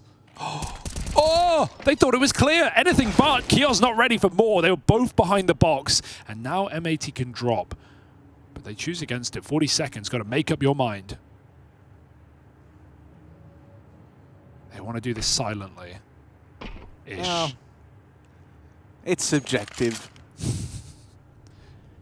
Gamer Legion, just because of the slowdown, think there's a lurker to worry about. They only saw 2 on ramp, but everyone was there, tucked in. So M80 are going to get the plant here. It's going to be a more standard retake and no kit on any of the living players. You should save, really, from position alone. They gambled upper, and they're going to just throw in the towel. So a respectful round for Gamer Legion as M80 back-to-back. Yeah, this is kind of juicier now for M80. Suddenly, you know, this was looking pretty dire. I don't think that's breaking news. It was a 7-0 start for Gamer Legion, and they were winning everything. Oh, and Acor was like, you know, just kind of flying around the map, destroying everyone. But you finally manage to walk away, not just now with 1 round, with 2 in a row. A good slowdown in the mid-round to catch that re-aggression of Kioz back up the ramp. And so maybe they can build something up upon this after all. It's not the most stable structure yet for M80. It's still got some ways to go, but they're at that point where the money started to run out for Gamer Legion. I love that setup as well, right? It's double layered, deep dish, outside push. Extra cheese. Even if you clear under main, you're not clearing the close player, or the closer player. So nice setups for GL so far in this game. And that's without even talking about Acor just running rampant. This time they'll leave him to his own devices. Smoked out though, full wide wall. So M80 can get down to secret for the first time in a while. The break comes through a bit early. There's another nade for it. Acor sends it, and Swisher avoids. But already Snax has rotated down lower, and this is all just a bit of a lurky boy. Might see Swisher come in late main on an upper hit, but M80 need to do their due diligence and get rid of the util. That's the final smoke being used at 115. So M80 already are in a good position, having a lurker tucked in, unknown about. This is actually a really good layup to the round for M80. The smokes and the fact that they never really saw what was happening there, they didn't have like the util to keep breaking them apart, has put the fear in Gamer Legion that M80 have made it down secret. And because they've been slow all game long, you're keeping both those players down there. Snax isn't really in the position to go get the info that B-Low is clear. And so right now, this whole round is hinging on just 2 men in this upper site. Isaac delivers the first. Now that you've seen that, Snax is going to look to get a bit more activated down on lower. Nice spot. To play into the round. They've even brought in a 3rd man to help out on this upper site, and so the kills come freely. Volt given that one. Acor's AWP rings out with another. And M80, it looked like they had a chance in this round, but none of the openers go their way, and so they just have to give up. To me, that's just disappointing because M80 do everything they need to do to set up the round. Like we said, 5-on-5, they burn all the util, they have Swisher in a great position, they're not getting threatened outside, and then they dry walk door and they dry walk hut, and then they get AWP peaked. You know, they don't, sure, maybe you're relying on Malbs going contact and getting that entry kill, but does the whole round relies on Malbs walking out door in a 5-on-5? I would love to have seen main smoke, double flash, molly, CT vent, you know, some more util to actually support that hit. And M80 could have, you know, run out upper together. Sure, Gamer Legion, they knew it was coming, but to think that is the round, that kill right there, is a bit disappointing given the layup M80 gave us. Yeah, Which never gets a chance to play. A little bit faster here, a little bit faster out through the door. Malbs has made it in. He's made it in. Malbs is dead. Oh God, Volt. Ooh, missed shot for Acor, but they can never seem to finish him. Swisher finally will. And so that AWP is at least dealt with outside. Swisher's trying to exert a bit more control here, telling the rest of his team, slow it down. So much room, but they just know about him. And Kioz is repositioned perfectly. Swisher needs to, and he's got no real way of knowing this, but he needs to go searching over towards Hell. That's probably his best bet. If he does try to come through main, that's kind of exactly what Kioz is there to put a stop to. And he knows that, like, he's the one kind of 100% player. He's the one guy they know about. So he wants to be making some moves here. And he does hit the timing. Nice. He's threaded the needle on this. Kioz just went back behind the box in spawn. And that gave Swisher the chance to cross into main. Gonna swing with a flash. Volt on such low health. It's up to Snax making a heroic play through the vent. He's going to go flying on a timing. M80 again go cold, they go slow, and the flank finally comes through. As Slacks tries to creep his way up to hell. He might be able to get this outside trade, but there's 20 seconds for Rek to win it solo in the site. Finding Kios outside. He needs this plant. No! Slacks jumps wrong. They hear it. That might be the round. Dead in the water. Rek, he can go for the plant, but they will rush him down. Snacks is coming back up the vent with the backstab, and it's Gamer Legion back on the board. Oh dear, messing up the heaven climb, Harry. Yeah, that's unforgivable. Oh yeah, that one does hurt. Oh, that's not a mistake you expect to see at this level. Like you've got to really go round that pot to get up. There's so little time left as well. Like he just has to commit up through heaven at that point, and like you're hoping with every bone in your body. If your Slacks there, you're like, I'm crossing my fingers that no one's heaven and that they didn't just hear that. You die immediately to the M4, and you only have, you're kicking yourself. You only have yourself to blame for it. Just a couple of little mistakes for MAT have really left them in a hard position in this game. And sure, Dev 0-10. Can't even really be blamed. He's been, carrying the bomb, throwing nades. It's not been in an enviable spot, and he will get shot through the smoke in this round. So 2 kills outside, and the ramp pop into Kios. Yeah, a little late on the cross down lower, but he will get out of there. Just barely as they flood in past him. Double molly.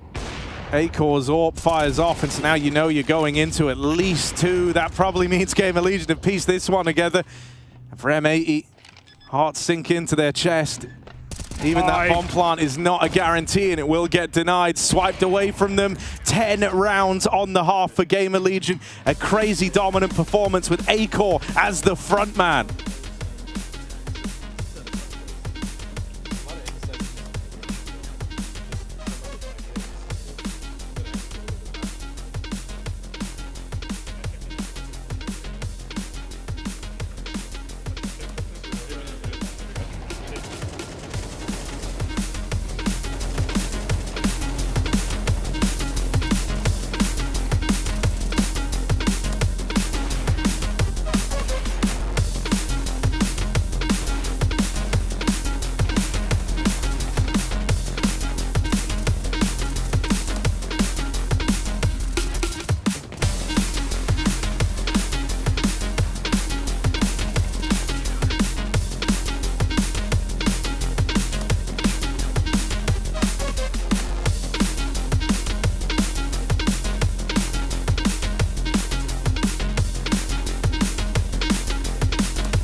Well, Acor's having a field day right now, just kind of playing with M80 in this one as he sits top of the board, 18-3. The rest of the gang all looking good behind him. M80 couple of one-and-done rounds in, oh, sorry, a little streak of two rather. But yeah, you know, kind of struggled to get anything going here. Bit of a sad state of affairs there. Game of Legion, the real talking point for me, just how good they're looking here. Yeah. Acor especially. God, if you love a fast AWP, you're in the right place. I'll tell you that much. Yeah, to M80, I say GL, HF. They need the first more than anything right now. 2 rounds on the T side of Nuke. Let's see what Isaac's got for us. He's been all the talk of the town as of late for Game of Legion.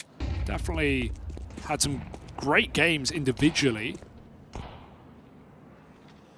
Got a cross into main. Look at Snack. Sneaky boy through a smoke. Some things never change, as we said in the first half. He'll keep it going. Def gets picked on the top site. Slacks at the back of it. He'll land his and then some. Slacks with some phenomenal shooting, and they may have a chance here. Pistol in their pocket, and Isaac, can he stop it? Well, he's got to come up the vent, so automatically you don't feel good about it. And Rek will live up to his name as he locks Isaac out of the round. Pistol secured for M80. That attempt to sneak in through their own main smoke and split the top site falls on deaf ears thanks to some keen trigger work from Slacks, holding on from the back of A. This was beautiful. Love this sequence for him. Game of Legion actually just going to take the full eco here. They want to bring out the rifle as fast as they can. And I think that makes a lot of sense. They've still got a lot of breathing room here.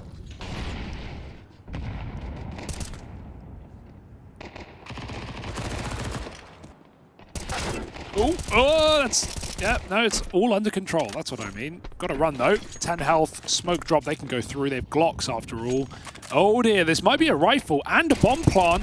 Nice third kill, or second kill rather, from Albs, but they're on hunt coming in from behind. A bomb plant is a win, and Acor's got it. That's a big dub. Did the gun fall out the map into the water? I think it did. He takes one more with him.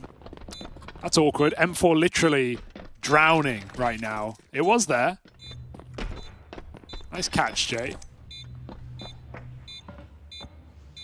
But a round's a round, and M80 have doubled them in this second half.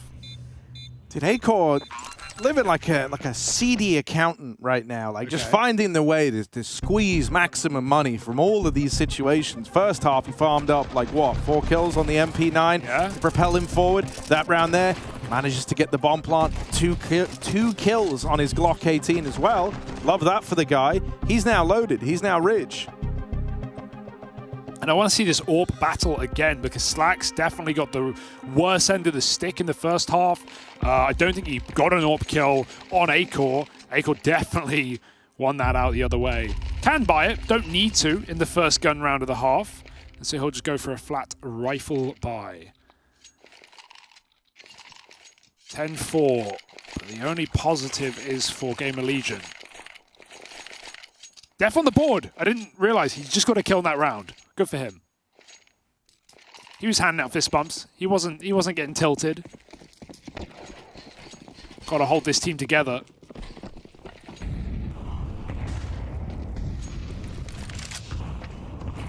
Ooh. Slacks did go try his hand at the opener out in the yard. Now they know about this AWP down in secret. As a result, he doesn't really want to hang around here.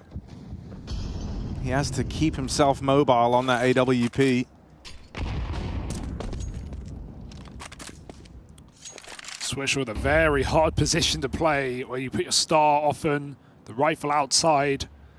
But with the game of Legion been having in the yard, they will meet him right there instantly in this rifle round. Slacks puts this AWP in the door.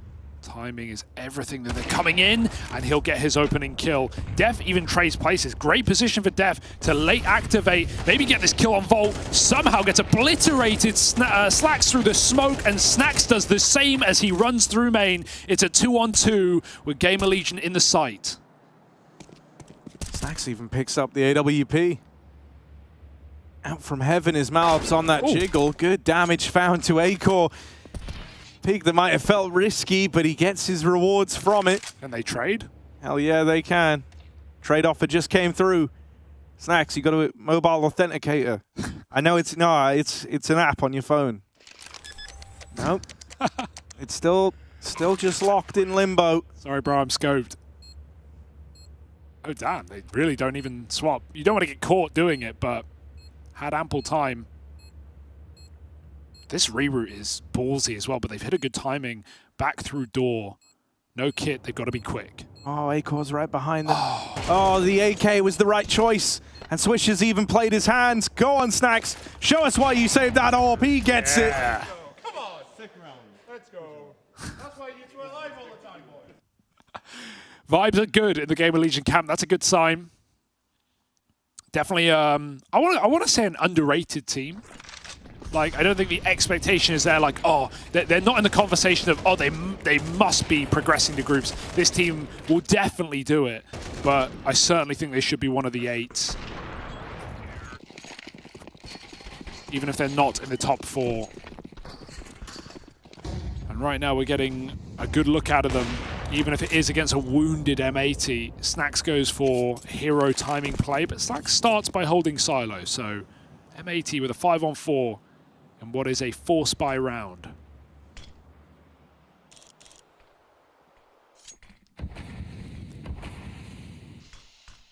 Outside smokes go in, and one man here to push up behind it. It's Isaac. He does have more players in tow.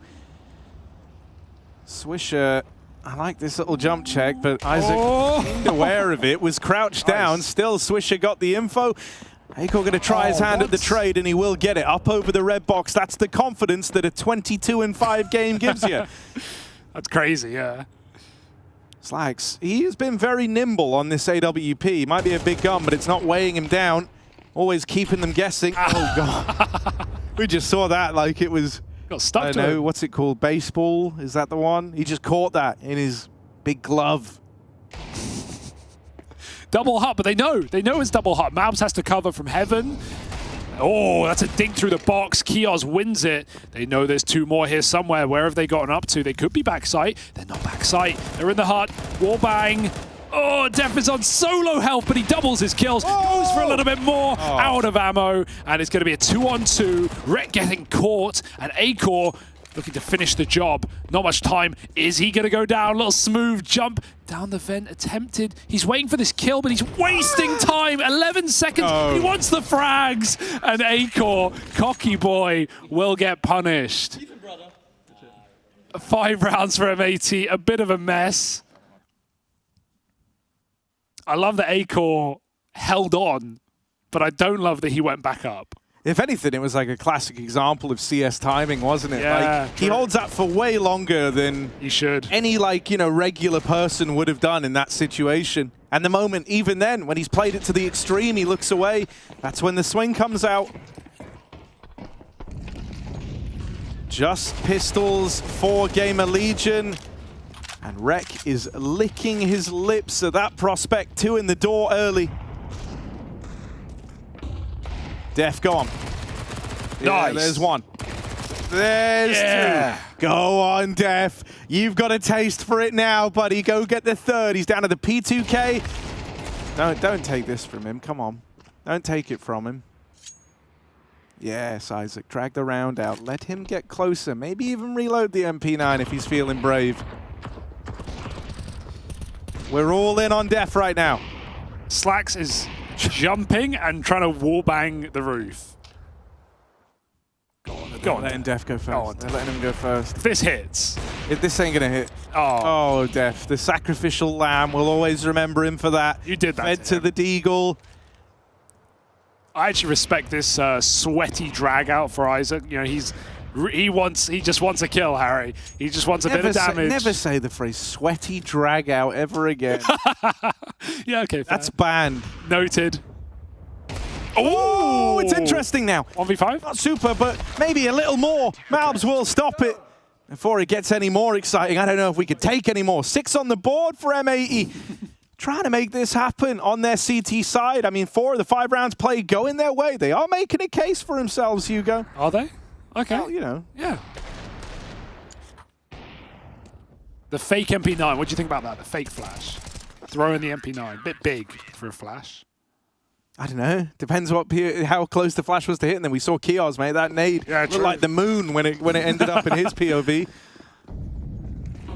Oh, Isaac spawned through the molly. Slacks knows, and we're starting to see Slacks definitely warm into this game, right? First half, there was a lot of head-to-heads against Acor. Fair enough, you're losing that. But now you're putting him against Rifles, running it.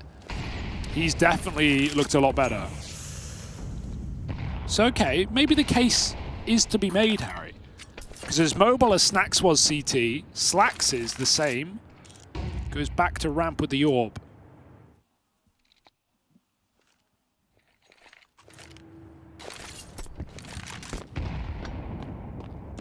Great position for it as well. Very dedicated though, and it doesn't look like they want anything to do with ramp.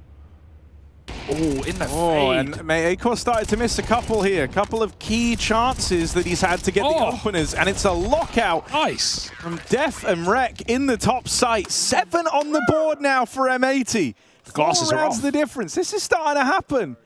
And there might be a case to be made, and if there is, who better to call than the man still behind M80 right now? I got a parking injunction, and this is my lawyer. I'm screwed. Can you get a I don't know what the word injunction means. That sounds American. And I don't drive, so I wouldn't have either of those things. Well, it's not your problem then, Harry. It's not your car. I certainly hope it's not mine. Although I can't find my keys.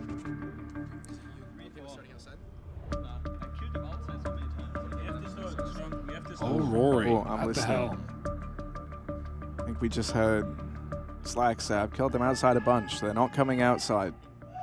He isn't wrong. That's his read on the situation. We've got Tech9 by. It might be a just quick upper hit here for Gamer Legion. They got a molly, get that hot roof, go for the upper hit. You know, that round was similar to one that M80 did T-side, where they kind of just amble outdoor with no nades. And it's, as we've seen in this game, not the most effective strategy. Upper pop. They will not relent. Slacks hits his. He's read it right. They're not coming outside or out into the site because double kill coming through. 3 from M80, and they make it easy. Dev has recovered very well. 7 kills now from the coach-made captain of this M80 squad. 11 and 8. Baby steps, but it's walking. Ahor can buy an AWP now. I hope he does. Yeah. He's even got a spawn.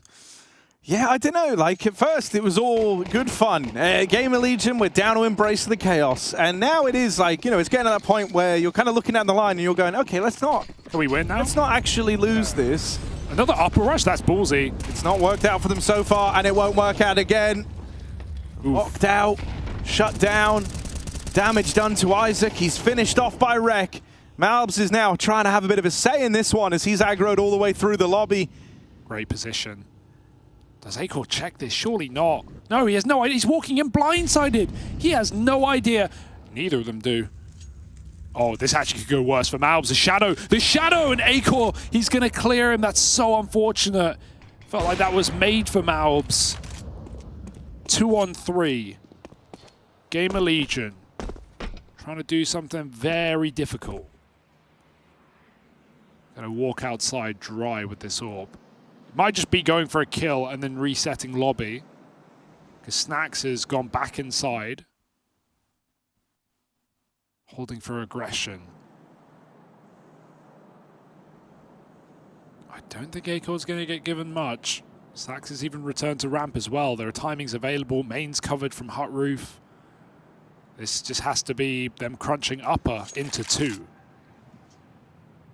Oh, that's brutal. You've been seen. You've been tagged up. Nice repause. Acor's going to struggle to be given anything here. And so 1v3 back at main. They've got no cause to fight him. They can just play on the contact, and Slacks will even drive the nail in by flanking around from behind. 2 rounds the difference here. The gap is closing. The gap is closed. Are making this happen. The gap is closed. And Gamer Legion quaking in their boots. They were laughing at the halftime. They thought this one was a sitter. They thought it was done for, and it should have been. M80 It's look playing here with Def, man, like having to bring their coach into the fold, and they're making this work. Yeah, and the recovery has been unbelievable. Look at Rek, 21 and 15. What a star-studded performance from him. You know, this has been uninspiring on the T side. We've not seen a wall of smokes. Slacks was going on about how he's farming them outside. Well, finally we get a wall down and swishes over the top. Oh, nice work. That's a beautiful spray. Break comes in, and there's more where that came from. Crossing past Heaven, easier said than done.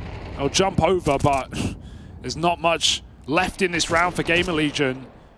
We've not seen them actually get to like secret with more than one player in this entire half. M80 do not make it easy. And this is a game that felt just done at halftime. This was a game that felt done before the game even started, just because of the situation that M80 are in. Dev's held his own. He's had multiple multi-kills on upper. You know, I mean, you're never going to talk about it and be like, yeah, you know, he's defined the outcome of this game, but he has recovered individually. He has, like, put some important kills on the board in these top site hits. Not an easy place to find himself. Malb's dropped off here, but Rek is there immediately to follow up with the trade. And dude, I mean, yeah, for Def, this might have started feeling pretty surreal, but now he's looking like a Rambo. Everything's coming in for M80. That's why you never give up. One round between them and Gamer Legion. You never give up, Harry. You never stop believing. Especially not in MR12. M80 are nipping at the heels of GL, who have yet to find a second round in this half. They found round number 3, their first buy, and nothing since. Quite a hot streak of 6 in a row. And now you've really got to call your way over the finish line, because you've let your individuals be loose, you've let Acor be free, you've gone for some pops on upper, nothing's worked. We need to see a slow, sophisticated, well-called mid-round here from Gamer Legion. It's almost like, you know, bringing yourself back down to that way of thinking is a hard thing to do, right? You went from dominating this game, and you kind of just want to get back to that wavelength, but it's unobtainable. You're not getting there.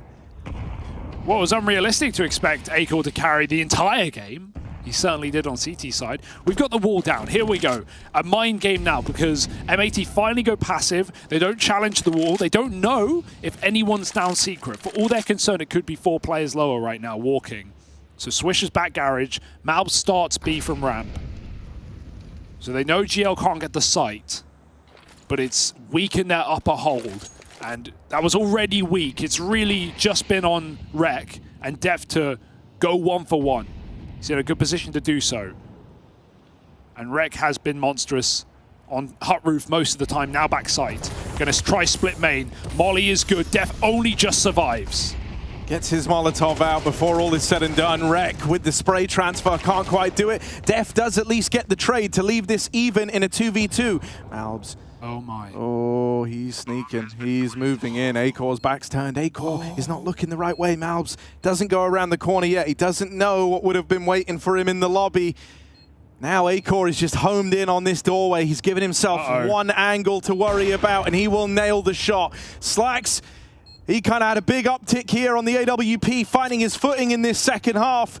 But a 1v2 is asking a hell of a lot. Acor swung on, but Volt never discovered back of the hut.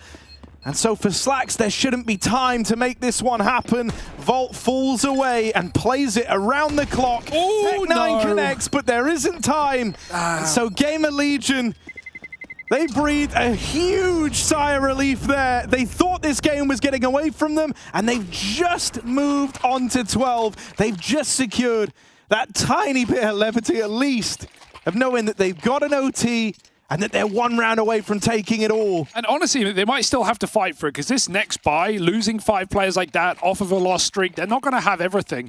Oh, I do love this, though.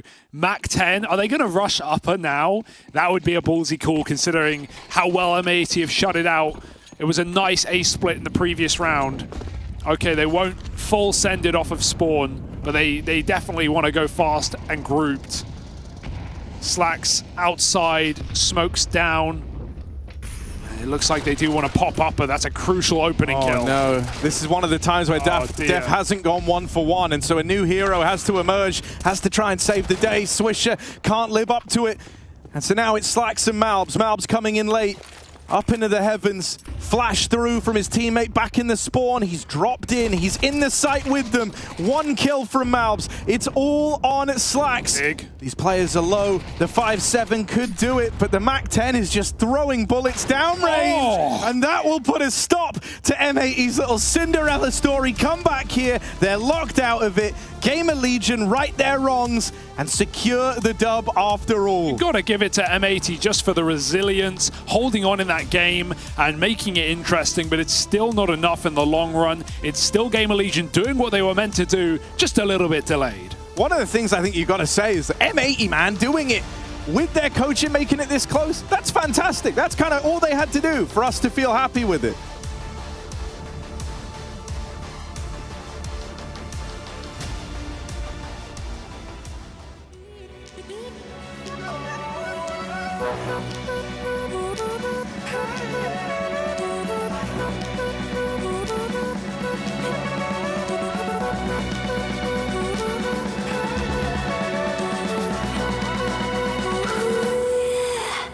Don't give up on us, don't give up on us, don't give up on love.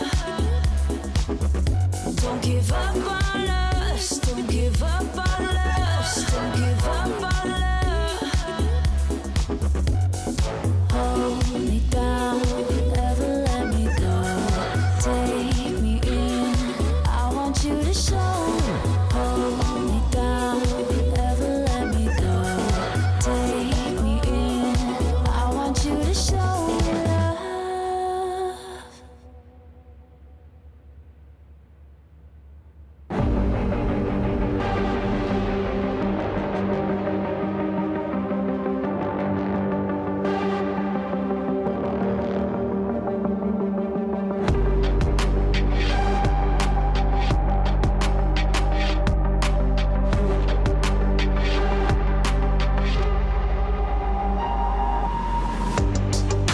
Life without reason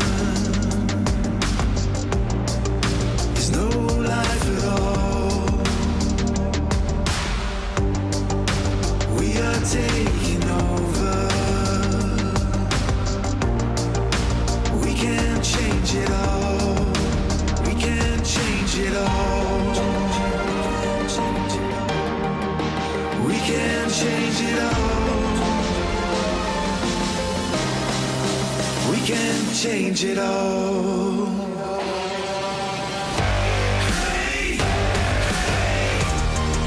We can change it all.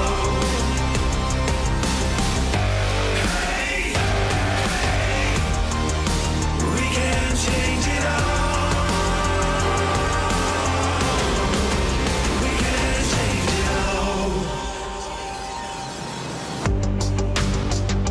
This is the moment chosen for the game.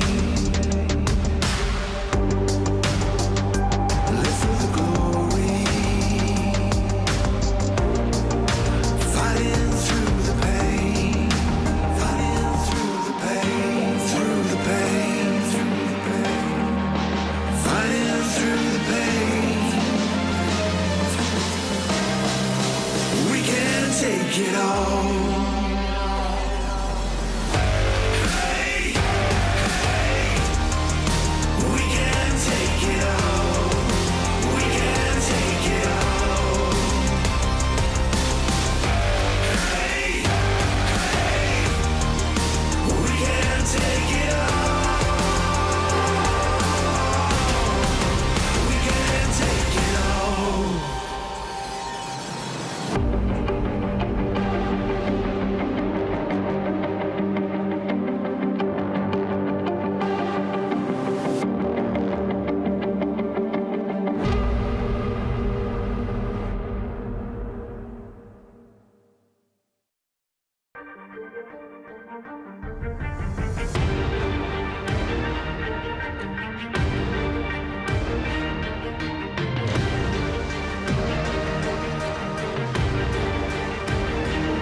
nothing. Hey, why would you think I'm bluffing? A woman of mass destruction, a rocket machine better start your running.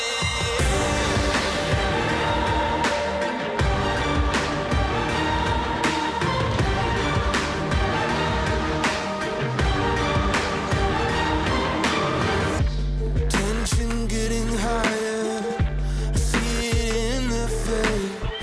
It's time to do or die, yeah. To make or break. Fight fire with no fire. I watch the flames grow. You know I could break an empire in a single blow. This isn't finished, it's only begun. Nothing's unblemished, the damage done. They never seen me coming, a weapon of mass destruction, and I won't give up until there's nothing. Hey, why would you think I'm bluffing? A weapon of mass destruction, a rocket machine better start your running. They never seen me coming, a weapon of mass destruction, and I won't give up until there's nothing. Hey, why would you think I'm bluffing? A weapon of mass destruction, a rocket machine better start your running.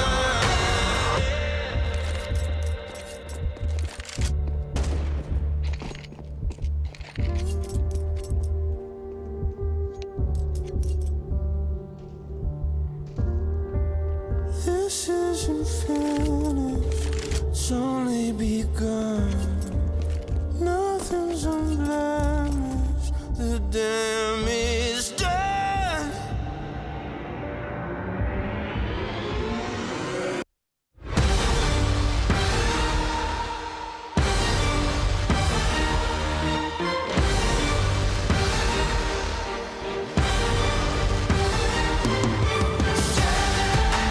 They never seen me coming, a weapon of mass destruction, and I won't give up until there's nothing.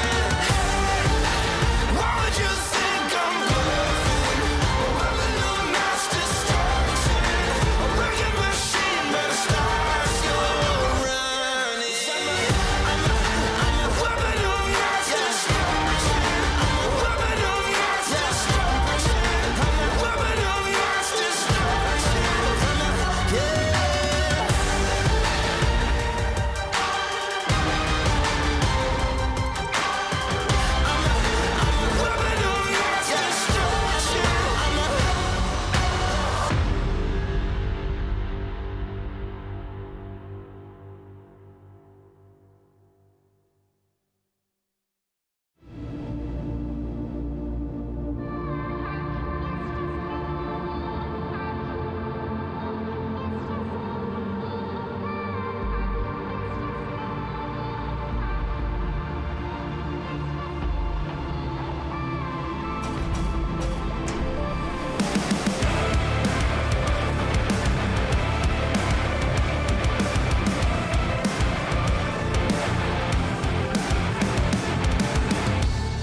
My dirty mouth will drown you out, and I won't let you turn me down. I won't let up. I speak my mind and scream until my lungs are dry. I won't bite my tongue or stay in my cage. If opening my mind makes me insane, what's sanity? It's drowning me. I'm not a slave to who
Sneaking through the back door of my heart, what you close it for? I can't tell what you're looking for. And I could've lied and say you ain't my type, but it feels right, I know right. And it looks like you just might make me wanna say, damn, baby, whoa, you're in full control.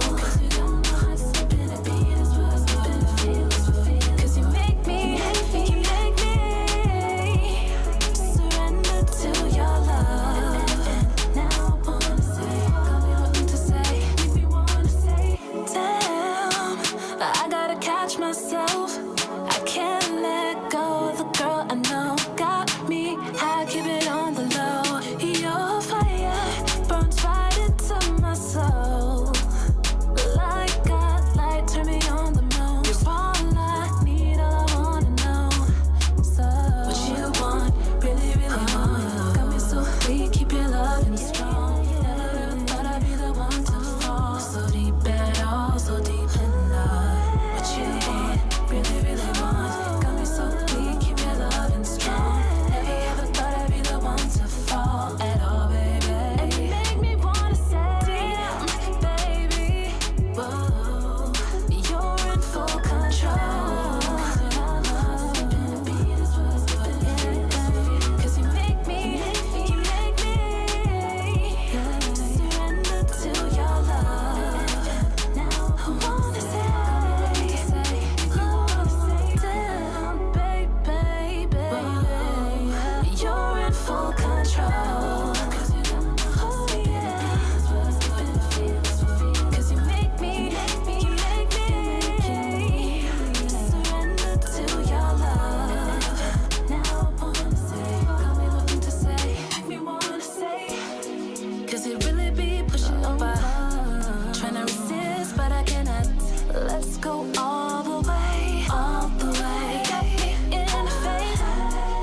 Well, here we are, the game of the day, some are calling it, the one that we've all been waiting for. Virtus Pro about to take on Rooster on the other side. Now, we've had some pretty, interesting results across the day. Some expected, some not. This one, I think, has a pretty, predefined flight path. Ah, yes, like all the other predefined flight paths, like Cloud9 definitely beating the Polish squad, like Estrada surely taking down Heroic. This one, I would agree on paper, but today, Harry, here at 2024 Katowice playing. Had to think about the year there, didn't you? Yeah, I had to think of it. Nothing is guaranteed, nothing is safe, and we are in Inferno for this BO1 between Rooster and VP. The question for me is, do VP fear the cock? Well, I don't know. We'll have to wait and see to get the answers there. One thing that is for certain, it does take some balls to face them down on Inferno. Rooster trying to play into their strengths here as we get ready to embark on this BO1 adventure. I'm very excited for this as well. You got to remember, firstly, shout out to all the Aussies who've stayed up late to watch this one. And I'm sure a lot of them excited to see Netic in the server here in Europe, looking to kick up a bit of a storm all the way from down under. Rooster, T-side, lots of utility. That is a healthy buy, Harry. Only 2 armored players. And I'm very excited to see if Rooster can beat VP at their own game, because I hear they do enjoy the Virtus Pro style. I'll tell you what, they're 1 kill away from winning this one. That much is for certain. I don't know, there's a kit, so you hope they play retake, but Smoke's come in, Flit trying to stop him, drops one of his own. They've got to go through. They will. Oh, I've seen Flit do some really nasty things from this position. Smoke might be down, but he's going to try play ahead of it. Nothing found as TJP picks him up. And so VP, hot on the heels of Banana. Chelios drops in one of these remaining smokes to slow down this side of the retake. They're going to try pressure Jay, and they might come to regret that. He lights them up. The one man from CT has made quick work of this attempted hold, and now it's all on ASAP. He does have to be quick here. Time of the essence of VP. They tap on the bomb. ASAP with a jiggle, with a wiggle, taps out one. Norbert. Still not on this. Norbert can't find it. Will eventually hop on that bomb. Spam's got to connect. He dinked him, but he didn't find the kill. Norbert gets out on 1 HP. 99 in 1 with the Glock. That's actually not cool. That's actually unacceptable. Norbert's on the lip. He's on the top there, so he can't find the bomb. He's on the edge and just about gets it with the stick. That's all Jame, though, man. The triple coming back in through Ruins. Great shooting for Jame, but that hurts for Rooster. You feel like if they honestly just play back at the bomb site, they probably win. It's not a bad play going aggressive in Ruins for some map control, but Jame just lights him up. That's a painful round to lose for Rooster. I love the exec though, right? They're coming in prepped. That was a proper gnarly double molly, double smoke hit. And Netic, he doesn't wait long to get set up by Rackham. Look to rack up some kills with the AK, dropped over round 2. No force, you'll note, which is, very meta to force second round T-side on everyone. So this is just a lot of faith in one man and the want to buy in the 3rd round. Oh. Of course, James has AWP round 2, because that's pretty normal. They find a way. They always find a way. Usually dropped. I imagine he bought this himself, and he'll put it to use. The rifle gone, armor gone, and James just picking this AK apart as they pick maybe it up. 3rd time's the charm. Let's try peek him. Oh, the jump. Oh, they bait the shot out. Yeah. He just goes back in immediately after the fact. James kind of flexing on them at the base of Banana. I'm surprised he hung around at top B for that long, for that many kills, but hey, he made it work. Oh.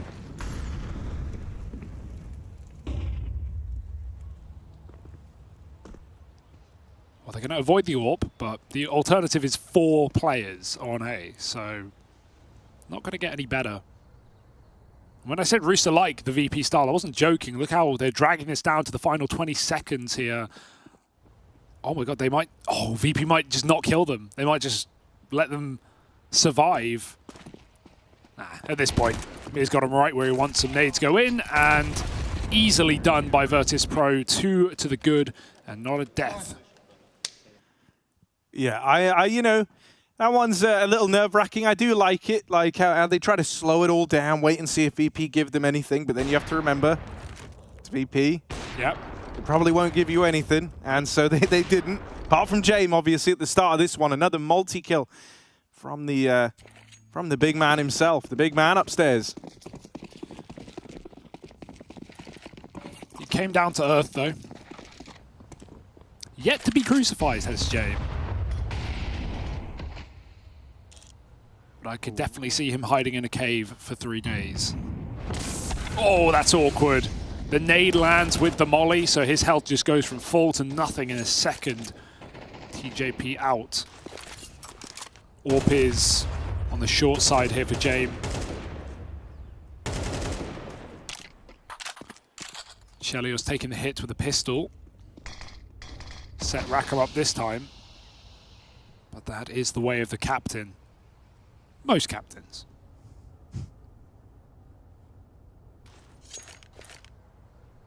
Oh, they just feel so destined to run into him again, don't they? Right place, right time on the AWP for James. This does feel like the perfect map for this matchup, just with the stylistic choices that these teams make.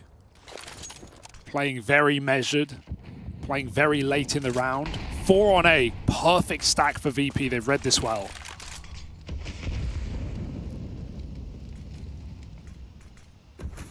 Here they come. James dealing with the first man in. Netic fed to the wolves, and he looks hungry for even more, does James. Rooster. It's all right, Norbert. It's fine. That's my Everyone goat. gets one. And that's a save. A save is called. Wow. I mean, this is a special one, isn't it? The thing that concerns me, you know, like this is, you know, Rooster have found themselves as like the penguin to the Tim Tam here, you know, in a sense. Like, you know, it's but, you know, inversed. They are the penguin? Well, yeah, like in... VP are definitely the Tim Tam. The problem is like the metaphor gets a bit confusing because Tim Tams are the superior product out of the two, but they are the Aussie ones. So, I agree, yeah. You know, but yeah, in this instance, you're kind of the penguin because you're imitating on the other side, right? You're going to try and beat VP at their own game. So I think that's a pretty ballsy move, but let's see if it pays off for him. You can't beat Tim Tams. I mean, there's no doubt there, but you can try. And ultimately, Penguin's still pretty good chocolate. Plus, Tim Tams don't have the joke on the back. Oh, that's true. And so maybe Rooster can give us a few good laughs before all is said and done. I hope so. At the very least, they can try. I mean, we've seen a few of these players, the core of ASAP, TJP, Chelios at Pro League. They caused some upsets. They've shaken a few boats. But this is one of the hardest teams to put away. That's what we say about VP. And that's talking about Tier 1 CS. That's talking about the world's best. Hate playing this team. So Rooster, even if you are aware of their game, that's a whole different beast to beating it. Back up Banana, post nades. It's only Flit. He's got a smoke. Meanwhile, mid-fake going on. That's going to blind VP, but it also might free up Fane to rotate back. And there couldn't be a better time for this as Rooster may want to execute B, but they're not going to have a lot of time here. Flit's stalling out to drop this smoke as late as he can. And there it goes, 38 seconds. They have triple Molotov. Oh, if you wait for that, you do not have a lot of time. Like none, basically. Got to go through right at the end. So just going to try your damnedest to get through this top banana smoke. Oh, they do find one on the spam, and that's the signal to go. But tucked in at the back of the site is Fame, teed up to try and win the whole damn thing. But they line up. He doesn't find any of them. TJP secures the kill to allow the plant. Y'all know what time it is. And so VP, they know better. They write this one off. That's a lovely round for Rooster, leaving it down to the minutia. I have this crazy feeling we're going to get to the end of this game and like the highest kills is going to be like 11, you know? Like, that's actually probably right. I don't think it's that much of a wild prediction, is it? James at 8 already, and there's some exits to be found. Like this. Oh, well. That would have been sick. Yeah, man. Better luck next save.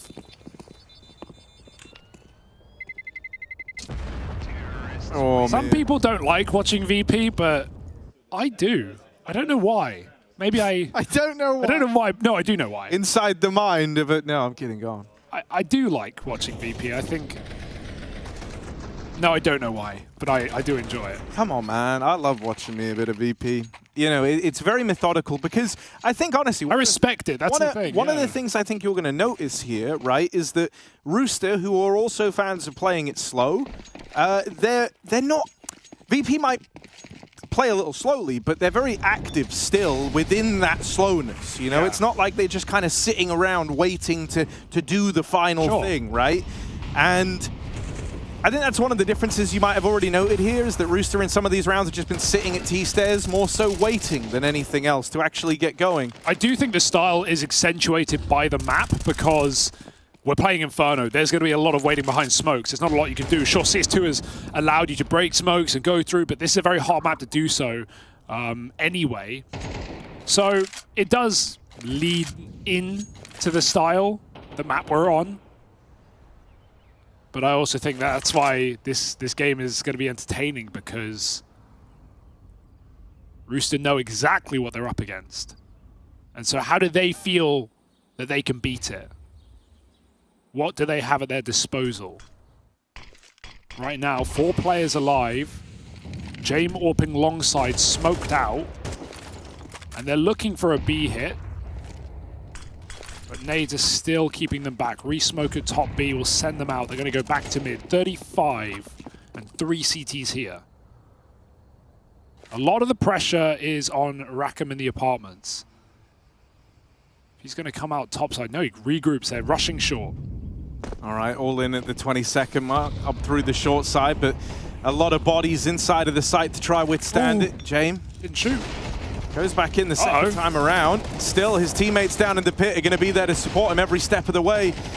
And yeah, this one gets stopped in its tracks. One thing I'm going to say, I think with Rooster, right, I want to see them being a little more active early on, because one of the things you're going to know already is whenever these site takes are coming through, and don't get me wrong, I know they have 1 round, which is already kind of sick, but there's still a lot of util left for VP, and that's a big problem when you're hitting the 22nd mark and you're kind of committing up through the short side. It's not like you've done anything crazy to necessarily pull resources anywhere else. You've not got the util out of those players who are already inside of the site, and so a lot of these rounds are going to get stifled by a last-second Molotov that just or a smoke that completely shuts the round down. And the only way you're going to get VP to part with them is to make them think that you're pressuring a little bit more over towards, you know, the A site, if that's where you want to end up, the B site, if that's where you need to be pressuring both. You've got to be pressuring both. Let's see. Because they focus a lot B. I was going to say they've gotten actually loads of util out of B in these rounds, but look at the 3 A players right now. They've got everything This they is need, a lot more juicy for me already, because you just hear that flash in apartments as your VP. Sure, minute 20 left, but they have to start parting ways with utility. There's already a molly used over at long. Oh. Also, last round, it was a shame to not see Jame die, because he was playing behind that, you know, default big box, and you can spam that in CS2. It's really thin, the wood on it. So Jame should have been spammed out. He lived on 10 health. Sure, they were locked by the molly, but there was ample opportunity to kill Jame there. So keep our eye on that position. Jame will frequent there. Only 1 at B right now, but smoke comes down. He's got an HE for further damage, and Rooster. All right, 40 seconds, but Harry, the same problem. 2 smokes, 2 mollies. They do just get burned right now. There's now 1 set left. Flip with a spare. But they're 4 on A. VP always with the right read late in the round. Mir is making a play. He's going to trade places in the smoke.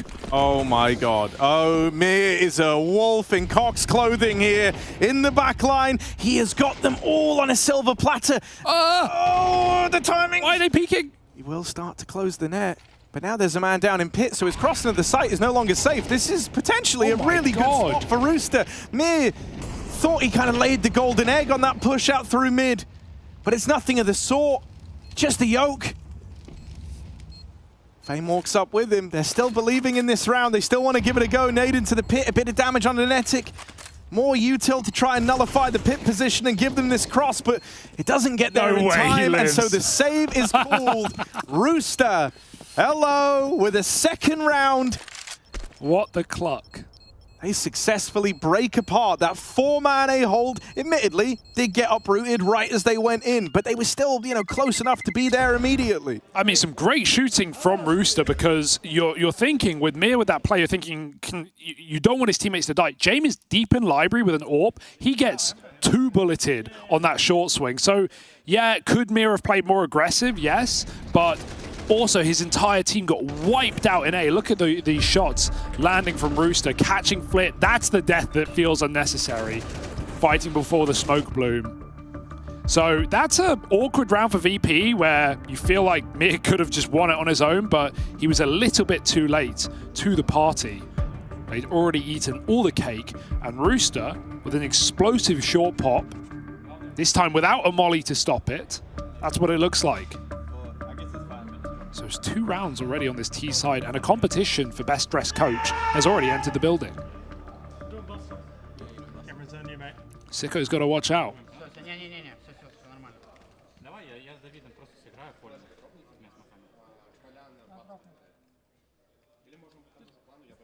Oh, VP are a long way from being reset. So for Rooster, this is a big step in the right direction. Taking the rounds in this sort of pattern where you trade back and forth.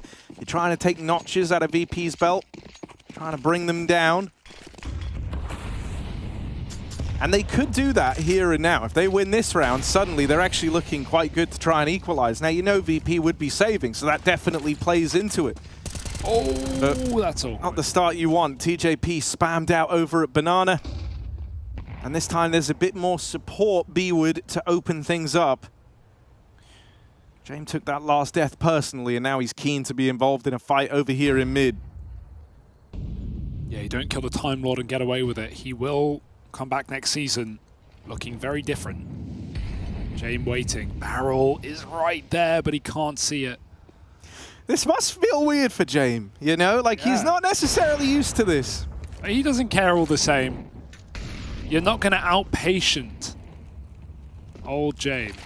3-on-5, Rooster getting picked apart early, rather, and a 4th rotation again for VP. They've had the perfect reads, the perfect stacks in this game. Flit has famous full banana, and Flit is here in library. James can assist on the A site. He'll need to. Chelios with a huge kill down in pit, and they're coming.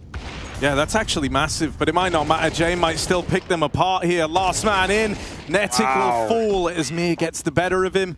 Yeah, from Norbert swinging out down in the pit, he's the one guy with the full belty util left over towards A. That felt, like it could have been a bit of a turning point in the round, but it's just the crossfire's already set up in the site. They're ready for that short play.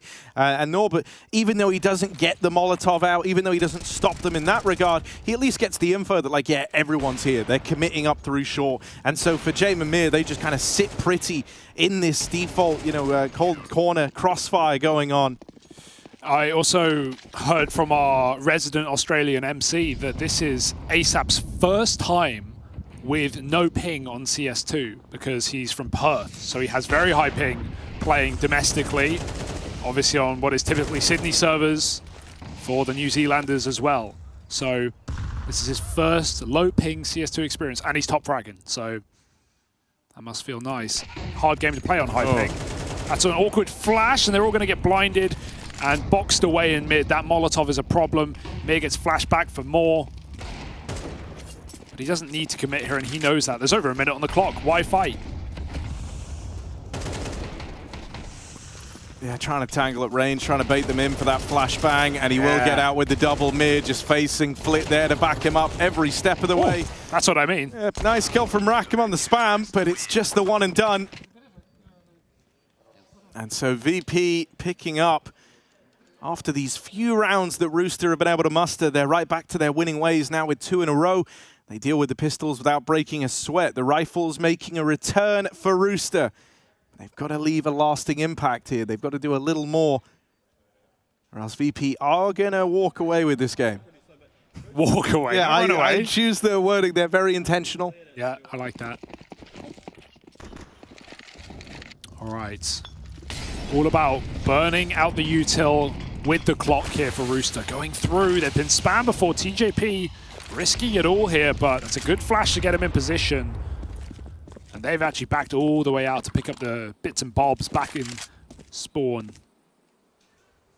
Full belt on Flit and more in store. Apps players as well. Rooster is still putting pressure on the A side of things. VP retake top B. Good VP time. are just so good at like extracting info from very little. In this round, they hear that smoke on the molly and they go, okay, Rooster are trying to take banana. They are putting resources here, and so VP do the same.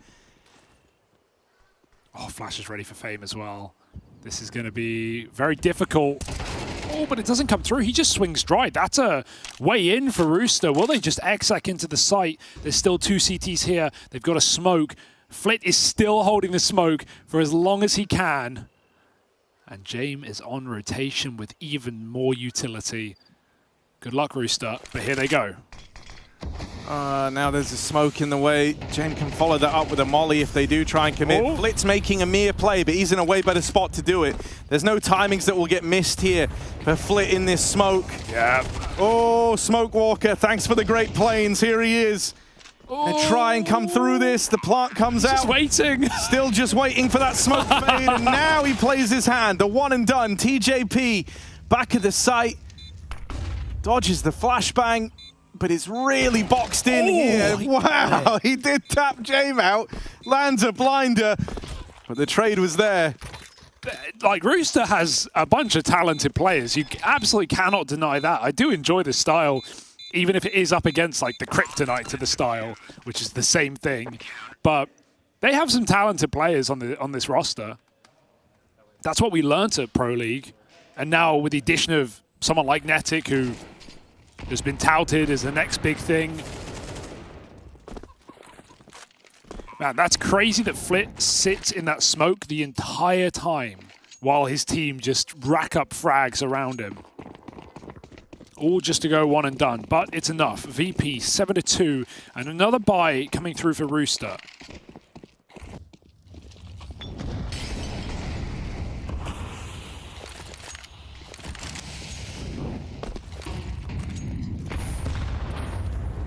Oh, the util, even though they tried to stifle it, has still done great damage to these few players that moved up through Banana. It feels like Rooster are going to try and use what they learned last round against VP, right? They've put a lot of attention towards Banana early on. They're trying to keep resources over towards this B site. Meanwhile, 2 others work the apartments, Rackham and ASAP here. But nothing more than a flash, and then they up and leave. I find it so concerning that like every one of these rounds, Norbert is just left with a full belt of util. He's feeling no pressure to ever use that down in the pit. Same can be said for Jame, who's kept most of his intact. They're trying to leave themselves a bit more time on the clock as they lob in that first smoke, right, to draw the util out of VP. And so they've at least managed that goal. Oh, but another smoke was in spawn. Another smoke was in. There's always another smoke. You thought that maybe this was the answer. Oh, the change of util. Yeah, dangerous. They're going to likely just come through this. They're already in the smoke. The molly lands a little late, so they're up and past this guy. Flit swinging it wide, and a TK in the mix as well. Netic just deleted ASAP, but he's looking to make up for it now. Didn't have many bullets left in the AK, and gets away with that kill to Mir. A 2v2 ensues. Jame and Norbert left up in it. Kill for Jame in at Banana, and now it is just Netic. He's got to try and do right after that TK. He's hoping he can pick this one up, 1v2. They've got him boxed in, they know where he is, and that util comes in from Norbert to finish the job. That's why he holds on to it, baby. He knows he'll need it later, far, far later for the retake. Jame even needed himself there. That got a little bit cooked for VP, but a nice attempt from Netic. It will not come through. 8-2. And yeah, VP doing as you would expect from them. Very high expectations. Like, you know, regardless of matchups, this is, to me and to many others, the safest team to go through the play-in. Not a team that gets upset frequently. And a very hard style to play against. And VP are doing it once again. Even Jame going for an opener down middle. He's going to get deep smoked. Boost over. Not a bad move, but Chelios is ready for it. Done his homework. Double nade as he tries to chase him down. There's a gap on the right side. He'll go through. If they were ever going to pick up the pace, now's the time. Yeah, they're still trying to readjust to VP, trying to bring these bodies into the site. Norbert in. Oh, God, Norbert. He thought he got him. Norbert. Only good for the one and done. Leaves it even in the 2v2 again. You're really praying if you're Rooster, like, this is our one. This is the 2v2 that we convert. But is belief enough? Flair just edging through this smoke, gives one over, and it's Netic to secure it. Fame up the short side, smoked off now, looks for a way back in and is locked out. Rooster finally able to convert one of these 2v2s in the post plant, and that will see them head off with a third. Now looking for 4 to close out this first half. And they've actually been able to put the money in a bit of a weird spot for VP, honestly. Considering what the scoreline was, considering how proficient VP are with the finances, this one does have its limitations. All it took was the entire half. But let's see if they can make something happen with this opportunity. James goes for an opener. I do like how James is willing to throw himself in for these fights. He's feeling like the better AWPer right now and undoubtedly proving it. Oh, awkward for Netic, caught with nades. Flit just dry swings. Yeah, I mean, Flit's been hearing them smoke that molly and push through it all damn half, right? So he finally kind of does something about it, and now he looks like he wants to come through with a bit more aggression here, all the way down into the base of Banana. TJP never even considers that. Shot the gun. Yeah, this is looking dead in the water. They tried to go fast towards A, but they didn't have the bomb, so they have to go back and get that. That's forced a slowdown in the round. And even crossing at Banana sees Chelios just wrecked on this spam. He knows he can't go back up past that either. 2 rifles laying down the law. James is back in library. We have double pit side.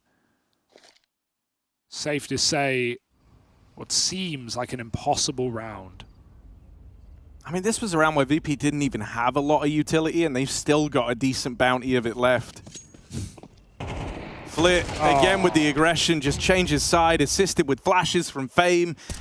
And that 4th round is nothing but a distant memory here for Rooster. The hope that they could have got it quickly extinguished by VP. As ASAP looks to get this one over and done with pronto. It's a 9-3 half. Virtus Pro looking lights out.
Life without reason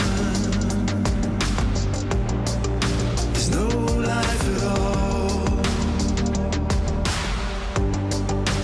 We are taking over. We can change it all. We can change it all. We can change it all. We can change it all.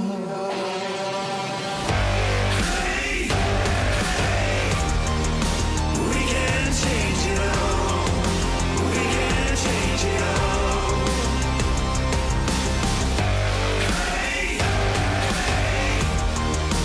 We can change it all. We can change it all. This is the moment. chosen for the game. Live for the glory. Fighting through the pain. Fighting through the pain. Through the pain. Through the pain. Fighting through the pain. We can take it all.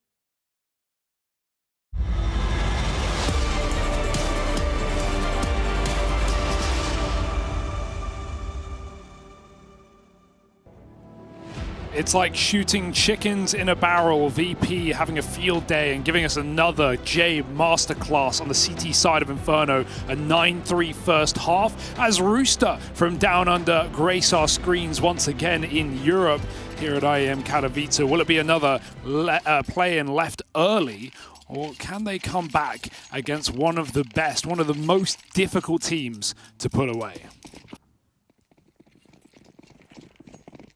Yeah, I felt like you might have answered your own question in the question.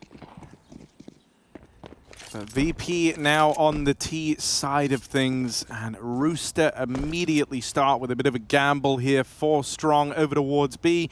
That leaves Chelios as the sole recipient of this top mid push.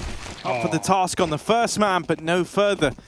And Rooster now start to rotate around in through spawn, but they are going to be left high and dry. That bomb already up the short side, full control taken. VP even have library. So the rotate here is anything but secure. Aim gets out of there swiftly after making first contact. 1 kill goes the way of Rooster. Can they build upon that? They now sit with the man advantage. Util still in play here for the Rooster squad. They've got a molly as well. Try burn out any of these tricky positions. Jame is found on the spam. Another smoke hero play. Flick gonna try get tricky in this smoke, but tapped out of the round. It's only Fame left, and he is overran. Rooster secure the pistol to open up this second half in a very VP-esque way. Very impressive round to win, right? Chelos going 1 for 1, and VP getting, as you said, library control in their post plant. That's shocking that Rooster are able to amass that round. Some nice smoke shots coming through, definitely. But yeah, VP hiding out in smokes has been a name of the game right now, and Rooster are ready for it. Well communicated, well put together for Rooster. A pistol round, and maybe a hope in hell to make this game close. We've got Galil's out with an AK on VP though, so they can put this to rest very quickly. Nothing worse than losing this round if you're Rooster. What's James going back for? More nades? Or just hanging out?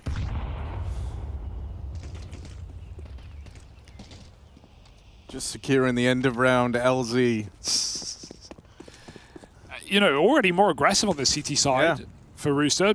All the way down Banana, very dangerous. I wonder if TJP returns to top B with the second smoke. It's the final smoke in this position. If he doesn't, he is there for the long haul. And VP are going to wait that out, and they're going to fight it. They want Banana before they do anything. So TJP, round is resting on his fight here. Netic has to bait for him. Oh, he's been naded. I didn't hear it, though. But they will clear it, and that's him flushed out from the bottom of Banana. I mean, already most of the util kind of burnt through for the Rooster squad. They've got this one molly used to try and block at top Banana. Chelios attempts the swing on the back of it, but nothing found. VP look to just follow through with this one. The smoke charge from Chelios, only netting him 1. That re-smoke might send them packing. But look at me. Oh, this rotate. ASAP just coming back now, but that might betray him. Yeah, he's caught repositioning in the library. And when you see someone kind of darting back in like that, you know that they kind of bit the bullet on that rotation and that the site should be clear. That's such a surprising rotation for ASAP, considering no one from VP actually got into the bomb site, and Rooster were peeking the whole time. Netic is peeking from back quad, and they never called the player getting in. Sure, they knew at least 4 out of 5 players were there, but there's 25 seconds. It's Inferno. It's a classic VP move. So that's an awkward way to lose the round for Rooster. And as we said coming in, that's just the worst thing that can happen when you're trying to mount a comeback, losing to full rifles. The save is nice, but now you're just basically, the economy is deciding these last couple of rounds of the game and not in Rooster's favor. Fantastic kill for Mir. He has had a great game. You know, Flitz 14-7, Mir's 8-5, but Mir has had a lot of impact in some of these rifle rounds. So very nice shutdowns from long side on CT. We'll forget about that one smoke play. And I mean, you're certainly seeing like the impression, the inspiration that VP have had on how Rooster attempt the game. But I think it's very interesting to watch because you're kind of seeing like, you know, the inventor's the one who truly understands how the system works and why it works how it does, versus the team that have taken the inspiration from that. So you're getting like similar looks out of Rooster in some of these rounds, but it just doesn't have that same little bit of finesse in at the end. I like what ASAP's doing. ASAP has, I think, 4 HE grenades by the bench in CT. So either he's going to like throw them over the wall, or he's going to use them to stop a plant and just bang them in. But they're still stacked B, which is interesting. Usually when you see this play, you're playing retake B, but they're committed here. And VP look like they want to execute, so this could actually be a very, very nice setup for Rooster. 4 players here and 4 HEs from one man. Yeah, he's about to just start throwing fastballs into the top of Banana. TJP might fall. The nades halt for a moment, but ASAP keeps lobbing them in. Only one of them was actually on the mark. The rest, VP, of course, delayed. And so now they're going to go explore these other avenues. VP have been good at this. Oh. They secure the kill in top mid. That still isn't enough to immediately bring the bomb back round. There is still one more player in the site, and right now Fame has called it's clear, but firing off. Now they know about him. Now they know about this 5-7 in ASAP's hands. He's dealt with the man down in pit, and he could look to stop this bomb from aggressing up through the short side. Spammed out. He goes the way that James did so often in that first half. And not even the save is guaranteed, attempting to get out with these rifles. Flit. Oh, he's got him. Oh, Flit looking to really just drive this one home. Perfect timing. And he's so fast and so quiet here. You're not expecting this. Yeah. You're still repositioning into the save. And now he can wait for the rest of the team to fight with him. Poor Netic. Like vultures, man. Just circling the wounded body of Netic at the back of the site. 1 kill in the attempted save. There's more where that came from, and they will deal with him. Nothing brought forward into the next round for Rooster. They're now faced with a very awkward decision. What do you do here? Lose, probably, which is the sad reality. I would like to see an eco just to play for more gun rounds, right? Like we say this for a lot of special oceanic teams coming to Europe and often getting outclassed. Like they're getting practice in, they're getting experience in, and you know, you can play double force buy rounds, but what are you going to learn from that? Let's have one full buy up against match point and see what we can do with it. VP style is an art form though, even that late hunt from Jame. I love it. And VP just going to dry walk up middle here. This is very early. 5 players. 4 Rooster in the same place. And of course, VP uncover the hole in their defense, and that is long. Gonna exec B in the meantime. They're waiting for these rotates to come through. They know they're about to come through, and they will feast. Oh, they're even hiding from it. When Rooster, or if Rooster rotate, they're going to be so confused. How are they in our spawn? Yeah, James actually did not approach it with the same sort of reserve style that Norbert did. James wants all the kills. Will he actually go for the 4 eggs? of them? Nah. Because he wants to keep the low. money. He's low. He wants the UMP to go get the last kill. It's more money. He's always thinking big picture, long term. Even at 11-4, 12-4 now. Oh, nice. UMP's gone. Come on, James. Come on, James. Oh, assist. Norbert steals it. That's another 6 months in pit for you. I like that. All right, then, Rooster. Let's see. Can they offer up any resistance right at the 11th hour? VP just 1 round away from securing this win. An expected result, but you know, actually, I've liked some of the ideas that we've seen out of Rooster, and I don't think that this, you know, drawing inspiration from VP is a bad move. You certainly see like some of the same looks implemented at the start of these rounds. I think the T side probably needs a little bit more refining, because one thing you'll already note is like VP way more active across this T side. Like even in this round, you kind of have the apartments pressure being applied. There's a good bit of util coming out there. There's sound cues with that. You're taking real estate. And so they're constantly keeping the pressure on Rooster. Ooh, that's a hunt. No surviving Flit and his intense aggression. Up banana. Nice kill for Netic, though. Molly comes in. That will stop VP. They're not going to exec off of a one-on-one. They're just going to chill out for a moment. Resmoke comes in at the right time. There's still 2 players waiting here. You know, it will be nice to see Rooster play against not the #1 seed. And actually, if they lose this game, they will face M80, which I think is a very viable matchup. M80 did look good earlier on that second half of Nuke, but I think it's more to the level of Rooster, and I like the style they're playing. I think it could be a more interesting game. VP now ready to throw this one away. Not throw this, you know, win the game. Yeah, that's not the right wording then, but here we are. Yeah, if there's one thing you can say about James, it's that we all know, unfortunately, he's got that seed. Chelios and ASAP burnt to a crisp. In the back of the site is ASAP. And Chelios can't even play into this. That plant's coming through. This one's looking to reach a bit of a natural conclusion here. VP didn't feel too tested throughout the game, and that's exactly what you want to see. Yeah. Definitely a team that can make a deep run here at IEM Katowice. And they just got to swim their way in through the play-in, and this is certainly going swimmingly. 2-on-4, and Norbert is here to finish the job. Chelios hits his orb shot up close, but there's no kit in this round, and James and Fame combine for the finishing blow. A final knockout punch to Rooster as Virtus Pro take one of the most convincing wins of the day. That's second to Spirit, shall we say. Nice to see from VP. Rooster with more to do. They go down up against M80 for an elimination BO3. But all in all, we're happy to see VP come through to Katowice in fighting form.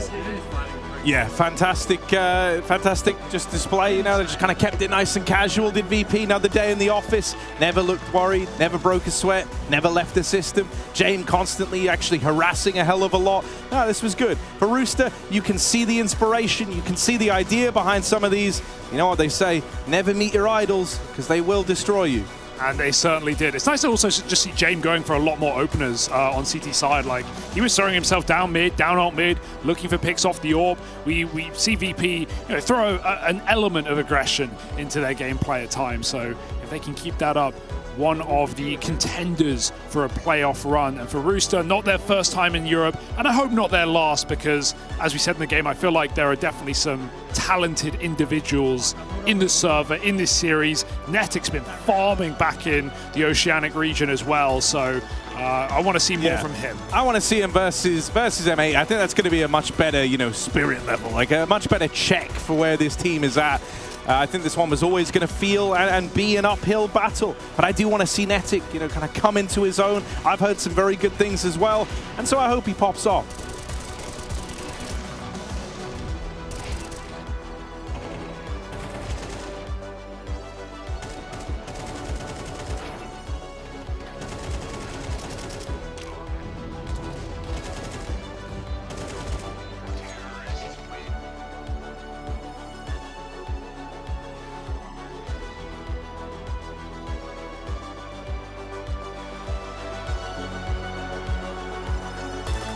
a great start for Virtus Pro. Business as usual for them. I mean, we need to just rewind really quickly because obviously we jumped straight into game. Let's explain Roosters. They were always going to be in for a tough time. How did they get here? So they were invited due to the ESL World Rankings for the Oceanic region. And it seems like when I actually look back at what Rooster has done in that space, they are beating some of the competition around that region, but there's one team that probably is going to overtake them relatively soon. So to me, this is probably one of the swan song sort of international events for Rooster because Greyhound's right knocking out that door. Yeah, I think we're looking at one of those cases where, and I hate to say it because in the spirit of being competitive at a tournament of this caliber, I would like all the teams to have a realistic expectations of winning their games. I don't think that's quite the case for the Roosters. What I would like them to do here is remain competitive to the best degree they can, maybe in that lower bracket they're heading into now. And if anything else, use the time wisely in Europe. Practice, get a lot of reps in against some of the top European opposition. Practice maybe against the tier 2, tier 3 scene and then elevate yourself so you can compete against the Greyhound. So maybe you get another shot next time around. For now, though, in the space of this tournament and in the space of this game, I think we saw exactly what we expected. A team that I have high on my list to make it very far at this tournament versus a team who's most likely not going to survive more than a couple of days. Now that we've set the scene for Roosters and we have an idea of where they came from, you can understand why it was such a struggle for them to play against Virtus Pro, who are looking more and more clean as the move to CS2 continues. Banks is with one of the players now, so let's find out how they're feeling. I think they're very clean and smooth, Sam, that's for sure. This was a pretty comfortable game, but we're expecting this from you guys now, Norbert. I want to touch on one thing, though, because when I spoke to the Rooster guys, they said they're big fans of you guys and your play style. Did it feel like they were trying to match the same style of play? Yeah, maybe we feel like on T side they played slow. They try to do as we do usually, to play slow until 20 seconds and try to go A or B. And it doesn't work, right? You just sit and pit, you wait, you keep all your util, you're like, okay, come to me. Yes, but it's so boring to sit until 20 seconds and wait. Is it A or B and use your utility or save? Wait a sec, Norbert. You said it's so boring and this is your style. Yes, but I mean, we're playing a city, not a ST. But they're using our style, so I don't know, I was full focused until 20 seconds, until our players on B didn't call go save. So, yeah. And then you just roll on over and you say, okay, I've got full util, and just throw it in and see what happens. I don't know. When they're executing, I'm just moltoving close side and just using my smoke and waiting the guy, to rotate from B and help me so I won't die. Do you think you'll get a more interesting game next time? I hope so. He hopes so. Let's see if it gets more interesting for Virtus Pro, who are looking damn good to start off Katowice. Hello Norbert, welcome to watching Virtus Pro for the rest of us all the time. Now you've experienced it, but with all credit, their slow play style, it just works. I also think any team that slows down the way Rooster did doesn't stand a chance against them. You can't fight fire with fire when you're the smaller fire. That just doesn't work at all. So I liked that Norbert was brutally honest about their style, that it is boring, that he wants a more fun match next time. I think that's kind of what I'm taking away from this, that he knows himself that even within the VP hive mind that he's like, this is probably like the least entertaining Counter-Strike on the planet. As much as I want to agree with that, it's also one of those things where I can't help to think in practice, like, because we hear from teams that they hate to practice against VP. And I bet you Norbert and the VP players hate to practice with themselves because it's a very tough play style, requires so much mental capacity. I guess it's very restrictive in a way and requires a lot of, I would say, mental capacity in order to deal with that day in, day out at a boot camp where you're playing 10 hours a day. It's just impressive to me, honestly, because I couldn't. Just the stamina necessary to play that. I feel like actually MR12 might have actually really helped this VP team. That being said, I mean, they did win a major playing that style too. But I mean, maybe they can be a little bit more consistent just because the stamina is a little bit easier now that the games are just shorter. I'm kind of grasping at straws right here for this, but it's just like, you're kind of think of like, put yourself in the place of Norbert and everybody on the team. You got to be like full focus, 30 rounds, plus they played overtime all the time before. And now it's like, well, at least the game's just a little shorter and so you can focus a little bit better. Your United States Air Force aim high player of the match is James because he invented game time. He is the reason that VP comes up with this slow play style, and he's big brain Jame. Most professional players love him. They think that he is a genius with what he does. How do you feel about him, Pimp? I think he's a fantastic individual Counter-Strike player. Sometimes it's forgotten. We don't speak enough about Jame. Obviously, we haven't seen VP play that much at the Tier 1 level since they won the major. It's been a bit of a quiet period for them and their team. I think that with the resurgence of CS2, with the way he's playing right now, with the way VP is playing right now, I think he's once again in the conversation for being up there. To me, he's a top 20 player in the world, no doubt. I think he's definitely up there. He's contesting for it all the time, and we often praise in-game leaders for not having the highest individual output. At the very least, we give them that excuse. There's no such excuse when it comes to Jame. I think he's a fantastic Counter-Strike player. Like him, I hate him, the way he plays Counter-Strike, but I think he's great.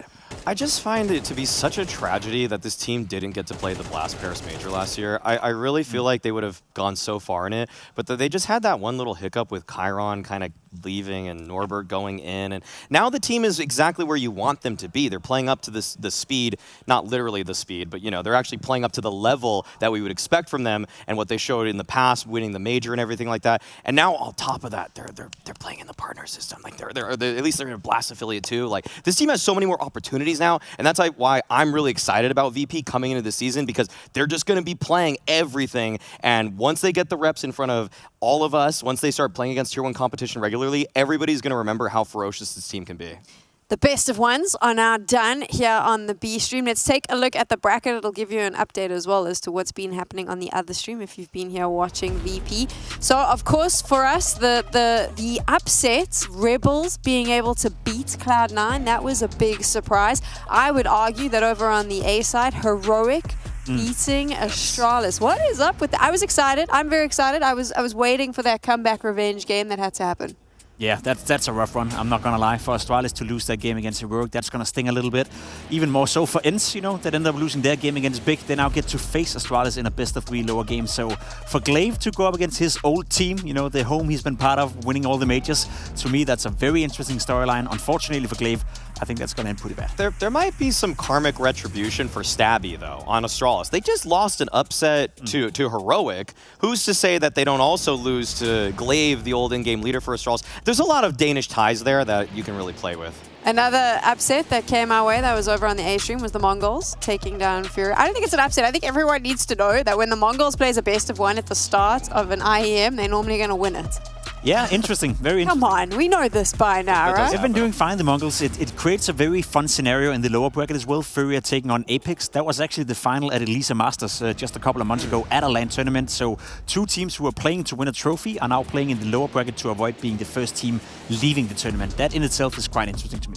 And then M80 versus Rooster in that lower bracket. That's going to be a good matchup for two teams that I feel like maybe a little bit overpowered here. They could possibly get some rounds on the board, build some confidence. That is a horrible way for me to speak about teams in a competition, and I apologize. Well, let's just put it flat and bluntly here, is that we know neither of those teams are winning the tournament, but it's nice if they're able to get a win under their belt. Like, I think both of those teams came into this event with the M80 situation losing Mangs, with Rooster just kind of being an underpowered team from a underrepresented region. Either of those teams winning are going to feel great about themselves if they're able to accomplish it. Maui and I are going to go to the bar, so Mike and Bubsky are stepping in, and Maui will be back tomorrow. I don't know if I'll ever be back. Maybe on Thursday, Friday. I don't even know what day of the week it is. Not. We're going to, yeah, it's like she is done. We're going to take a quick break, and I won't see you after this. Welcome, my friends, to the Cathedral of Counter-Strike! Elevated, level up, way to the top, headed to the peak. All them boys want to talk, hit them out of love, but don't got receipts.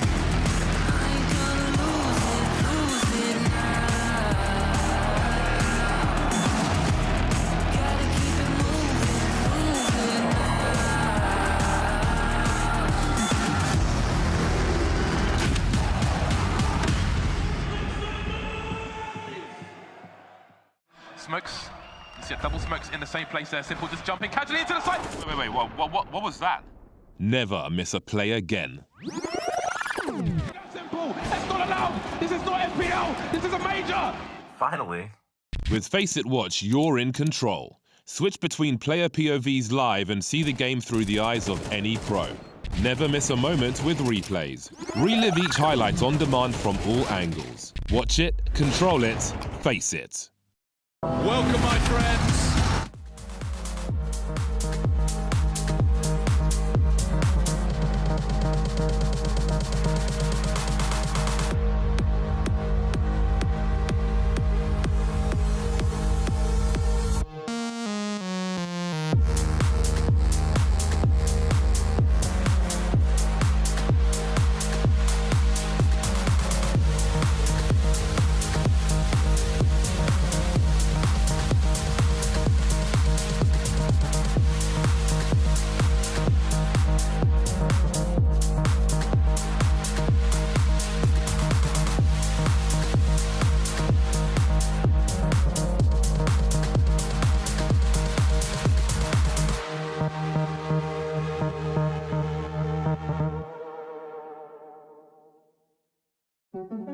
Sneaking through the back door of my heart, what you close it for? I can't tell what you're looking for, and I could lie and say you ain't my type, but it feels right, I know right, and it looks like you just might make me wanna say, damn, baby, whoa, you're in full control.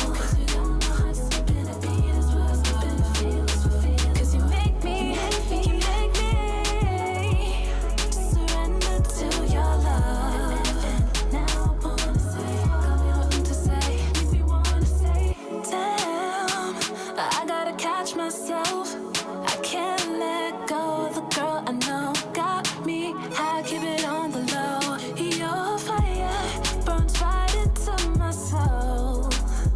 Like God, light, turn me on the moon. You're all I need, all I wanna know. So, what you want, really, really want. Got me so weak, keep your loving strong. Never ever thought I'd be the one to fall so deep at all, so deep in love. Really, really want. Got me so weak, keep your loving strong. Never ever thought I'd be the one to fall at all, baby. And you make me wanna say, damn, baby, whoa, you're in full control. Cause you make me surrender to your love. Now I wanna say,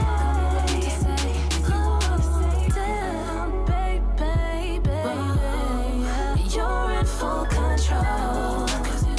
Oh yeah. Cause you make me surrender to your love. Now I wanna say, got me wanting to say, make me wanna say, cause it really be pushing over. Trying to resist, but I cannot. Let's go all the way, all the way. Got me in the face. You got it, I want it, you love it. You make me so I can't deny it. Cause you make me wanna say.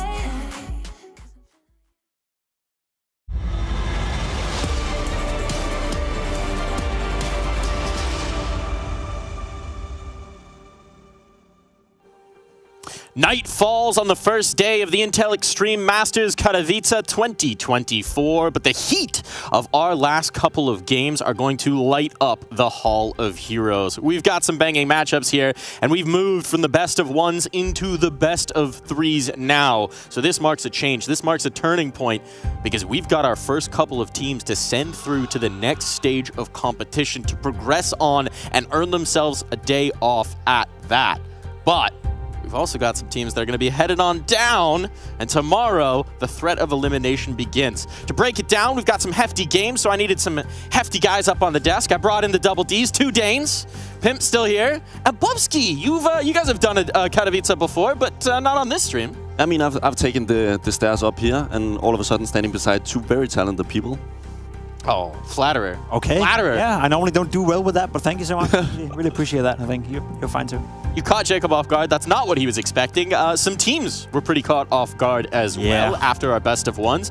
It's time to check in. It's time for us to do a little bit of a heat check and see who's maybe still feeling good, who's feeling strong, who's maybe cooled off a little bit after those best of ones. We got 4 quadrants here, 4 different moods for how the teams are feeling. Sunglasses in the bottom left, they're chilling. Upside down smiley face up top, that's maybe a team that was supposed to do well, didn't do so much. We got the shush face silencing the doubters.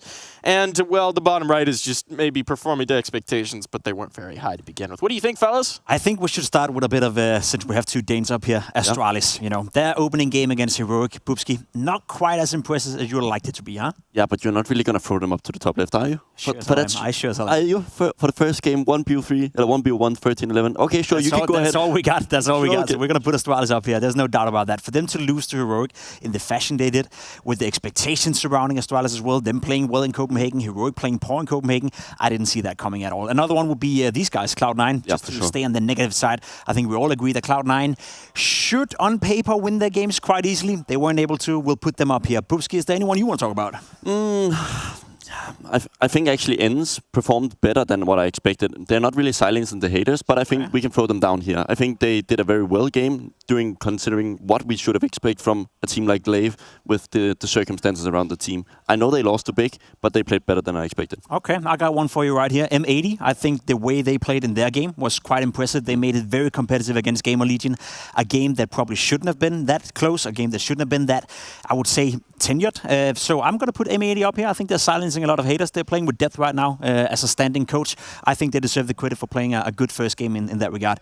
Daf, Mike, anyone you want to dive into here? I was going to say, you already gave some plaudits to the American team, so you're already good in my books. We'll give a good one. Here's some boys who've impressed every time they've made it out to an international event, and yet people still keep doubting them. I'm talking about the Mongols, of course. A little overlap there. Oh, second Mongols. Oh, why not?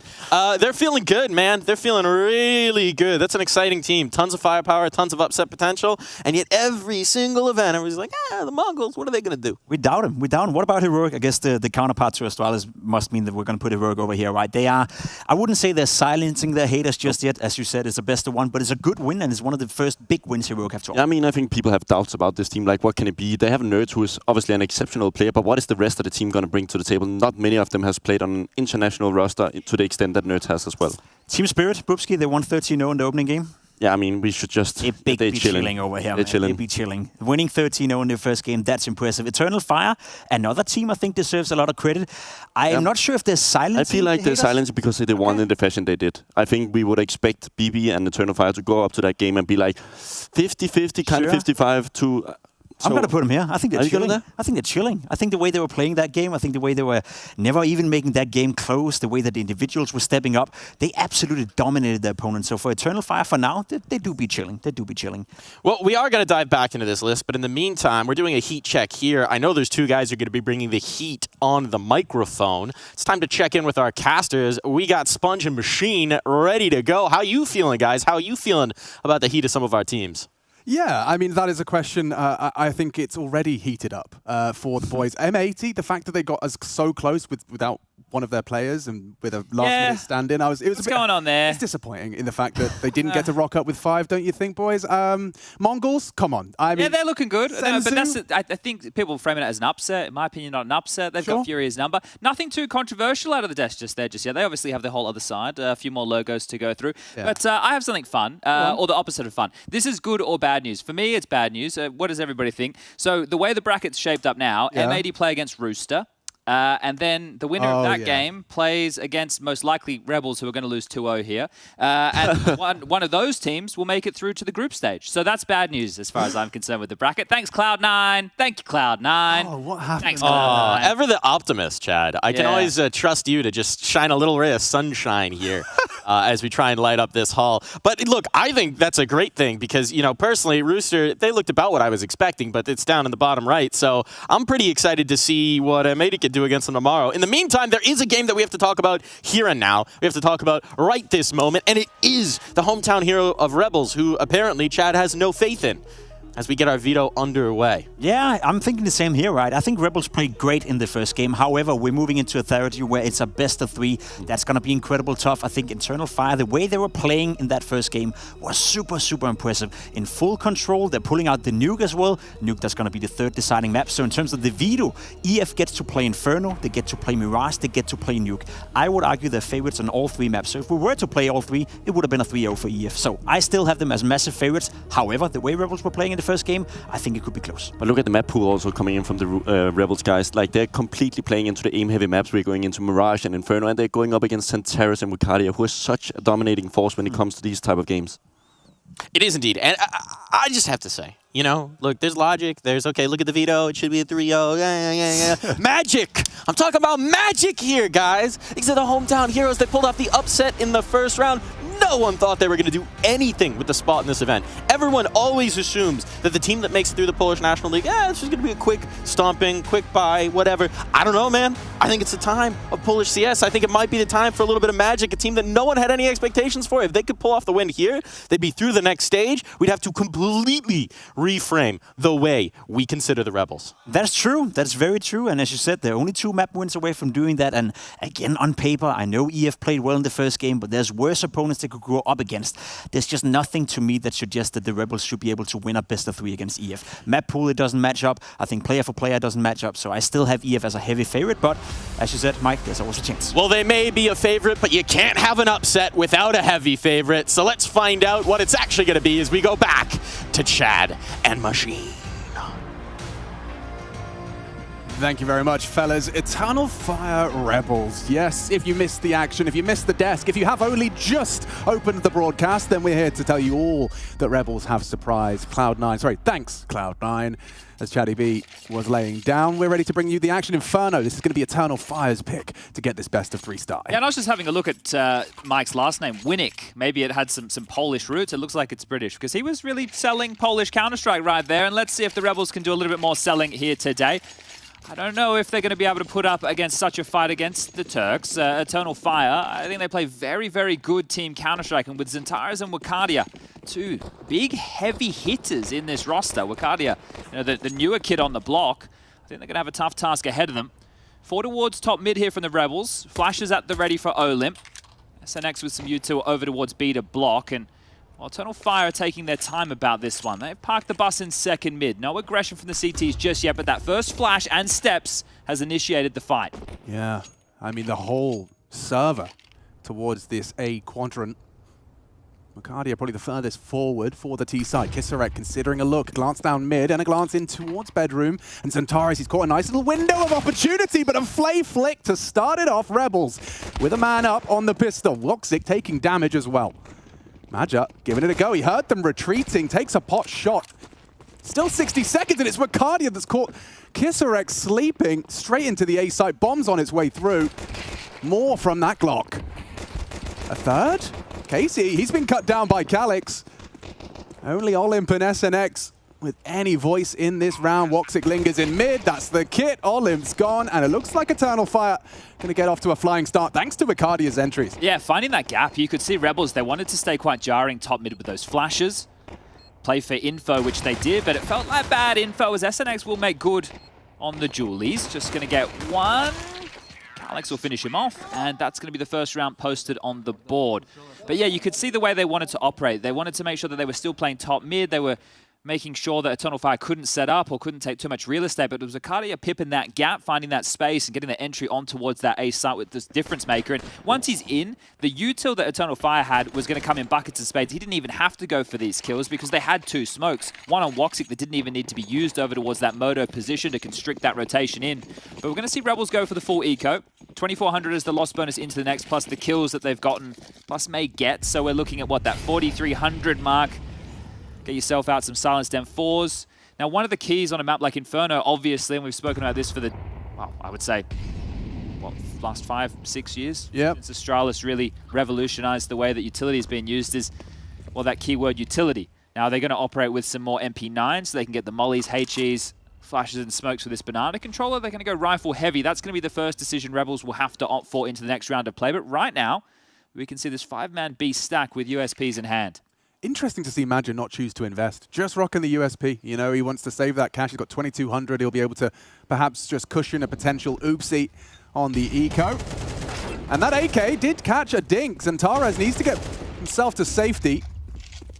And there's, clean shots from Woxic as well. Nice deletion of Olymp towards that coffin position. Zentaris is chilling, and so is the whole squad. I mean, that bomb's at T-steps. This is exclusively just a kind of a recon mission. And again, well, they're going to play for info. Eternal Fire. Katowice has taken an awful lot of space towards Boiler and Halls, clearing that out. Nothing heard. And the full rotation as Magic gets to profit. The AK from the Dinks and Taras here into the USP, jumping around, clearing out the space, and they should be in, but diligent stuff here from Eternal Fire, not taking too many risks about this one. 25 seconds left on the clock, and the bomb should get punched in momentarily. Now it's Wakadia's turn. Can he farm up on the MAC-10 as they push down Banana? That's the question at hand. Oh, he's going to get a good few here. 600, make it 12. And Flay could be another victim to that MAC-10. Running and gunning. He's not shy, and he's got 5 total in the first 2 rounds of play. Now, Eternal Fire, we saw that incredible result against BB, and I wanted to kind of pick your brain as to what you learned from that game. I think a team like BB, right, when you have Nafni as the in-game leader and you have a few of these, I don't want to call them pug stars, I don't think that's a fair representation, but maybe aim stars, players that like to get stuck in, like a Chiron, for example. I think the team Counter-Strike that Eternal Fire can play can really dampen that flame or that style, and that's why I think that Rebels are up against a tough task here today. They don't have a lot of officials together with the 5 of them. Sure, the core of Casey, Olymp, and SNX once upon a time have played an awful lot, but this Banana control, oh, stifled immediately. Zentara is straight through the smoke. Kisarek goes down. That's not the way you want your first gun round to go down for Kisarek. 0-3. You're like, I've got the spawn, I'm taking the fight. Run boosted off of your teammate's head, and Zentara, he's not done yet. A double kill into B. It's, a big one from Casey back. If he can slow them down with that smoke, Woxic's going to come straight through, takes the frag, takes the site, takes the round. Yeah, beautiful work. And Woxic laying his life on the line there to take that space, knew that he'd be likely to be traded, and the MAC-10 keeps doing work. Oh, this is no fun for Flay. Hold on to that for your dear life if you can. And of course, with a MAC-10 just showing up on the radar next to him, he's going to be backing up out of there, looking to save an expensive weapon. Well, you can see here, because of Katowice's position of finding that frag, they have Halls cottoned off. You've got the rotation back over from Wakadia now to try and support this. Staying with the bomb looks like it will be Madger, and getting to hunt through CT spawn is Woxic. So constricting this, taking this away, it's going to be a big boon for Eternal Fire. Oh, and they are coming for him. Sure, you hit the shot. Not going to anticipate maybe another one so hot on his heels. Wakadia continues to crawl. Woxic draws attention. Flay. Oh, he has it. I think he's gotten away with this one. Unless Wakadia clears his corner. Oh, no! Oh, he's lost the orb the last second. Okay, well, that sucks for Flay. Sucks for the Rebels. A very slow start. Yeah, he's almost very lucky there, Flay, isn't he? I thought Wakadia had him every day of the week, but just wasn't aware as he had slipped off towards short until the final moments. But that's everything wiped off the board. Partial investment here considering the loss bonus, and there it is, Wakadia. Yeah, he was glued towards sight, but does get the kill at the end of the day. Now we have some pistol upgrades, a couple of 5.7s. Is this where Madger breaks his pacifist start? 0-0. Calling the shots. That's the in-game leader's dream, Alex. You don't make any kills. You just get to move your little chess pieces around the board. And so far, he is definitely up material. I want to be quite jarring towards Halls and Boiler here. Now with Katowice over towards second mid, I don't expect him to take too many risks on his own.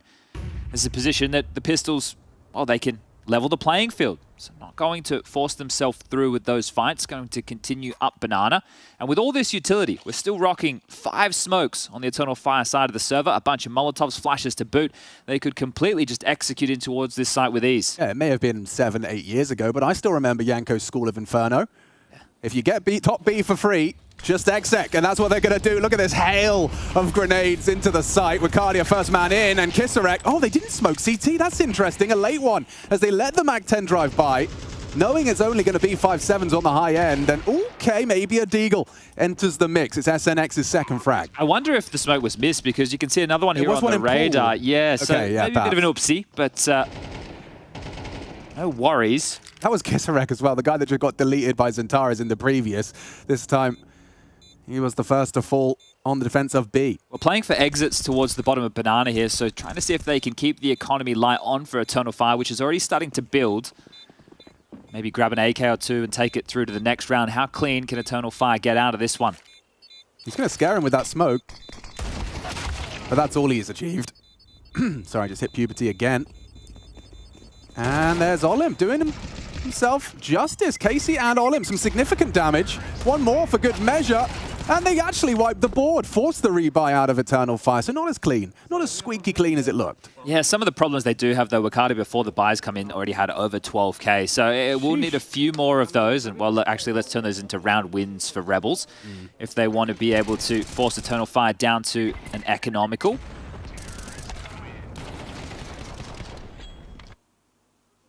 Something to celebrate, but still yet to see the round on the board for Rebels. Flay's back into the AWP again. So both gun rounds that Rebels have opted for, the AWP has been a primary focus for Bobby as Woxic burning hot toes, has to dip back. Banana control. Oh, I think it's still going to fall in favor of Eternal Fire here. Oh, they've dipped back as I say that. So completely relinquishing it. You can see this Calyx duo with Wakadia taking abs control. They'll have to get past Flay. See how ready for this orb angle Calyx double swing. is. Double swing, missed shot, but a limp. Only the one. There's the trade up. It's Flay that leaves with the Rebels advantage. Apps is their domain. Presence on Banana audible. And so Rebels, they'll probably consider those two players on B, plant their feet. Yeah, and top mid might be cleared in a moment. Casey's starting to swing out from that long side, so bracket's called clear. He can tuck himself in towards Trash. Both players for Rebels playing towards CT. Now, if SNX takes contact first, they might not expect the boost. Two players over towards CT this late in the round, really? That could be the question as smoke is dropped. 45 seconds remaining. And, well, it's a bit telling now. The util's starting to rain in from Eternal Fire. Oh, the HE's a good way to get through that smoke. No longer delayed. Woxic takes a lot of damage from a HE back, and it's finished off by SNX. Good damage. Kisarek another. Centaur's last man standing. Oh, wow. Gets brought down through the smoke to just a single point of health. He would love to get that bomb down. Hasn't managed to find himself on the bomb site yet, but yeah, flashes are available. He's going to give it a go. Fakes it out and run on down. There's a Rebels round. Okay, well, they post the polls. And that was all through the double hole setup. Flay's AWP paying off on the second investment.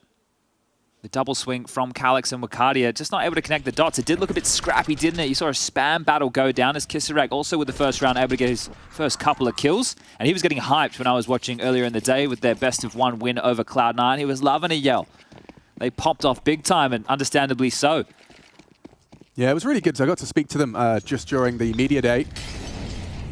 And I asked them about what happened last year in Katowice. Of course, it was complexity and Furia, and it was not particularly exciting for them. And the answer they landed on was nerves. You know, it is a mental game, and you're just getting into your own head. They were saying, oh, in scrims we were beating tier 1 teams, the teams next door, you know, it was feeling great. And then, of course, just consumed by the moment. Perhaps with a win under their belt, they've kind of proven to themselves it won't be happening this time, but this already looks fantastic for Eternal Fire. Round 6, a pick good. Nade the smoke, that was brave. Very brazen right there. They're going to force their way through. Flay to... Another. Yeah, disperse as well, but they can wait this one out. Flashed off the line. The cavalry's here, but they're in. Yeah, not going to be easy. Flay's orb, though. Solid connection onto Wakadia. He levels the odds. A 3-on-3, that bomb is ticking, trying to reset towards Banana, and they do just about turn tail in time. They can smoke off Banana. Olymp has one, Casey and Flay as well. Flashes to work with. Rebels have a kit. Make it 2. There's a chance for this retake. Giving it a good go. Calyx, first contact. They smoke him off on Banana. Calyx needed to get them both, and he's delivered. Flay, sure, you've taken him down. They're locked behind the smoke. Does he give it a go? Does have the kit, does have the smoke. And he's not holding. He's holding. He's holding it right in front of their face! A ninja from the AWP. Can he save his AWP as well? He's taking it down! Just match a last bullet of the spray through the smoke before the round resets. That's going to feel fantastic for Flay. Yeah, look, it's going to put a smile on the face just because you snatched that one away after the hard work of Calyx. That double, you can see they missed the smoke. A bit of a gap there on the left side, completely blind. Grabs the second onto Casey, but Flay, he's just hoping and praying right now. Celebrity Chef making a meal of that one. Cooking up a storm and grabbing the second round for the Rebels. And that's 2 consecutive. You know, you said they're going to have to try and exhaust that Wakadia supply. Well, down to a meager $1,000 in the bank account. Now, something key to note, this banana smoke that Eternal Fire are throwing is one of the key elements helping them garner banana control. Oh, Calyx, quite horny on this one. He's very quick on this. Casey's already looking his direction. Oh, still catches him. Could be a second here. Calix spots the orb, grabs the second, even the third on A now noted. Olymp under pressure. Yeah, this is a lot of pressure all over the map. Zentares just takes SNX down. They both commit to the duel. Crouch key pressed. 2-man advantage, and they're looking to commit towards B. Nice from Olymp. Confirms that there's only one holding towards that underpass. And just crossing on in. Yeah, I think the devil's in the details there. From Calix's position, for him to just be so quick on that, it's just a power walk through halls, just a contact out. I'm curious if he heard the boost, right? Because the fact that he's just charged through and is immediately looking for those type of fights, right? He was glued towards short side immediately. When he's coming out, he must have heard something on porch side with the boost going on. How are you not worried about Pit? Precisely, right? And it is very early within the round, so sure, but even still, he's just power walked into that position and gone straight for those duels. So an impact round here from Calix, almost back-to-back if they had converted the last. That is a beautiful AK-47 representing the Eternal Fire as well. But Olymp picks up that AWP and will save it, trying to make the best of a bad situation. I say that. Wicardia maybe could deny it. It's a solid angle from Olymp, but he's sticking out. Wicardia further away from the angle. And that AK-47 of Woxic does connect onto Kisarek.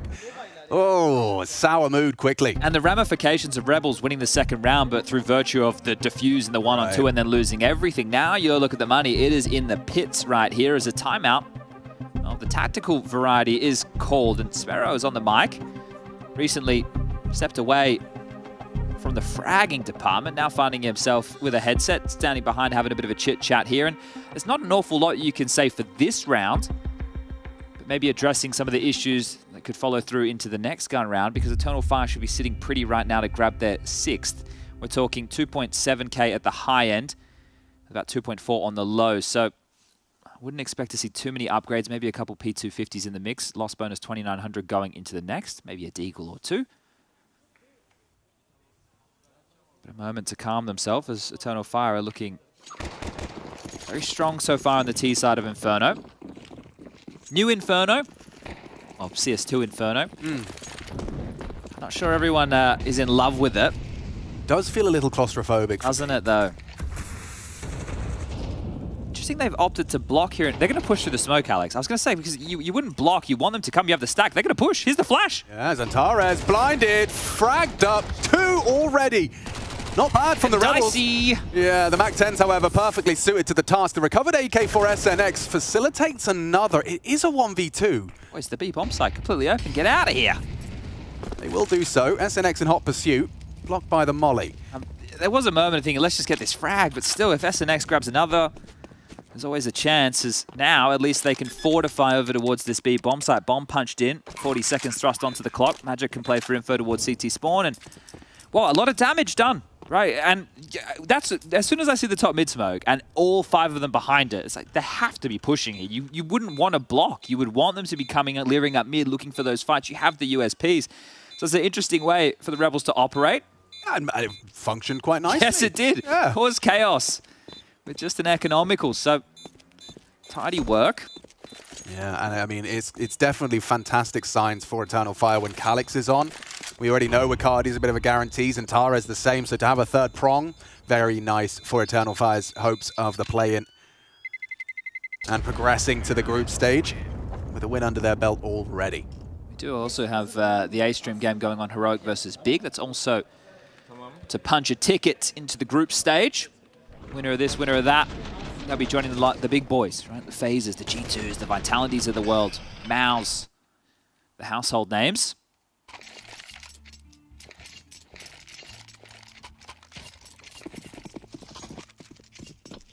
Again, Flay with the AWP. Let's see if he can find impact once more. 3 players starting top B for Rebels. Are they going to all in for this banana control? We are going to see that same smoke just behind the half wall, and this time negated by one of the CT's own. They don't want to play against Zentara as the can opener. Hold him at bay, and let's see if they just continue to cycle through, if they want to take this a little bit later within the round. Plenty of ways to skin a cat as far as banana is concerned. Or flay a cat in this case. Nothing, I just had inappropriate jokes about shaving cats. Gonna leave them in my pocket. Woxic, Zentares walking on up. can see this game plan. There's the flash. SNX has got nothing in front of him bar smoke. That boost, though, just kind of jiggling in and out of the angle. Does he jump on the half wall? That's the next. It's tempting, but that's where SNX would have him dead to rights. Now the fade. Now it's up to SNX. Steps up to the plate, and Tara's blinded. Still frags him up. Disadvantage for the Rebels. Already, look at this positioning from Wakadia. He's burrowed in deep towards middle. And he's beheaded a limp search. Goes looking, only finds hot lead to the head. Nice shot back, Flay. Keeps it level at 30 seconds. The bomb is alone. What's going on here? Zentares has no teammates with him. 25 HP and only 28 seconds to get it down. Looks like Matt is going to sell this. He's going to smoke for CT. That's going to be dropped. Molly towards triple. Kisarek will have to move. The Orps joined him. Now Casey, so much noise in Boiler. Open runway for Zentares to get into the site, but Woxic, he's not going to be ready for this. And Casey's heard a lot of steps now. Casey, an opportunity, takes down Woxic. Zentares, don't forget, low HP, a single bullet could depart him. They're just still at B. From the round, maybe it becomes a little bit of a late flank. As long as Zentares can delay, if Zentares can delay, there's 3 encroaching on his position, opting for a bit of a forward aggressive angle. Kisarek unready for that one. And now it's a missed shot from Flay. Oh, this is uncomfortable. Madge is coming. He's anticipating. Flay, beautifully handled on the AWP. He is the MVP of that round right there. Oh, Zentares having a bit of a twinkle toes right there, dancing between multiple fights, knowing he's completely surrounded. And that dance that they had with Casey as well, that made things extremely awkward. Maybe getting a little bit too tricky. Eternal Fires, they will give up the third, but there's that AWP of Flay. They get it in his hands. He can find them that impact. Yeah, it was just, I think it was really the clock, their greatest enemy in that one, considering the amount of mid-space they got so early. You can understand why the bomb started leaning back towards A, and then that exchange left them a little bit hastened. With Wakadia also jumping around that long side, I don't think they're expecting, so many bodies over towards the A site still, so... Ooh, a cheeky MP5 in the mix. It's going to be an all-in banana here. It's a deep smoke.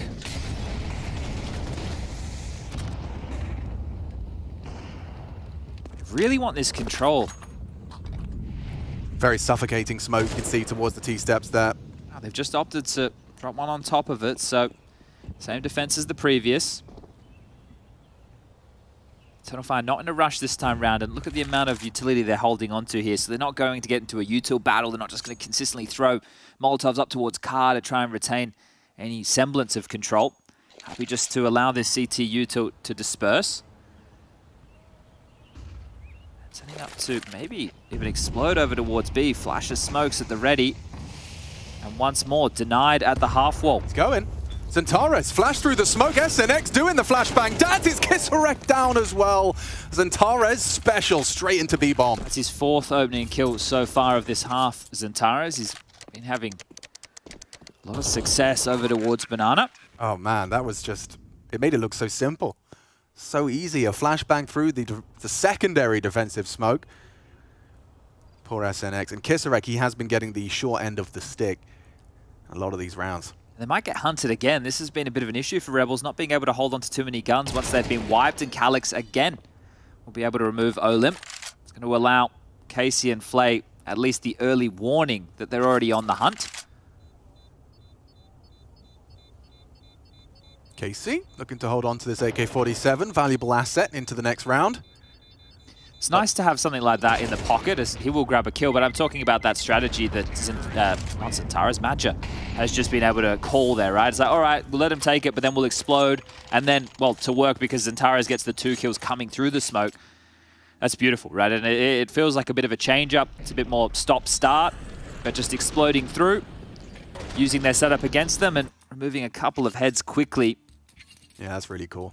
I mean, it's a cool strategy. It's an even more deadly strategy when you got players like Zentares you can send through the smoke. The fact he gets 2 there keeps it very clean and very damaging to the boys at the Rebels squad. 7-3. This T side starting to look a little too good for Rebels' hopes of taking Inferno. Looks like they want to try and make a play over towards second middle here, but there's nobody home. Calix is actually with the pack over towards T-stairs, and they're all just going to start conga lining up Banana.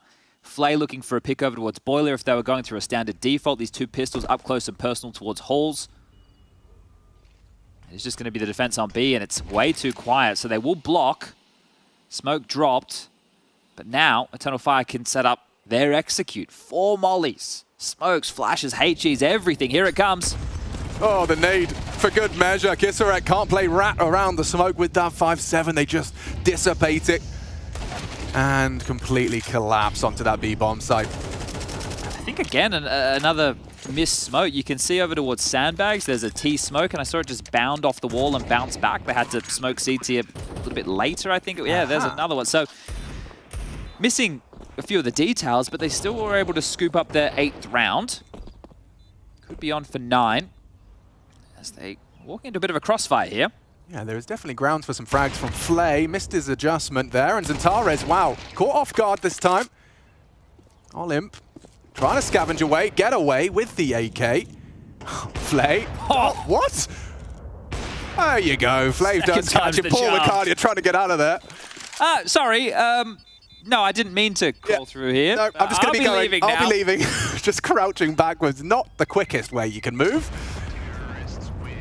But either way, gets his frag, saves his weapons, and you know, last round of the half, but at least they'll have some AKs and an AWP to mix this one up a bit. Maybe an 8-4 half is still on the cards.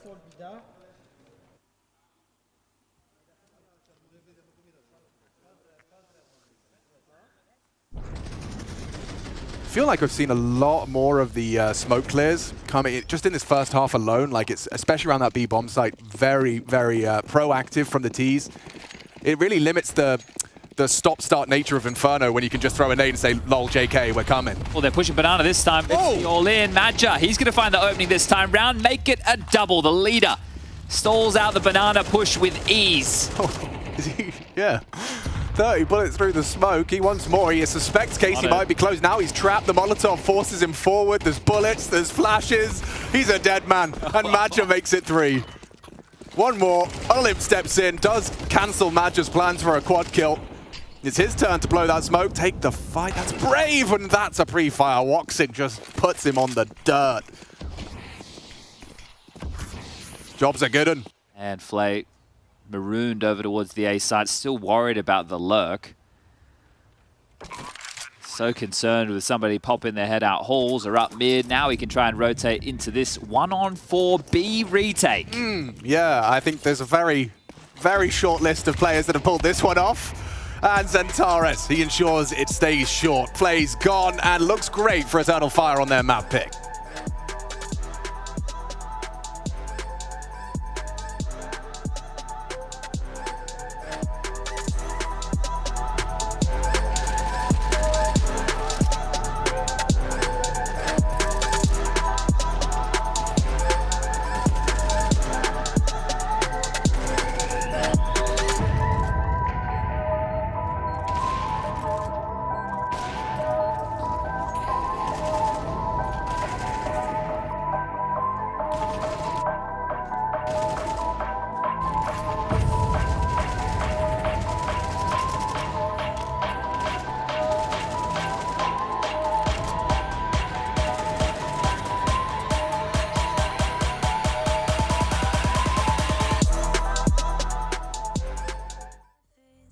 To the wolves as prey.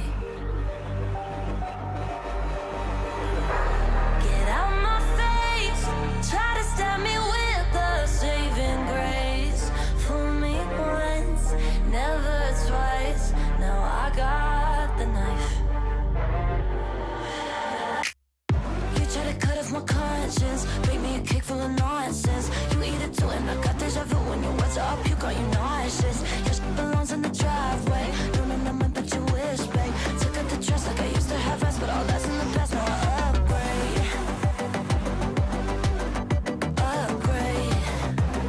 Shit in the past like I used to have. Snap to see on the pictures, they flash on the page. Now they're pleading on the 5th and last mistake. But I know that dirty secrets the gamekeepers hold the keys to the gate. Only open for the pawns who sell their souls just to play. I don't keep up with the fake. We are not the same, so go take your lies. It's plastic and products left in a box with nothing to promise. Get out my face, try to stab me with a saving grace. Fool me once,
9 rounds to just 3. Eternal Fire comfortable on their map pick. Inferno, we head into the second half, and dual Berettas on the duels of Eternal Fire, Bacardia and Zentares, and 7 pistols total.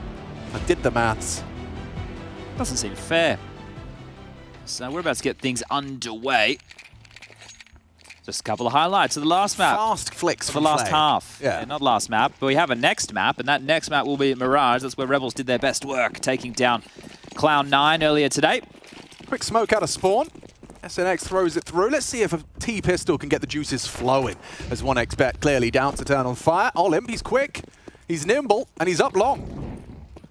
Molly towards Library, that forces a full rotation. This is a cheeky way to do it. Now they take the fight. Magic distracted. They've become a bit wise to their games. Casey rounds the corner, doesn't clear Zentares, and there's one back. Big damage. Flay's found him. The B site open, and the bomb plant down. That's a cool call. That got very awkward, didn't it? So just everybody ripping themselves away from that B bomb site, getting caught in no man's land, and the Rebels will completely profit off of Eternal Fire's misjudgment.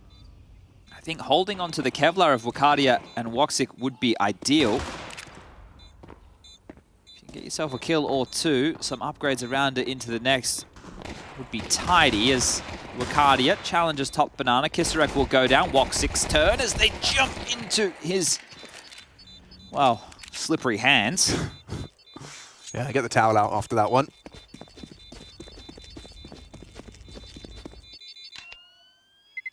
Have you been converted to the dual Berettas yet? Because they still feel like a hose pipe in my hands. Can't get it right. Well, if you listen to Zywu, you just have to click really fast. Yeah, apparently that's the secret, but I clicked like I'm in slow motion. It's mad.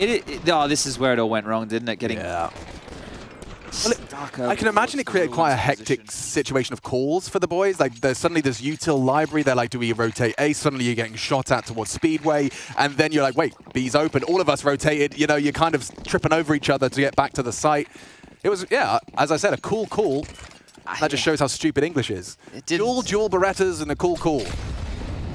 Didn't have a protocol down for that one. Yeah, a protocol. Nice. 4 towards A to start off this round for Eternal Fire's Force. Now, this is important. They've shoved all in. They lose this one. We'll have to have an eco, and Rebels can get themselves up to just a 3-round game with a 9-6 scoreline. What do you think spurred them into the second round Force? The lead? The map? I really First like round? going for a CT second round Force here. I think especially on a map like this, you use claustrophobic. This is a map where you can really, as always on Inferno, just lock these corridors off with smokes, but it will be a out of a gamble as SNX has been spotted. It should spur them into action towards B, but they were just blocked. A smoke was just plumed, and here they come. Yeah, again, that HE. Crucial part of the gameplay. Madja, though, catches the only man to get himself through that smoke on that HE. Full committed now, aren't they? Oh, spamming the smokes. Good success from Kisarek. Posts his 3rd frag. Takes a heavy liquor damage back, but a man up. Eternal Fire, Force by looks like it's working wonders. Key position here from Wakadia. He's just pushed himself in towards window. Might catch 1 or 2 off guard. At least has the sound cues, mouth moving. Yeah, he's going to make that call clear, but will he take the fight? No one's cleared him. And now he's ready. Kisarek, knife in his hands. He strikes. Removes Kisarek from the pack. Only Olymp and Flay in this 2 versus 4 just to get their second round conversion. And Olymp starts well. From behind, Wakadia strikes. They lost track of him. 3 kills from Wakadia in this one, and the job is done. Eternal Fire, they reach the double digits with that second round Force. All Madja though, right? Sure, they pop top mid and they show so many bodies which thrust them in towards B, but it could have gone all wrong. If Madja wasn't able to stall them out, not able to get the kill on the 5-7, it's an open bomb site. They're going to waltz in, they're going to plant the bomb, they're going to fortify, and they will have grabbed that. And now the shoe's on the other foot. I think the only highlight of that round for Rebels was the fact they were able to get the bomb down. Now they can get themselves out an AK on Flay with head armor. They could maybe look at like getting some Galils, but it's Madja right there. That is such a key frag, an impact kill. And Wakadia being an absolute menace. So Galils are plenty, make it 3. They have 1 AK as mentioned on Flay, and Tech9 with some util for Kisarek.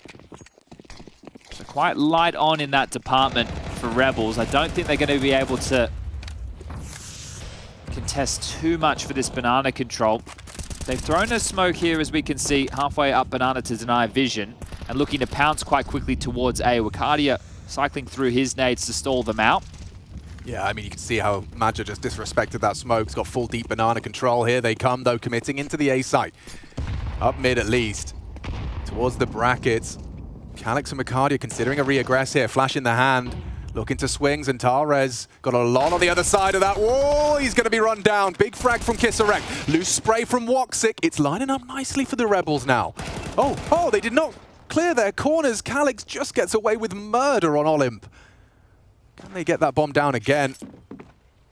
Important to do so, but a round win even more important at this stage of the game. 10-4. It's running away from the Rebels. Important round to close. Can KC on 5 HP pull it off? One headshot would be a dream. Calix pre-aiming it as Maja swings through, and it's... Oh, no! Oh, no. Face to palm for Flay, a TK. Yeah. They just made their life an awful lot easier on a very, very chaotic round. Eternal Fire were throwing their bodies into the meat grinder, but they've still got a smile on their face on the Rebel side of the server too. He owned him. What a shot. Let's see how that... Bang! Oh, poor lad. Oops. Sorry, mate. So at least they can still have a laugh. Oh, that's a brutal In doubt, way. rush B, Alex. Yeah, let's see how this one goes. Charging into the Maja sprays, and Tares unloads his mag. Good find on the Glock from Flay. Finishes off what Olymp started.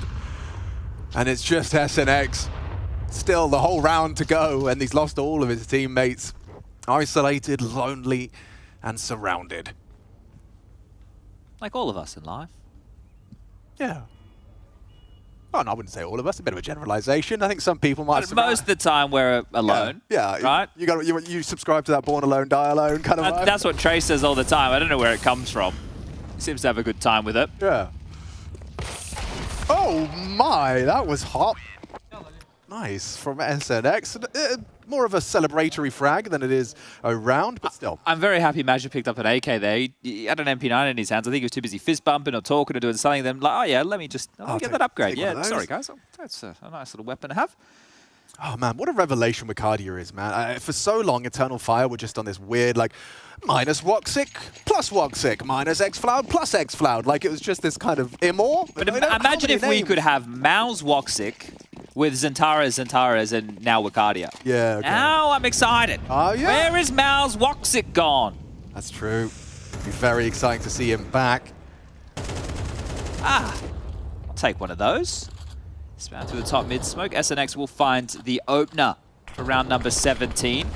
Can the Rebels extend this match, or will Eternal Fire finish things off in the 4v5 number disadvantage?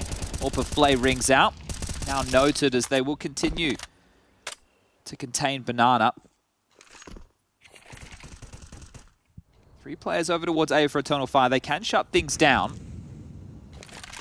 T-side AWP in Flay. Let's see what you've got. Oh, we did catch a whiff of Zentares. Fires off the warning shot. They're looking to flash through for a peek of Woxic towards the short side. Far too comfortable on that one. Knows there's more. That wasn't the AWPer. As SNX no longer with us in round 17. Flay's kind of slipped the net, though. He's already across that line of the AWP, slipping up long. There is a window of opportunity here for the highest flyer of Rebels. 14 frags so far. Oh, Scope would have been heard. Yeah. No? Oh, miss from Woxic, miss from Flay. Both the AWPers reset. The jig is up. But still there's threatening. Oh. That's awkward for Olymp. Caught with a bottle in his hand. And they certainly do have a problem. Flay bailing him out. Nice shot onto the side. Clears out Woxic. Wicardia trying to threaten. Maja's already knocking on Casey. And it's just fallen apart for the Rebels. Only Kisarek can save them now. Eternal Fire.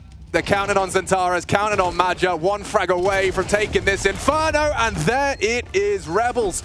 Only 4 rounds to boast at the start of this best of 3. Eternal Fire victorious in the first map of this series.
fight there from the Rebels, but ultimately it was as expected. Eternal Fire consume all as this blaze just keeps burning, and it might be burning its way straight into the next stage, into the groups here, Jacob. I think Chad was onto something when he said that he thought Rebels were going to lose 2-0. He sounded very comfortable and very confident in that statement. 13-4 for EF right here. At no point in this game was there any competition. At no point were we ever in doubt whether or not EF was going to win. It was just a question of by how much. I think once again EF showing us they're playing good Counter-Strike right now. They are on top of things, whereas for Rebels, I'm not quite sure if this was their real level or if they underperformed slightly right here. At the very least, we need a competitive game. I very much agree. I think it's the level they just simply bring to this team. I think they don't really have anything more to offer than aim, and once that doesn't really fill into their game, it's going to be really hard against the team with the likes of Vicaria and Centaurus. And I think that's the thing, right? We talk about aim, we talk about individual playout and individual productivity on the server. You look at Voxic, you look at Centaurus, you look at Wikindia. They have so much to offer, right? So if you can't win in that department, then you got something else to offer. Yeah, I mean, I didn't see that. I think it also shows in the video, right? They go for Mirage Inferno. It's just such a comfort thing for like the Pocky type of player, and they end up being punished by that. They do indeed, and I know you're just such a fan of the Rebel style of play there, Bobski, but did you see anything that gives you a little bit of hope that this might be a little more competitive as we go down the series? Not really, because I think the rounds that got remotely close, I think they kind of screwed themselves up a little bit because they didn't really offer them to their teammates. They kind of tried to bait each other, and I think it was kind of confusing at times. Now, I will say on the other side of things, despite the strong scoreline, despite the dominant showing, it wasn't always perfect. We saw a lot of mistakes there for Eternal Fire, and there was one such round that we want to talk about here. It's round number 9 as we take a little look into this one. It is round number 9, and you're seeing right here that Casey and the boys are getting a good entry into the situation. At this point, Centaurus is stuck. He can't really figure it out, but Flay has it all figured out. He knows exactly what's coming, and for EF to lose a round like this, where they get caught off guard a little bit by the rotation and maybe overthinking things, you can get by doing that against Rebels. You cannot do it against Tier 1 opposition. And I think this was a great example of, as you said, not everything worked according to plan for EF throughout the entire game. However, they were bailed out by the individuals. No, but I also think it shows what their weakness on EF is, right? That decision for Major to stay on B while his mate has the afterplan, I don't understand, like, it's happening in such a comfortable game all of a sudden. Like, of course, if it's a full stage game, you get a bit nervous, but here he should have the experience to make the right call. And I mean, we see lots of those little moments too, lots of missed smokes, lots of... I mean, do you think maybe it is the moment getting to them, knowing that they could be making through to the next stage, or do we think it's just maybe some of the final... I think they solely underestimate who they're playing against. I think they feel out the first couple of rounds and they feel like, okay, we can basically just strafe on these guys. I can't remember how many times we just saw it on B side. They just strafe on the corner and try to kill the guy CT. I think it says a lot. I think one of the things we cannot forget is that EF are grinding a lot of online stuff. You know, they're playing online games all the time. A team like Rebels are usually the opponent they're up against, so they have an awful lot of experience playing against that caliber of team. I think EF later on in the tournament, where I think they will be, because they're going to win this game sooner or later, will struggle. You know, some of those mistakes that we're seeing, some of those misplays and some of that, I wouldn't call it overconfidence, but that will be punished against better opposition. Unfortunately for this game and the competitive integrity of it, Rebels don't have the tools in order to punish it. So for now, EF are looking great, but there are limitations to play such a simplified way of Counter-Strike. It is actually kind of funny because I did get a chance to talk to them on Media Day, and one of the things I asked them about was transferring the style from online into LAN. Yeah. And they said, no, we play the same way either way, no problems. I guess they're showing it here. I would disagree. I think we saw a lot of rounds that was possible to win, but they actually just go for the safe call and be like, okay, let's just save the stats, basically go for the economy play. You really don't do that when you're such an underdog. Like we saw it down at the slope area. They kept just taking that space and waiting for the T's to come down to them. How about this guy? How about this young guy? I mean, he had a 2.0 rating in their opening match of this tournament. Now he's 20-10, 110, 80. This guy's ridiculous. He's the best thing to come out of the Turkey scene since Centaurus, right? There's no other big talent we've seen to this caliber. Obviously, it's early days, but on LAN, he looks so sharp. It's very interesting. It's very interesting with Wicadia playing at the level he's playing at right now, surrounded by a guy like Centaurus, surrounded by a guy like Voxic, who has an awful lot of experience, who seemingly are getting better and better in CS2 as well. I'm not saying Voxic is back to a level that we saw him in CSGO 5 years ago, but he's getting there. Calix as well, used to be one of those talents, used to be this guy right here. Everyone was saying he's the next big thing coming out of Turkey. So it does feel like you finally, within EF, have gathered all the hardcore talent, all the best players, and you made them work together within the system of Major. So I like this prospect for EF. I definitely like Wicadia right here. I think he's been a revolution so far in this tournament, and as of late online as well. So if they can continue to trend upwards, I think EF is one of those teams we have to consider that could perhaps cause trouble trouble for some of the better teams out there. Seriously could. And I mean, this has been a tournament of firsts for Wycadia, right? This is his first Kato. This would be his first crowd. We're way ahead of ourselves. Yeah. There's a few more stages to progress through. But there could be a lot of firsts for Wycadia, and I think we're starting to get really dang excited about those prospects. And it's weird that he's only played 4 or 3 lands before this, right? So it's kind of confusing that such a long player is like the guy taking the responsibility of the games. I would assume that it's Santaris and Voxic like taking it and playing, and then Wycadia maybe at the group stage would have a couple of good games, but he's the one really showing everything and really doing the things for Eternal Fire. And it's needed. It's needed. We've seen EF play a lot of online Counter-Strike. We've seen them try to qualify for these tournaments, and occasionally they do show up. However, we haven't really seen the breakthrough for EF for quite some time. So if you now bring in a new talent who can do it, not only online, not only make sure they qualify for the LAN tournaments, but also has the level right here when it needs to, that's when we start to talk about a prospect that could be very interesting for the future. Could be indeed. And while I enjoy your insight, we've also got James waiting by with some more insight from the sideline check-in.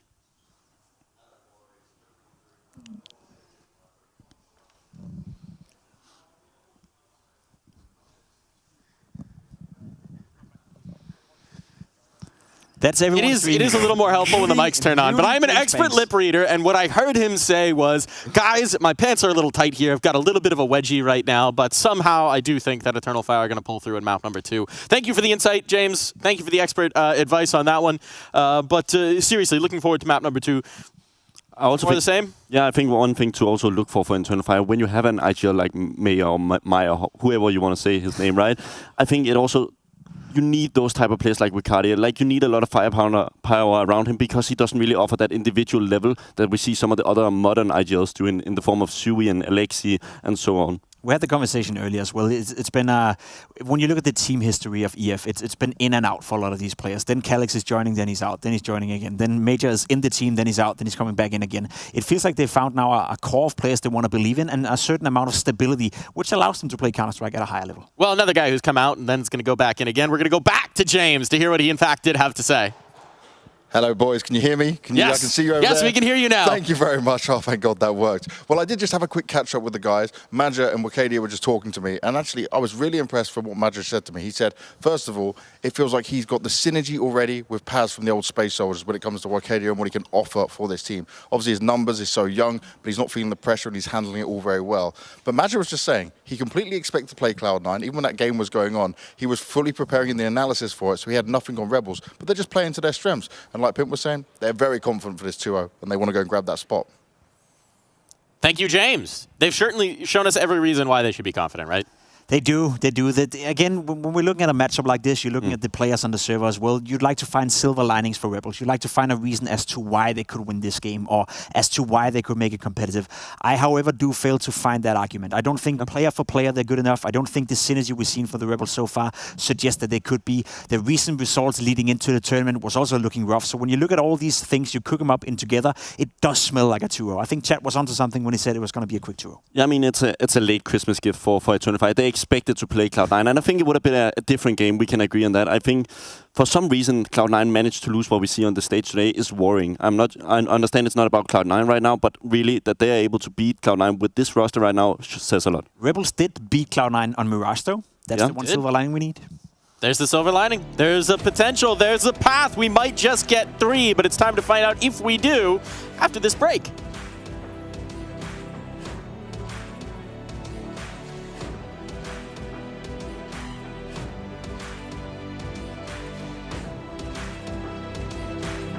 Welcome, my friends, to the Cathedral of Counter-Strike! Elevated level up, way to the top, headed to the peak. All them boys wanna talk, hit them out of love, but don't got receipts. I ain't gonna lose it now. Gotta keep it moving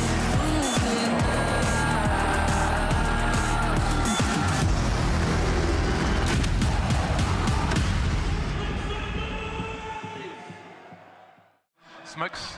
You see double smokes in the same place there. Simple just jumping casually into the side. Wait. What was that? Never miss a play again. Simple. That's not allowed. This is not FPL. This is a major. Finally. With Face It Watch, you're in control. Switch between player POVs live and see the game through the eyes of any pro. Never miss a moment with replays. Relive each highlight on demand from all angles. Watch it, control it, face it.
Sneaking through the back door of my heart, would you close it for? I can't tell what you're looking for, and I could lie and say you ain't my type, but it feels right, I know right, and it looks like you just might make me wanna say, damn, baby, whoa, you're in full control.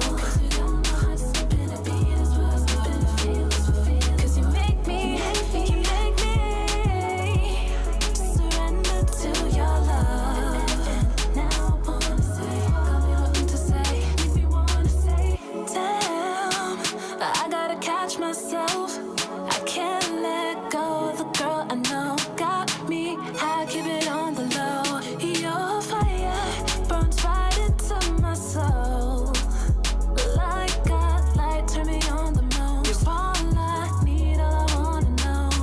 So, what you want, really, really want. Got me so weak, keep your loving strong. Never ever thought I'd be the one to fall so deep at all, so deep in love.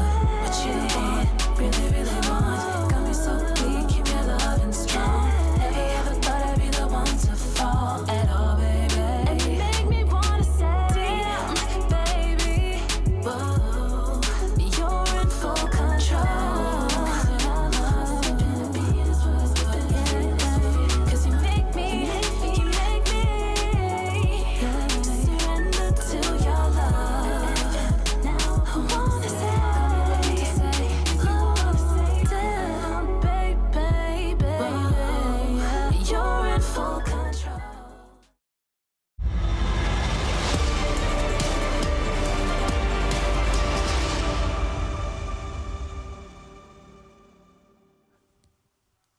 Day one of IEM Katowice 2024.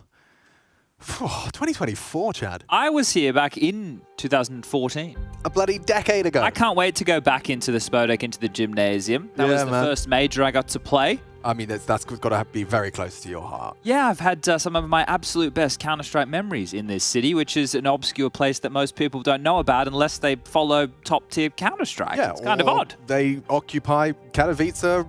Anyway, I mean, the locals probably it's pretty standard. But other than that, we've got Eternal Fire on the screen and the stream. Rebels picking up a surprise victory earlier on today puts them up against them. And yeah, maybe short-lived successes. Cloud9, they may have dropped the ball. Doesn't seem like Eternal Fire are going to be fumbling anything so far. Now, it is worth mentioning that this is the map where Cloud9 were brought down. Does that perhaps sweeten the pot for a potential third, Chad, or is it all looking great for Eternal Fire? I would say this is the best map that Rebels have an opportunity on to keep the series alive. So if we're going to be looking at that as a positive, then for sure, I think to get to see a couple of moves, a couple of plays of the likes of Olim, this would be the realm to do that in. I think, though, when you look on the other side of the server, Eternal Fire actually have this type of player, Alex. You need them in most top teams. They get a lot of work done. They use this weapon. It's quite expensive. It's called an AWPer.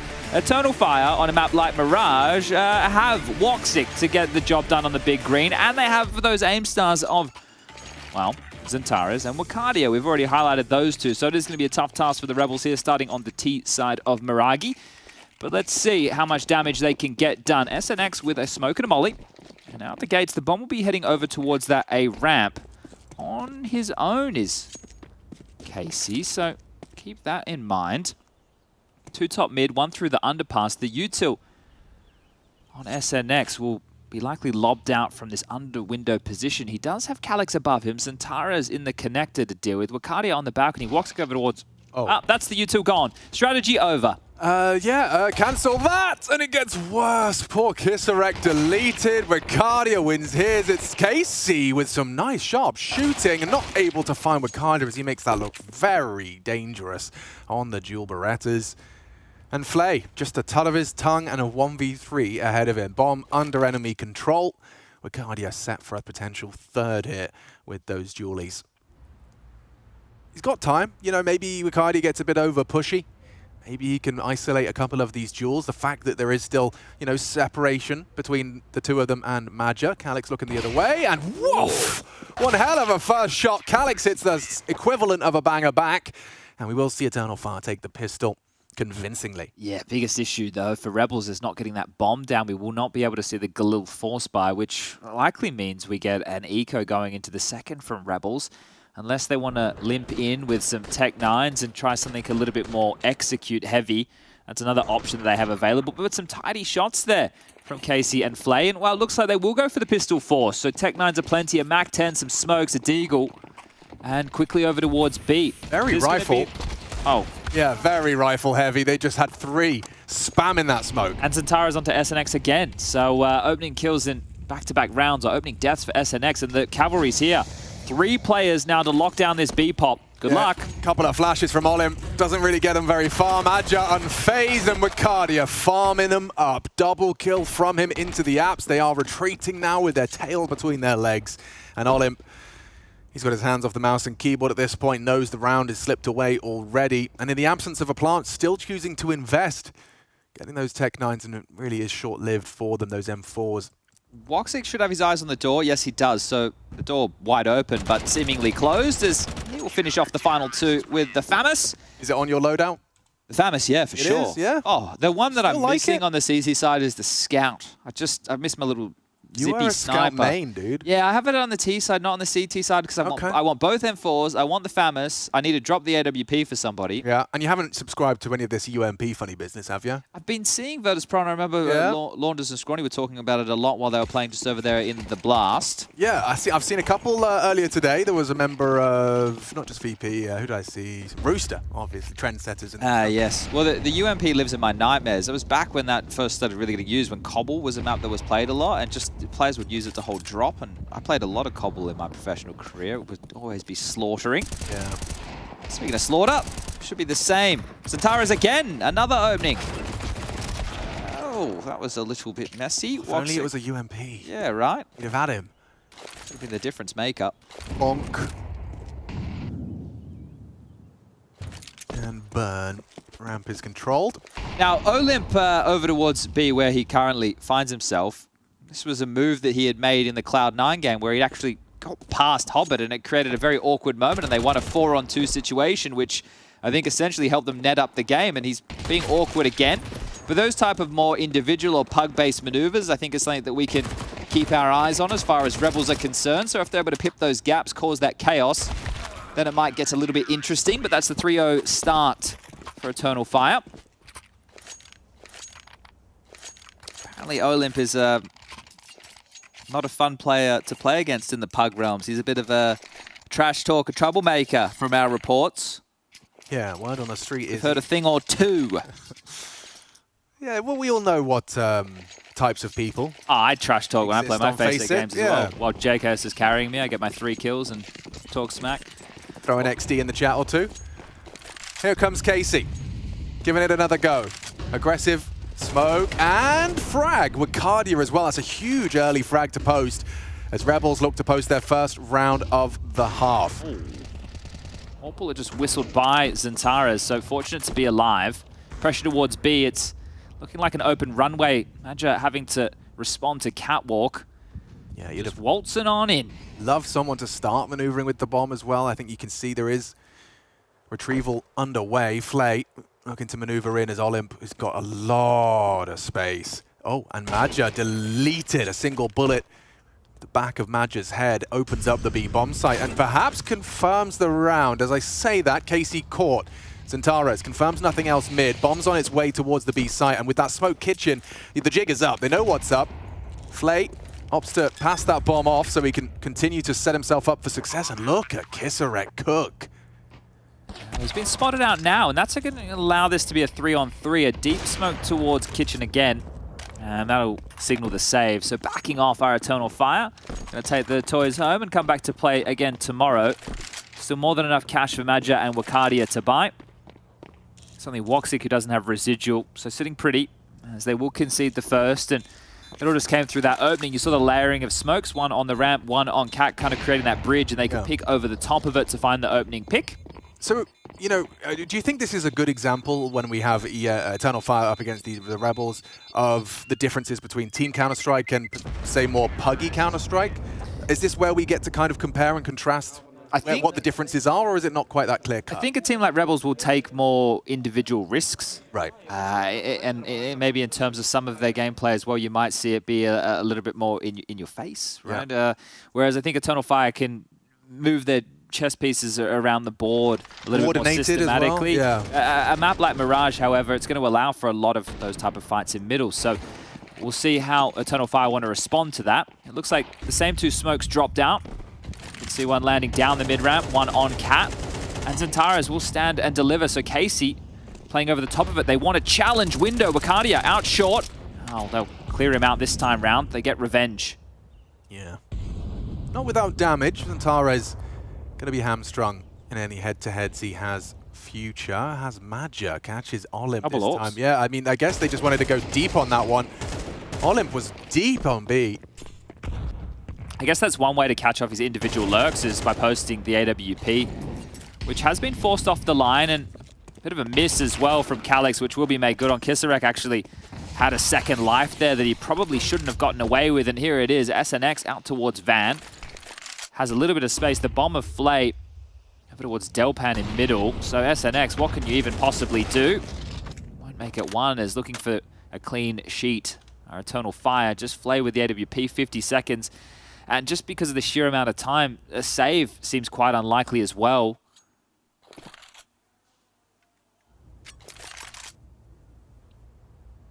Cardia is called mid-clear. Woxic can stay posted at ticket. I suppose the only player you might expect to hunt here will be Wakadia. You can just see stretching his legs, starting to sniff this one out. Will he catch the timing on Flay?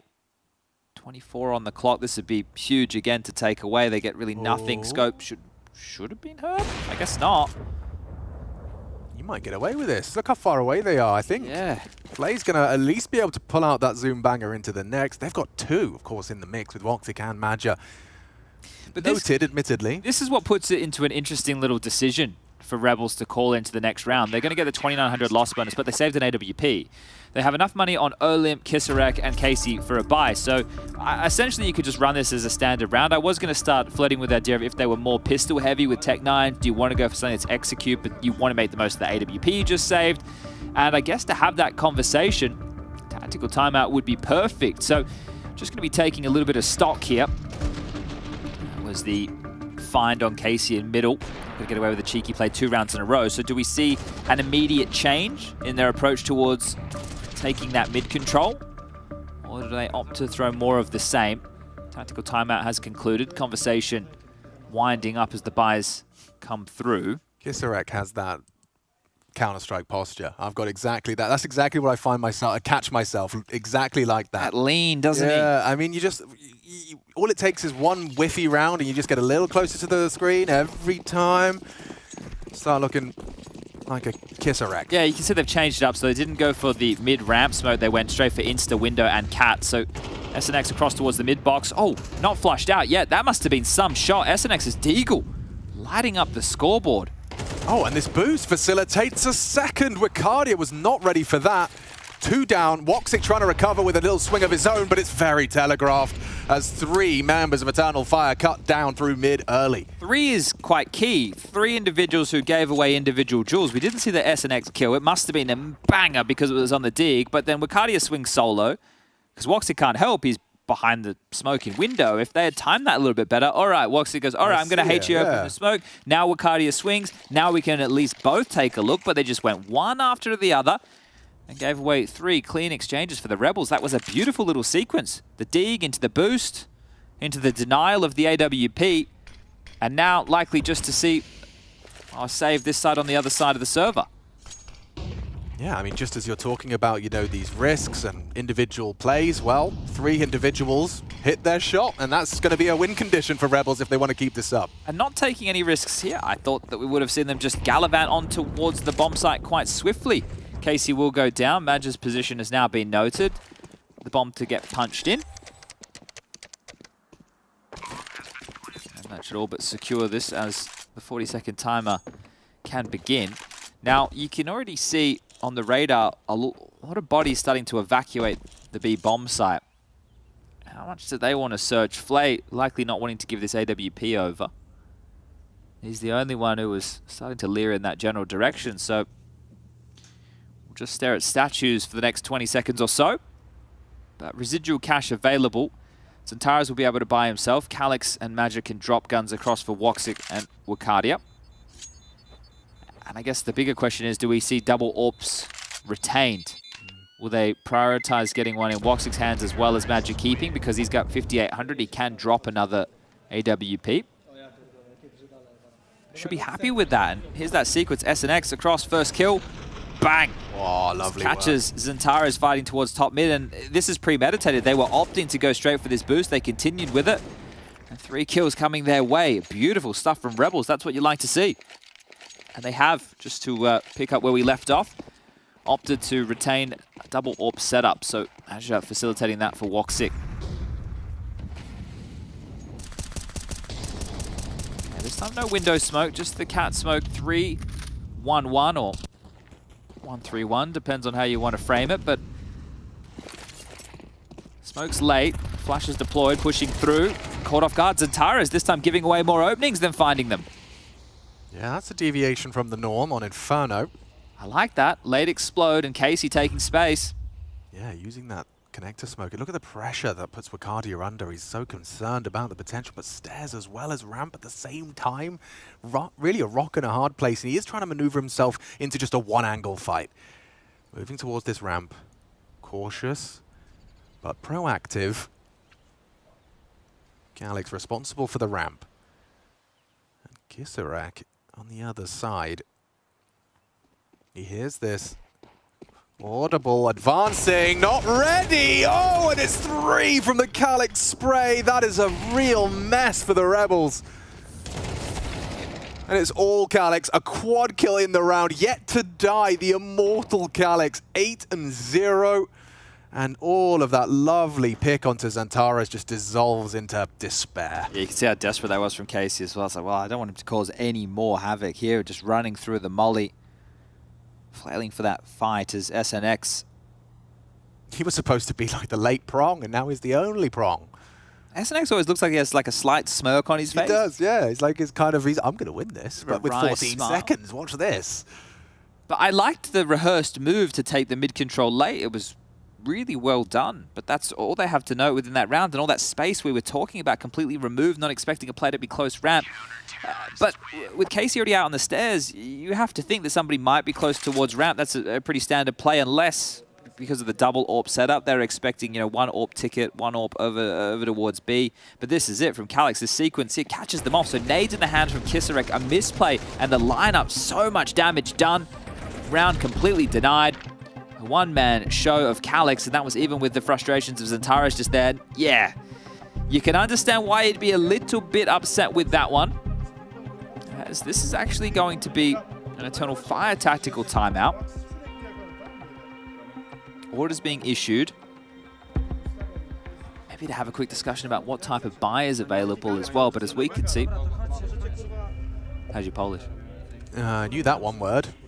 The only word. I can say good night. Dziękuję. That's thank you. That's all I got. I can say Dobranos. That means good night. And that's pretty much where it ends. Pierogi? Pierogi. Damn it. Yeah, you're right. And Dovidzenia, of course. As we have not just been told in our ears. No, definitely not. That was just off the top, off the dome. Let's see if the Xantares mid-fight goes any better for him this time. Casey, look at him. Large and in charge, and Xantares victorious. Gave it a go. Straight through that early mid-smoke, tries to challenge, and hang on, SNX has bested Woxic. That's a big pick. That's the AWP gone. Levels the odds. So ready for that move now, you know, at the beginning you see it, it's a bit of a gimmick, everyone's in the window throwing the HE, haha, you weren't ready for this, and now it's bullets between the eyes. Is he going to make a move? Could quite easily be a B-split, and Olymp could catch Major off guard. Real problems. Yeah, he's nearly taken SNX down, but it's enough of a distraction to facilitate Kisserek. Major missed shot, going to bail out. Trouble. He's going to get away. Ooh. Caught by just the one bullet through the smoke. 3 on 3. Maneuvering towards B. Major still has no assistance. They're looking for Flay. Was that the bomb? That was the bomb. Ah. That was the bomb. Well, if you didn't think things could go worse than the last round's little car crash over towards ramp, let us just show you how, as SNX will remove Major for now, but they're sitting on this C4 waiting for it to hatch. Could not be in a worse possible position. Do you reckon, like, theorycraft with me, because obviously Flay's not taking that duel expecting 2 people to be staring at him. In his mind, he's expecting a reaction to the loss of B control, right? Well, that's... Look, I don't know what he's expecting. Okay, yeah. I just know when he rounded that corner, there was a freeze frame, and he said, that's the moment where I ducked up, right? Like, he just realized, oops. Sorry, guys, this is another round. This round, we can just put that next to my name. Yep, my B. MB. Calyx still not dead. He's keeping it going. Can you have a whole half? Well, now that we've said that, of course not. No, right now. He will be dead first in this round. Now, the second kill, this one here was key. I think that was a key frag because Major was on his own over towards B, already under pressure, right? He missed that initial shot on Olymp, and if they were able to get up Cat, if Xantares doesn't get that kill, Kisserek's able to get around Catwalk, Wakadi is dead. It's just Major, and now he's between a rock and a hard place. Yeah, Woxic's throwing some aggression into the mix. It's going to be AWP v AWP. Now, how does Flay choose to peek this? Crouch peeks in. Woxic's tight on the line. Very aware. He's certainly considering it, but he's taking his sweet time. How long can Woxic hold this? He's got the support of Calyx, and Woxic connects. Flay, the only real threatening piece of this operation. The man who unfortunately slipped up on the banana peel in the previous has now lost the AWP and the hopes of finding a third round here. Casey's Deeg would have to do some magic. A hard clear onto Calyx. And Woxic's covering it too, so yeah. Just crossing their T's, dotting their I's. A full 5 alive would be lovely for Eternal Fire. Major dealt with you die now, Calyx. This would be a silly death. You got 5 alive. You can chill. Keep the goose egg going. Well, our goose egg's usually for kills. Maybe like a golden goose egg for the 0 deaths. A golden goose egg. Doesn't sound good, does it? No. No. Okay, hang on. We could workshop this. Some other sort of egg. Ostrich eggs are big. That's not very good either. Hold on. So a goose egg's like, oh, he's... I don't know. I think because eggs eventually crack. Yeah, you're right. Any other kind of circular objects in the world? There's a rings. Few. Rings. The one true ring. No, hang on. Hold on. Rings. That's circular. That is true. Well, donut as well is used negatively. Donut's negative. It's a positive circle. Let us know on Twitter. I think Carlos has got one of those. That was quick, dude. Damn. What does that say about me? That's the first thing I thought. Yeah, no, you're rapid. You're rapid. Yeah, no, so we need positive circle. And 7-2, Eternal Fire cooking on the CT side. We'll see this one from Woxic. This is really where the hopes ended. Nice, quick reactions out of Woxic. And Maj's been locking it down on me. Yeah, well, that's the thing, right? Olymp's going to keep trying his luck with that type of just leering out B apartments, abusing timings, or as we know, a lot of teams have some of their weaker players over towards that B bomb site because it's more of an idle position. And Olymp wants to be a bit of a bully, but he only has 1 kill to his name thus far. Might need to change that fate, and quick smart. But, as I was just talking about the B defender, they have Woxic's AWP posted up aggressively. They have 3 riflers burrow down towards A, and that seems exactly where Rebels want to hit. 3 players up in Palace with the bomb. SNX, is he going to be looking to lob out late utility from spawn? He's still at the bin. Yeah, does Palace work as the only front you're attacking from? I don't love it because of the nades that they have as well. They're not using the utility that they purchased. Yeah, and look at Calix's position. He's ready to take this duel, this engagement. And it's going to be Kisarek with the bomb first, unless they change their spacing. It's essentially 4 players on A for Eternal Fire. Yeah. It's just dead silent through mid. I guess they're just taking that silence as a gospel. Olim, caught out, spotted out at least. Oh, and Calix forced away. He dips, he dives. Now Olim's putting pressure on, and it looks like it could work out for them. An equivalent exchange. Olim searching. Nice find from Flay. Olymp another.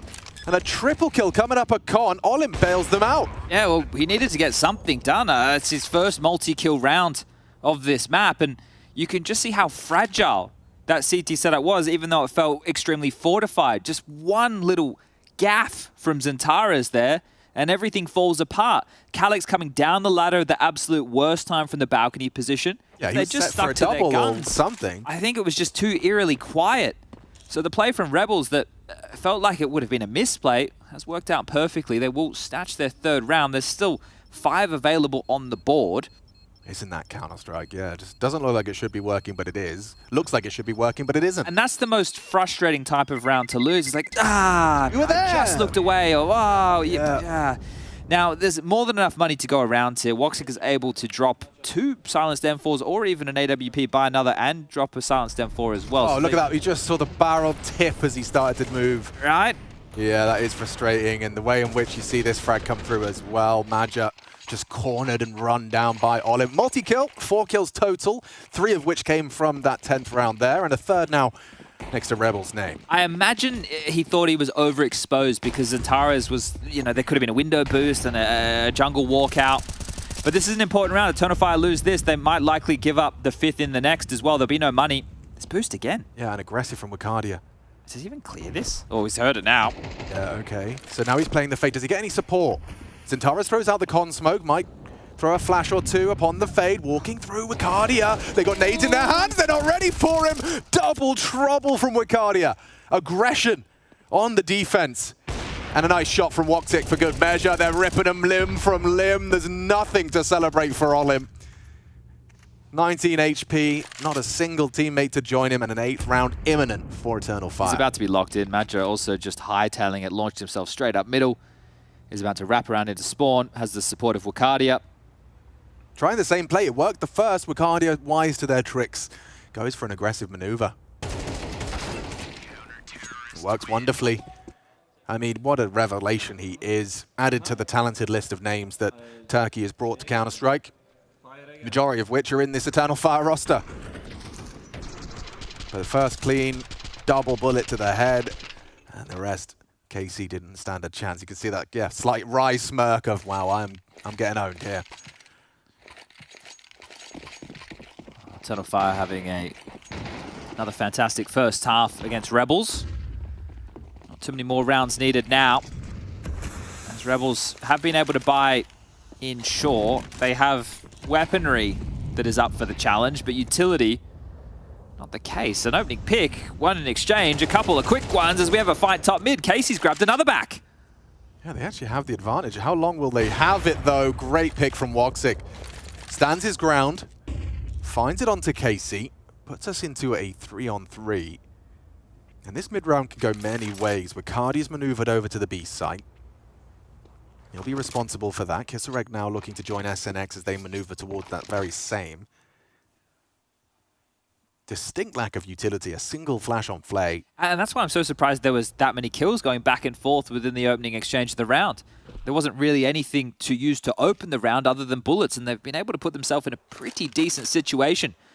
Wicardia tucking in safely, timing just got across. Oh, that's a power position now. Rotation's coming. Calix not too far away, and he'll be there fast. Telegraphed as well by the Molotov, trying to get good use of their very little nades. He goes wide, he gets 2.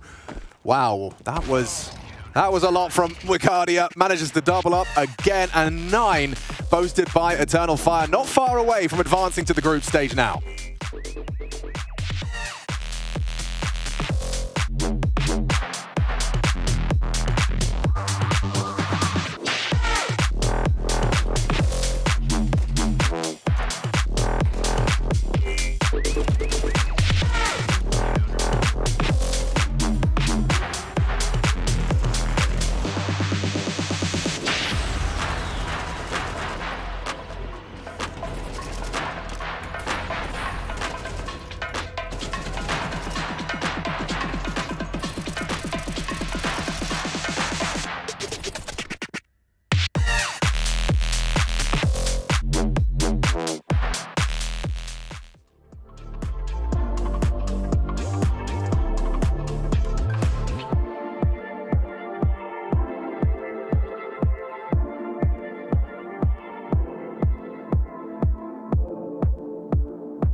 Good evening, gamers. You're watching IEM Katowice 2024. We're on Mirage. It's the second map of a best-of-3 series for progression to the group stage.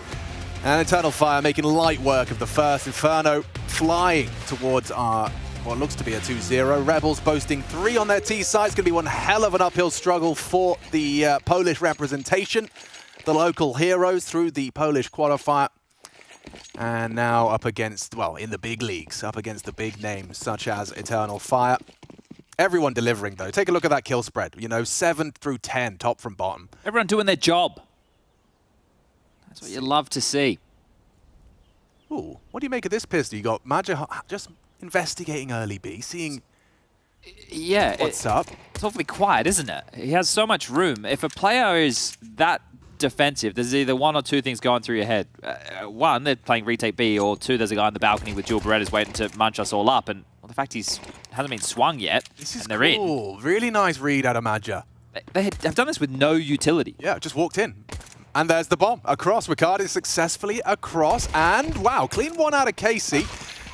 Goes both ways. Woxic returns the favor on the Glock. It's Centaurus. Well, not ready for that at all. Flay. Jump scare for him. Alex has a freebie here. Oh, should have had a freebie. Ooh, 3-on-3. They're giving in Kisarek a chance. Click as fast as he can. Connects onto Zantares, 2-on-2. Woxic, quick. The second from him, and a hard one for SNX. He's sharp, but Woxic blunt with a nice 3K. It was essentially Eternal Fire just did a default spread across the entire map with Mad just searching out information. They had one Palace, one watching A ramp, one watching mid push, one watching underpass, and Mad walking into B going, I think they're playing retake. Guys. Yeah, and they had one going like under, one holding mid, and then that bomb just is very quick for those two players that were holding to rotate back. To join him in. Yeah. It's nice. Good call. Well, an economical now from Rebels. And yeah, pure economical. Pushing middle. Zantares, wise to their games. Just to farm up a couple of freebies. Woxic joins the fun. And 11. You take those. Those feel really good. They feel great. I mean, Matt just sitting there with a Mac-10 in his hand saying, it could have been nice, but I don't think they'll complain as they are just 2 rounds away from the group stage. Now, Big Bobby Flay can't get himself the AWP. Has the AUG instead. Calix has actually taken this Mac-10. And he's going to just wield it over towards A, so not for anything fast. Looking to take this mid control. Cat smoke land, nade towards connector. Molly will follow. Flay signals his weapon of choice. Yeah, large emphasis right now towards middle. Looks like they want a B split. Calix has started to head back over to... Ooh, nice. Connector into Kisarek. Yeah, I mean, quick trade. It's 2 on B, however. Proactive on that first frag.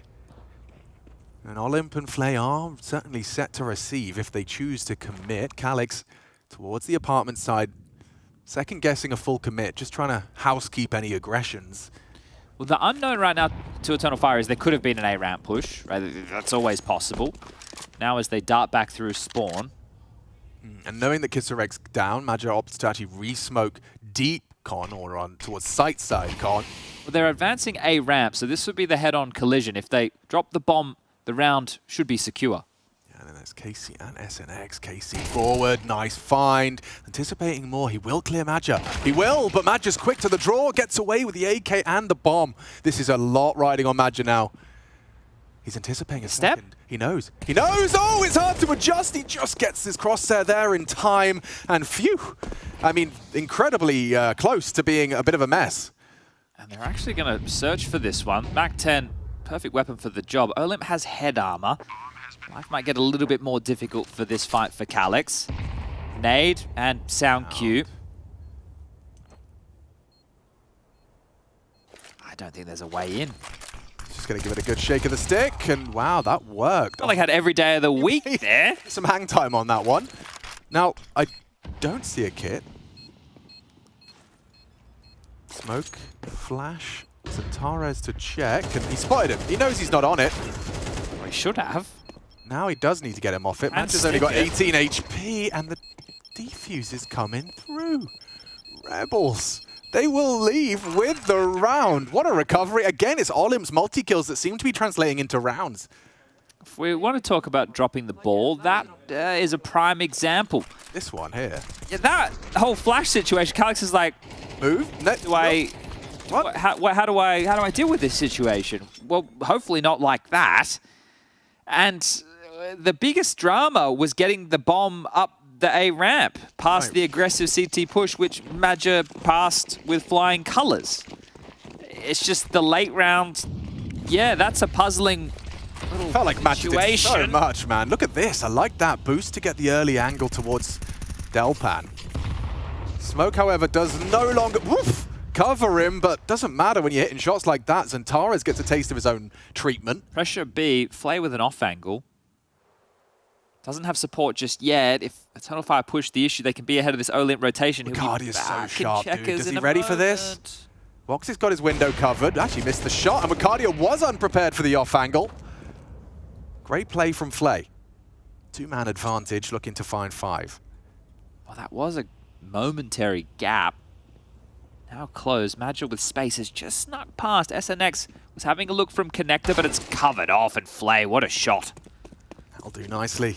And this is where you start to spiral a little bit. That last round, Eternal Fires, 12th, that was all theirs. Now they're about to lose another. Rebels will grab 5. If they don't save this AWP and AK, going into the next, they won't have anything to be too threatening.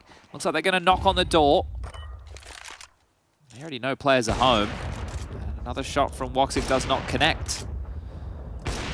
Wow, hadn't quite taken note of the frag total from Woxic. 16 to 5, boasting quite the KD. Yeah, had a couple of eco bashes in there, but we'll give it to him. Yeah, okay, touche. I wondered why it was quite a quiet 16, but a couple of those eco bashes. He did, that's right, on the USPs up mid. Got a couple of bonus, but all Looks the like they'll same. get to save. But not much for them to do into the next with just these two. That's the thing, 1900 loss. Yeah. So Madra will be able to get out of Galil if he'd like. And then you got Wakadia and Zentaras on. Well, give them Deagles. I'm sure they'd yeah. be able to find, like, Calix could drop something right now with his 1K, or he could opt for util. I would like to see them go for the buy, especially if you're going to save an AWP and AK. I would love to see the buy come through. This is a very tidy opener. Olymp at one point in this game was just really struggling. It was like 1-7, I think, so he's come alive. Now he's at the top of the scoreboard for the Rebels. 2 Mac-10s and Tech 9. Enough util to at least try and buy them a bit of space. A window smoke deployed. Heavy towards B. Olymp staunch. And more than enough bodies ready to assist in the defense of his bomb site. That smoke would be valuable. Bit late now, Olymp.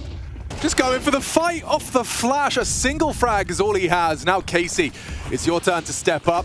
There is a defensive smoke peeking around it, and Calix, ooh, catches him. A huge knife in the hand! Knife in the hand! Oh, Kisarek.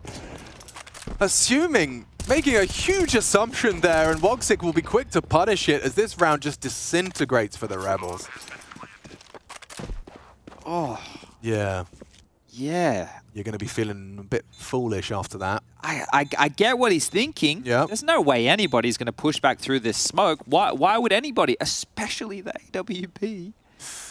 Oh, yeah, knife to a gunfight. Hands around the ankles, and 12. Albeit a round late. Or 2 rounds late. It's theirs. Without too many casualties.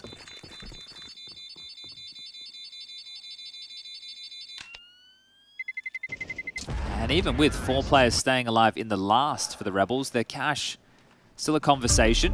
Flay and SNX can drop. Kisarek can buy himself, so that means there should be rifles across the board. They crack their way in.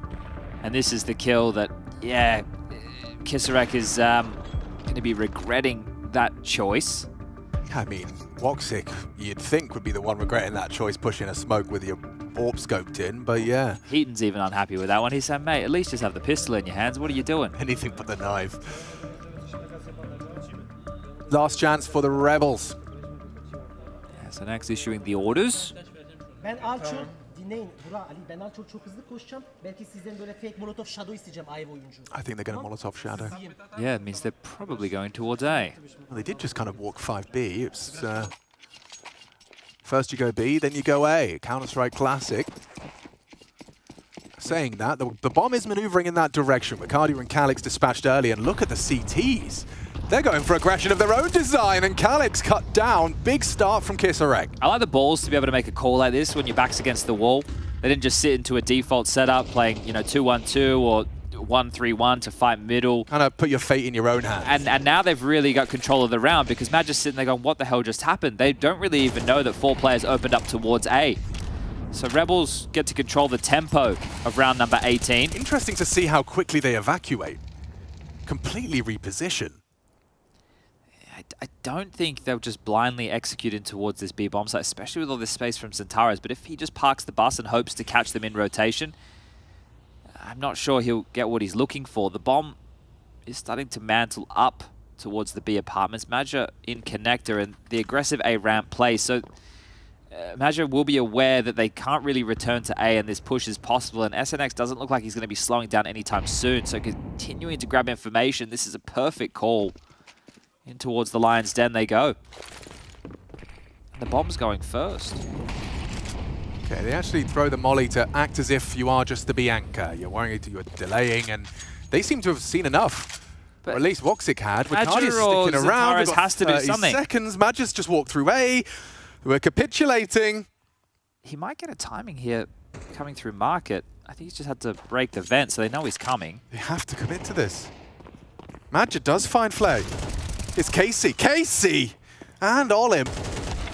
It's all Olim. Oh my god. 3 kills on the lockdown, and it has, yeah, slowed down for Eternal Fire on that one. A bit of a bizarre turn of events. That feels really good if you're SNX with that call, like of that round. All right, this is the type of aggressive maneuver we're going to go for, and the fact they're able to drop back and play that round. And they were just so stoic in that stack. They just sat, waited, and they came their way. So beautiful stuff. Great work from Rebels to keep themselves alive in map number 2 of this advancement series. But I think Keep It Simple Stupid is going to be name of the game. Eternal Fire quickly turn their attentions to what should be a full A execute, but no smoke middle, nothing telling that they're just looking at a default round. Rebels should be quite focused on sights here.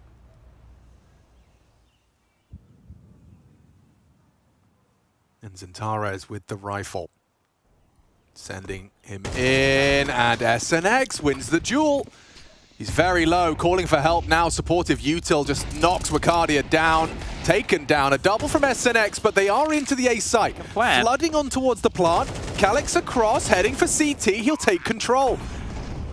Woxic wielding that rifle, 2 in the mix, and down goes Calix. Shouldn't be a way for them to convert this one unless Woxic's feeling one hell of a spray. It's just the first. A nice 7th for the CT side. This is one of those games where it feels like a matter of time until Eternal Fire will close. It is going to need to be some inspired Counter-Strike from Rebels, and it's more the individuals than team-based. I say that even after that SNX out-of-the-box call. And he can keep throwing odd looks, but they're risky, especially considering the circumstance. 5 more of those required to take us to overtime, as the bomb plant will facilitate a tidy-looking purchase in the Eternal Fire camp. Mid-smokes are back. Oh, Kisarek. Forward position. He's not shying away from this duel. Imagine we'll get the info, but gets away. Kisarek the same. Retreats towards Con. Casey in support of that. Hefty nade damage onto Zentares and the AWP of Olim. They're trying double AWPs on for size. Okay, well, work for Eternal Fire. Will it work for Olymp? And, wow, Flay. What? Just got smoke banged. What did he see? Was it all smoke? We'll look through that one. We'll get you the info you need. But that's a nasty way for Flay to go down. Kisarek hoping this smoke fades. Casey's got a lot to do. Kisarek first. Good chance for Casey. Strikes onto Zentares. Finishes what his nade started. And I'm now with the man up. Still plenty of time for Woxic to dig and bail his team out of trouble. But look at SNX. Yet again. Crawling. He's 2 kills. Could very well be bomb spotted. A round-defining double. Just securing it for the lads. The bomb, the AWP, a single bullet to the back of the head, and Major next one for Casey to collect. One of the problems right now for Eternal Fire is it feels like Rebels are everywhere. Right? They just feel like they're everywhere. You feels quite smothered. You know, Zentara is turning to look towards window/con. He dies from vent room. They just feel like the bodies are everywhere. So it's a frustrating way to lose these type of rounds. They will be taking their second tactical timeout. Understandably so with where the finances are. And here was the shot hit by Woxic. Okay, wow. So just a little spot of the antenna. It did get awkward over towards B for a moment. And there you go, the classic Zentare's frustration. Just a little smattering of belief over on those reactions from the Rebels. Don't you start breeding any hope, Alex. All I'm saying. Smiles in the eyes are still bright. Exactly. I think that call with the 4 aggressive AE Palace push kind of woke them up a little bit. They were like, oh wait, we can take control of this. We can throw a spanner into the works of the Eternal Fire machine. Zentaris just bought all the way down to 0 and then resold and then just bought back to about 1,300. They get 2,900 lost into the next. So they're just making sure they level that cash out to a point where next round can be a full gunny. I will not be expecting a Woxic AWP available at all, but this is a B explode and there's 2 players in apartments. Yeah, that smoke sets them up. Casey and Olymp to be tested here, and well, by firing off that shot, they may not clear Casey. First is good. Not a fun fight for these pistols. Nice multi-kill from Casey. Olymp, can't believe he's sticking around. He's still holding this angle. He knows he's got the 5-7 to rely upon, and Flay finding Madja through the smoke as well. And finished off nicely with the nade. This gap closes. And it's time for the rifles. This is going to be the next big challenge if they want to try and boast another Mirage win. Third burned. Eternal Fire. They want to get this finished right here, right now. With no AWP in Woxic's hands.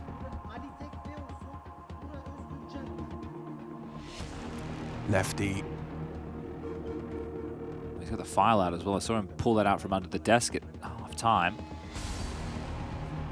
Oh, such a good atmosphere. Isn't it?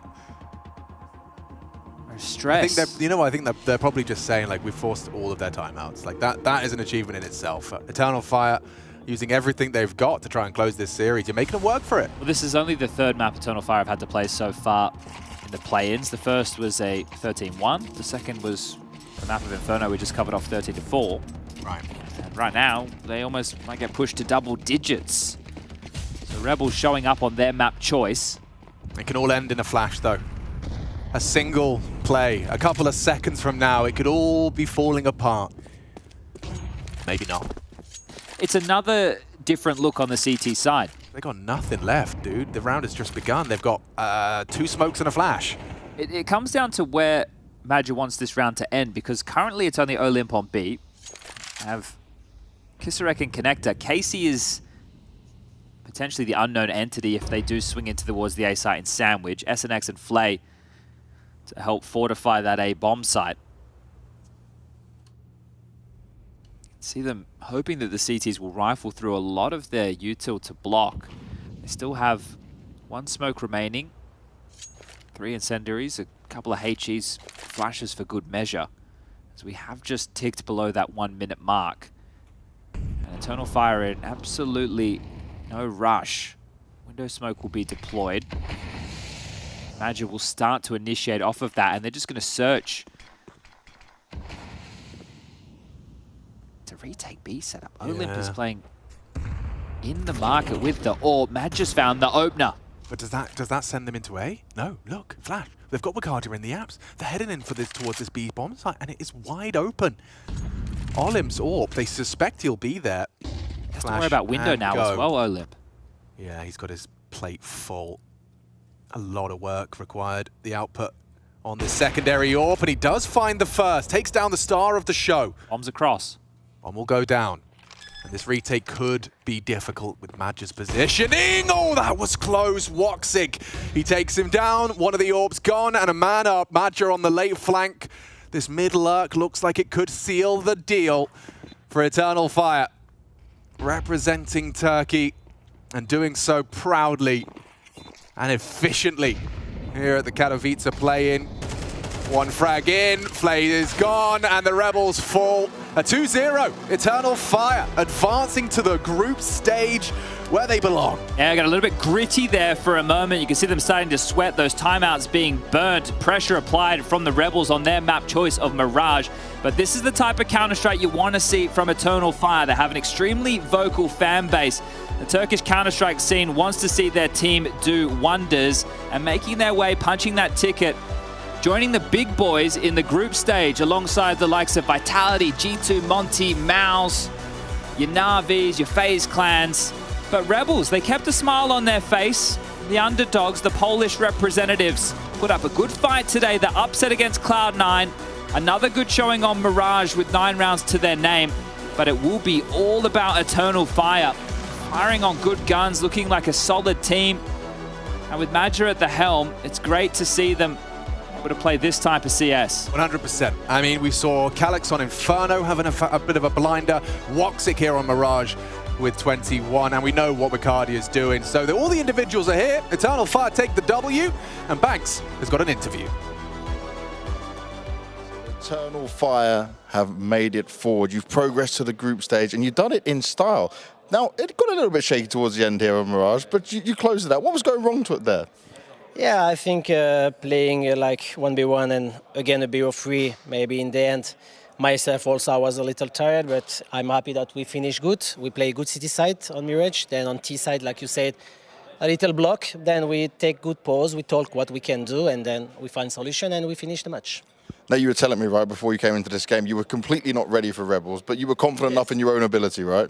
Yeah, like when we beat Bad Boom, after Bad Boom, like I was watching Cloud9, I was making analysis against them, and then I saw like Rivers win against them, so a very impressive win.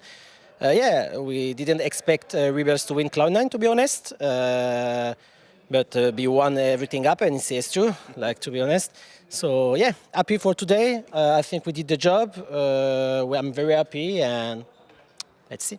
Let's see. Well, let's see about when it comes to that group stage, right? Because for you guys, we're constantly seeing you fight online. We're constantly seeing you fight through the tier 2 scene. And right now, how important is it to get to this stage?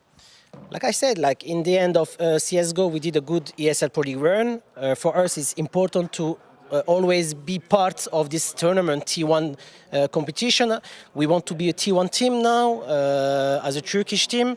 Thank you very much for your support, guys. I saw that there is a lot of support. We try to be honest, like I try to make my team play good CS.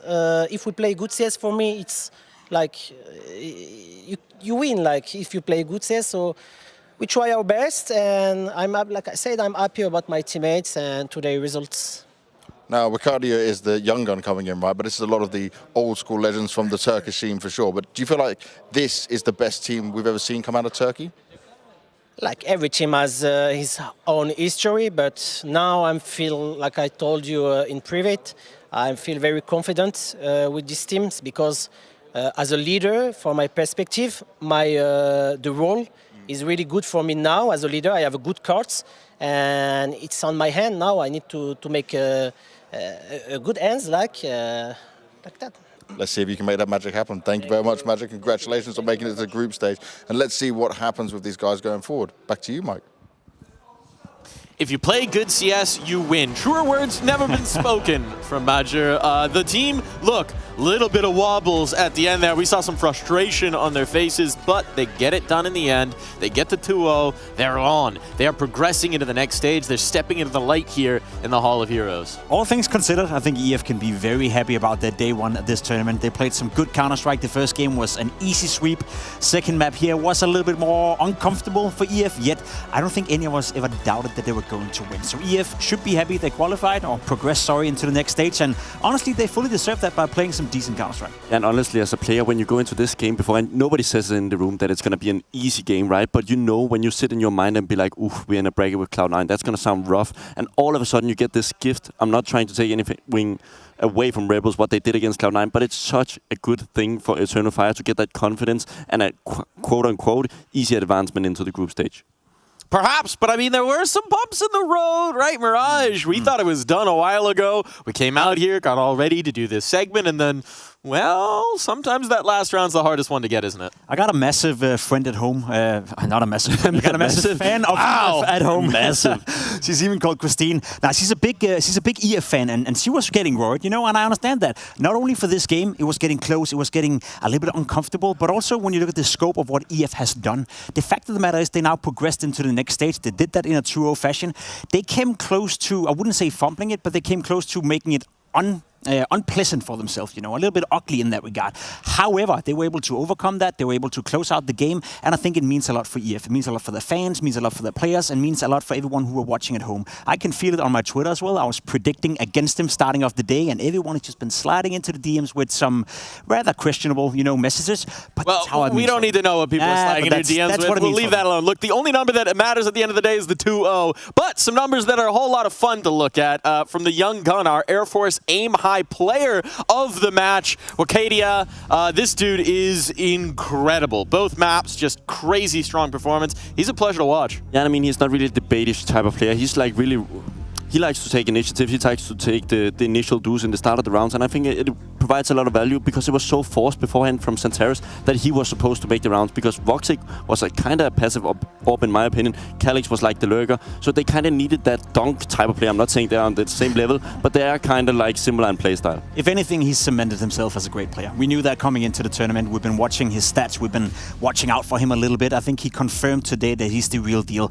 Whether or not he can become a dunk type of player, maybe not, maybe. Who knows? You know, we don't really know where the ceiling is for this guy, but now he at least confirmed that on a stage, you know, in this setting, in a hall like this with a lot of famous people around him, he delivers. And now the question becomes, can he continue to deliver as the competition gets stiffer, right? Because we're moving into the next stage. They're progressing on into the groups, right? The teams that are waiting for them there, no mean feat, no easy games are going to be there from now until whenever their run here at the Intel Extreme Masters ends. No, we had that conversation already. Some of the mistakes we saw today, they can get by them. You know, they can get over that. It's not too big of a deal for EF to miss a smoke, miss a flash when you're individually much, much better than your opposition. That won't be the case once we go into the group stage. So for EF now, they can be happy. They should be happy. Get a day off, get some practice in. Less mistakes is needed if they want to make it further. And looking in on the check-in on the play-in overall, Heroic and Big have gone to a third map, so that's getting spicy. Now in the lower bracket, C9 against BB Team. It's another Nafany shot at the revenge game. That one's going to be a heater. Then Astralis says, who would have thought these would be our 4 teams down in the lower bracket, man? Yeah, I mean, the BO1 MR12 not coming in the favorites handy for some of these games. Obviously, they lost in a fair way, but we can see that some of the pistol rounds, for example, in that Astralis game really meant a lot to why they potentially lost in that case. Yeah, seeing ends down there, not too surprising. 2 of the others.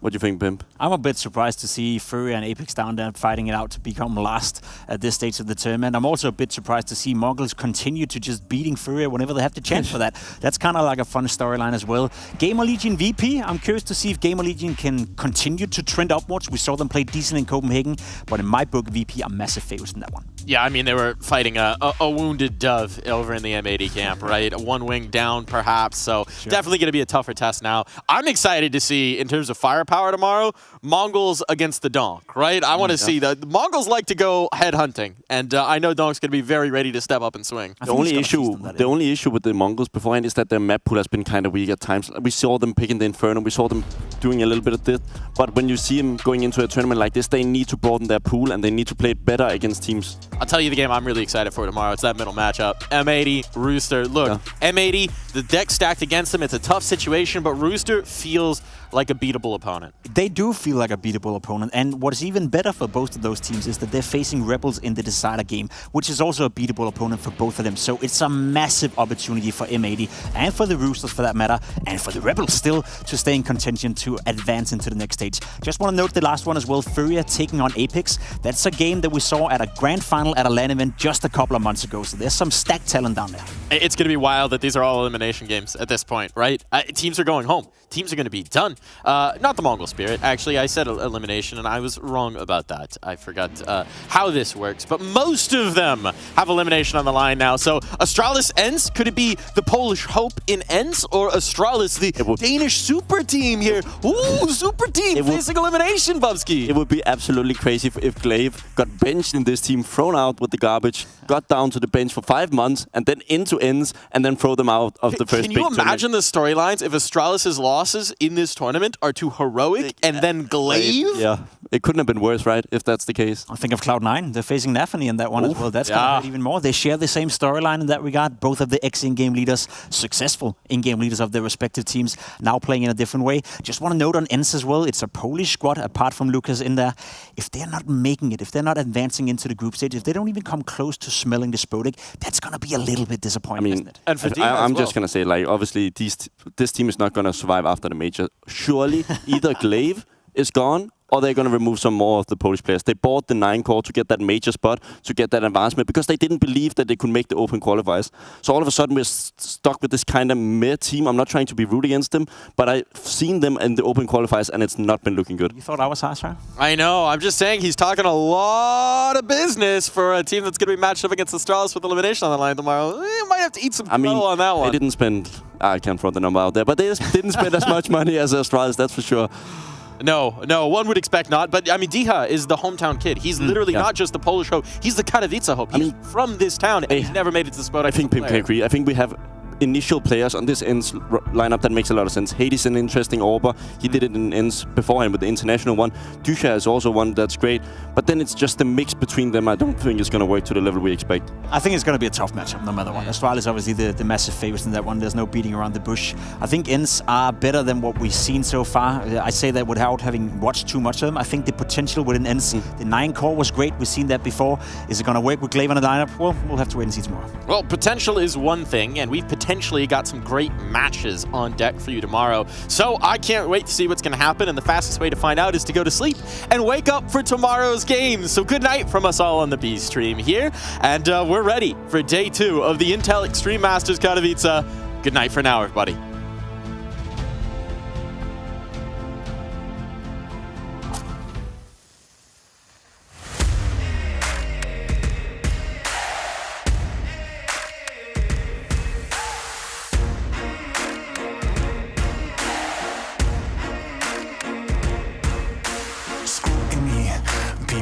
Up the truth, this ain't new to me.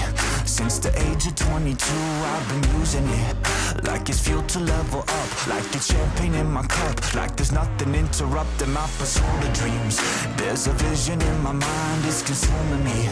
Take my confidence combined with opportunity, mix it up with unity, soon to be the greatest of my generation. Operation Victory. Fight or fly, we will stay through the perils we dare not to stray. Spark the match, light the flame. Out of luck, out of sight, dangerous, dynamite. Dynamite! Setting fire to the clouds at the speed of light. Going up, not coming down, screaming. Superman's kryptonite. Blowing up, dynamite. Dynamite! Setting fire to the clouds at the speed of light. Going up, not coming down, screaming. Superman's kryptonite. Blowing up, dynamite.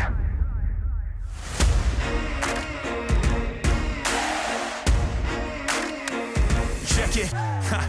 Troubled days, lonely nights, lot of tears, lot of fights. Big dreams met with bigger lies. It ain't what it seems from the outside. On my downfall they pray. Will I surrender or will I betray? Given the trauma that lives in my brain, or use it to fuel up the fire in my veins. I never complain, I rise up and do it. If there's a battle, I fight my way through it. If the wind blows, I thank God that it blew it. Cause what is a blessing depends how you view it. The fruits of my labor are in abundance. Indispensable, I'm not redundant. Incomprehensible the way I've done it. When the struggle pushes me, I'll shove it. I rise above it.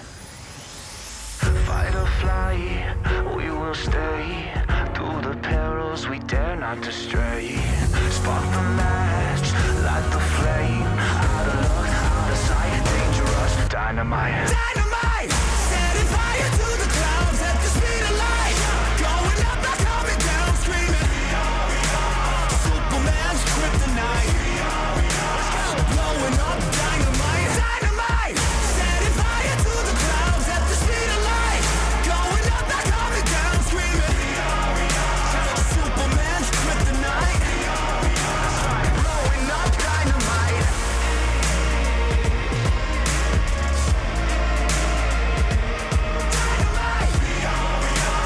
Superman's kryptonite. Blowing up, dynamite. Dynamite. Setting fire to the clouds at the speed of light.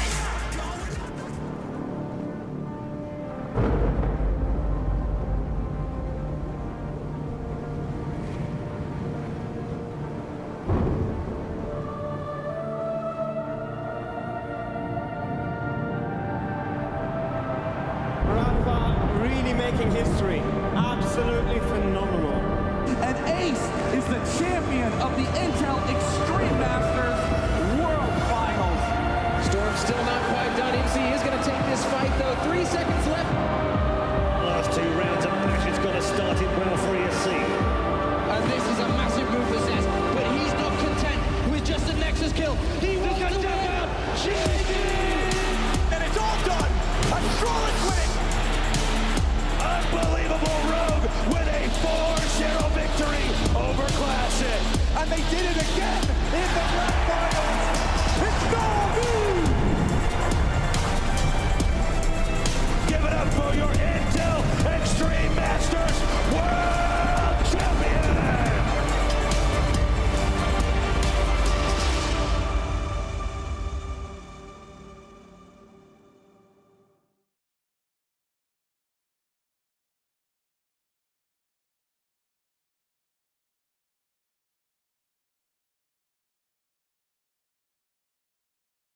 Welcome, my friends, to the Cathedral of Counter-Strike! Elevated level up, way to the top, headed to the peak. All them boys want it tall, hit them out of love, but don't got receipts. I ain't gonna lose it now. Gotta keep it moving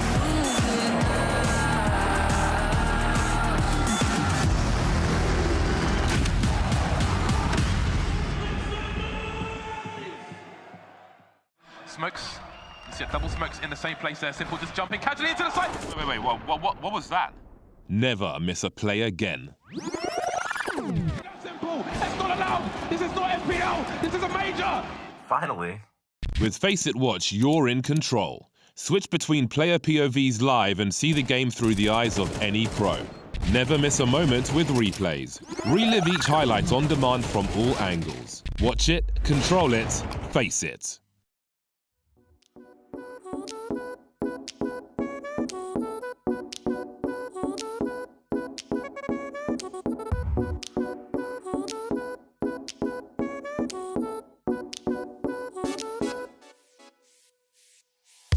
I can't explain. I can't explain it. I go insane when we get naked. Hold me down, never let me go. Take me in, I want you to show. Hold me down, never let me go. Take me in, I want you to show me love.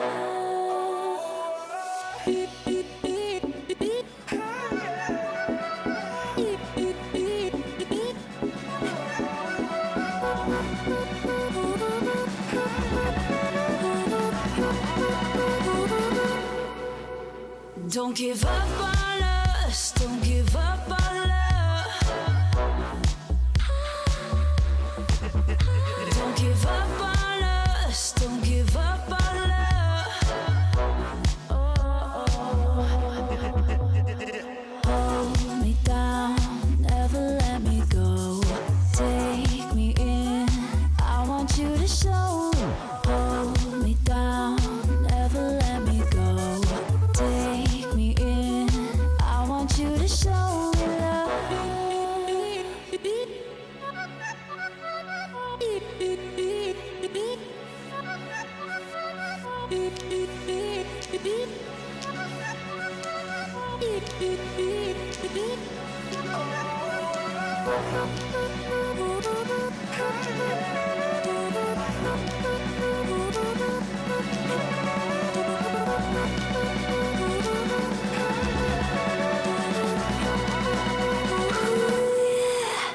Don't give up on us, don't give up on us, don't give up on us.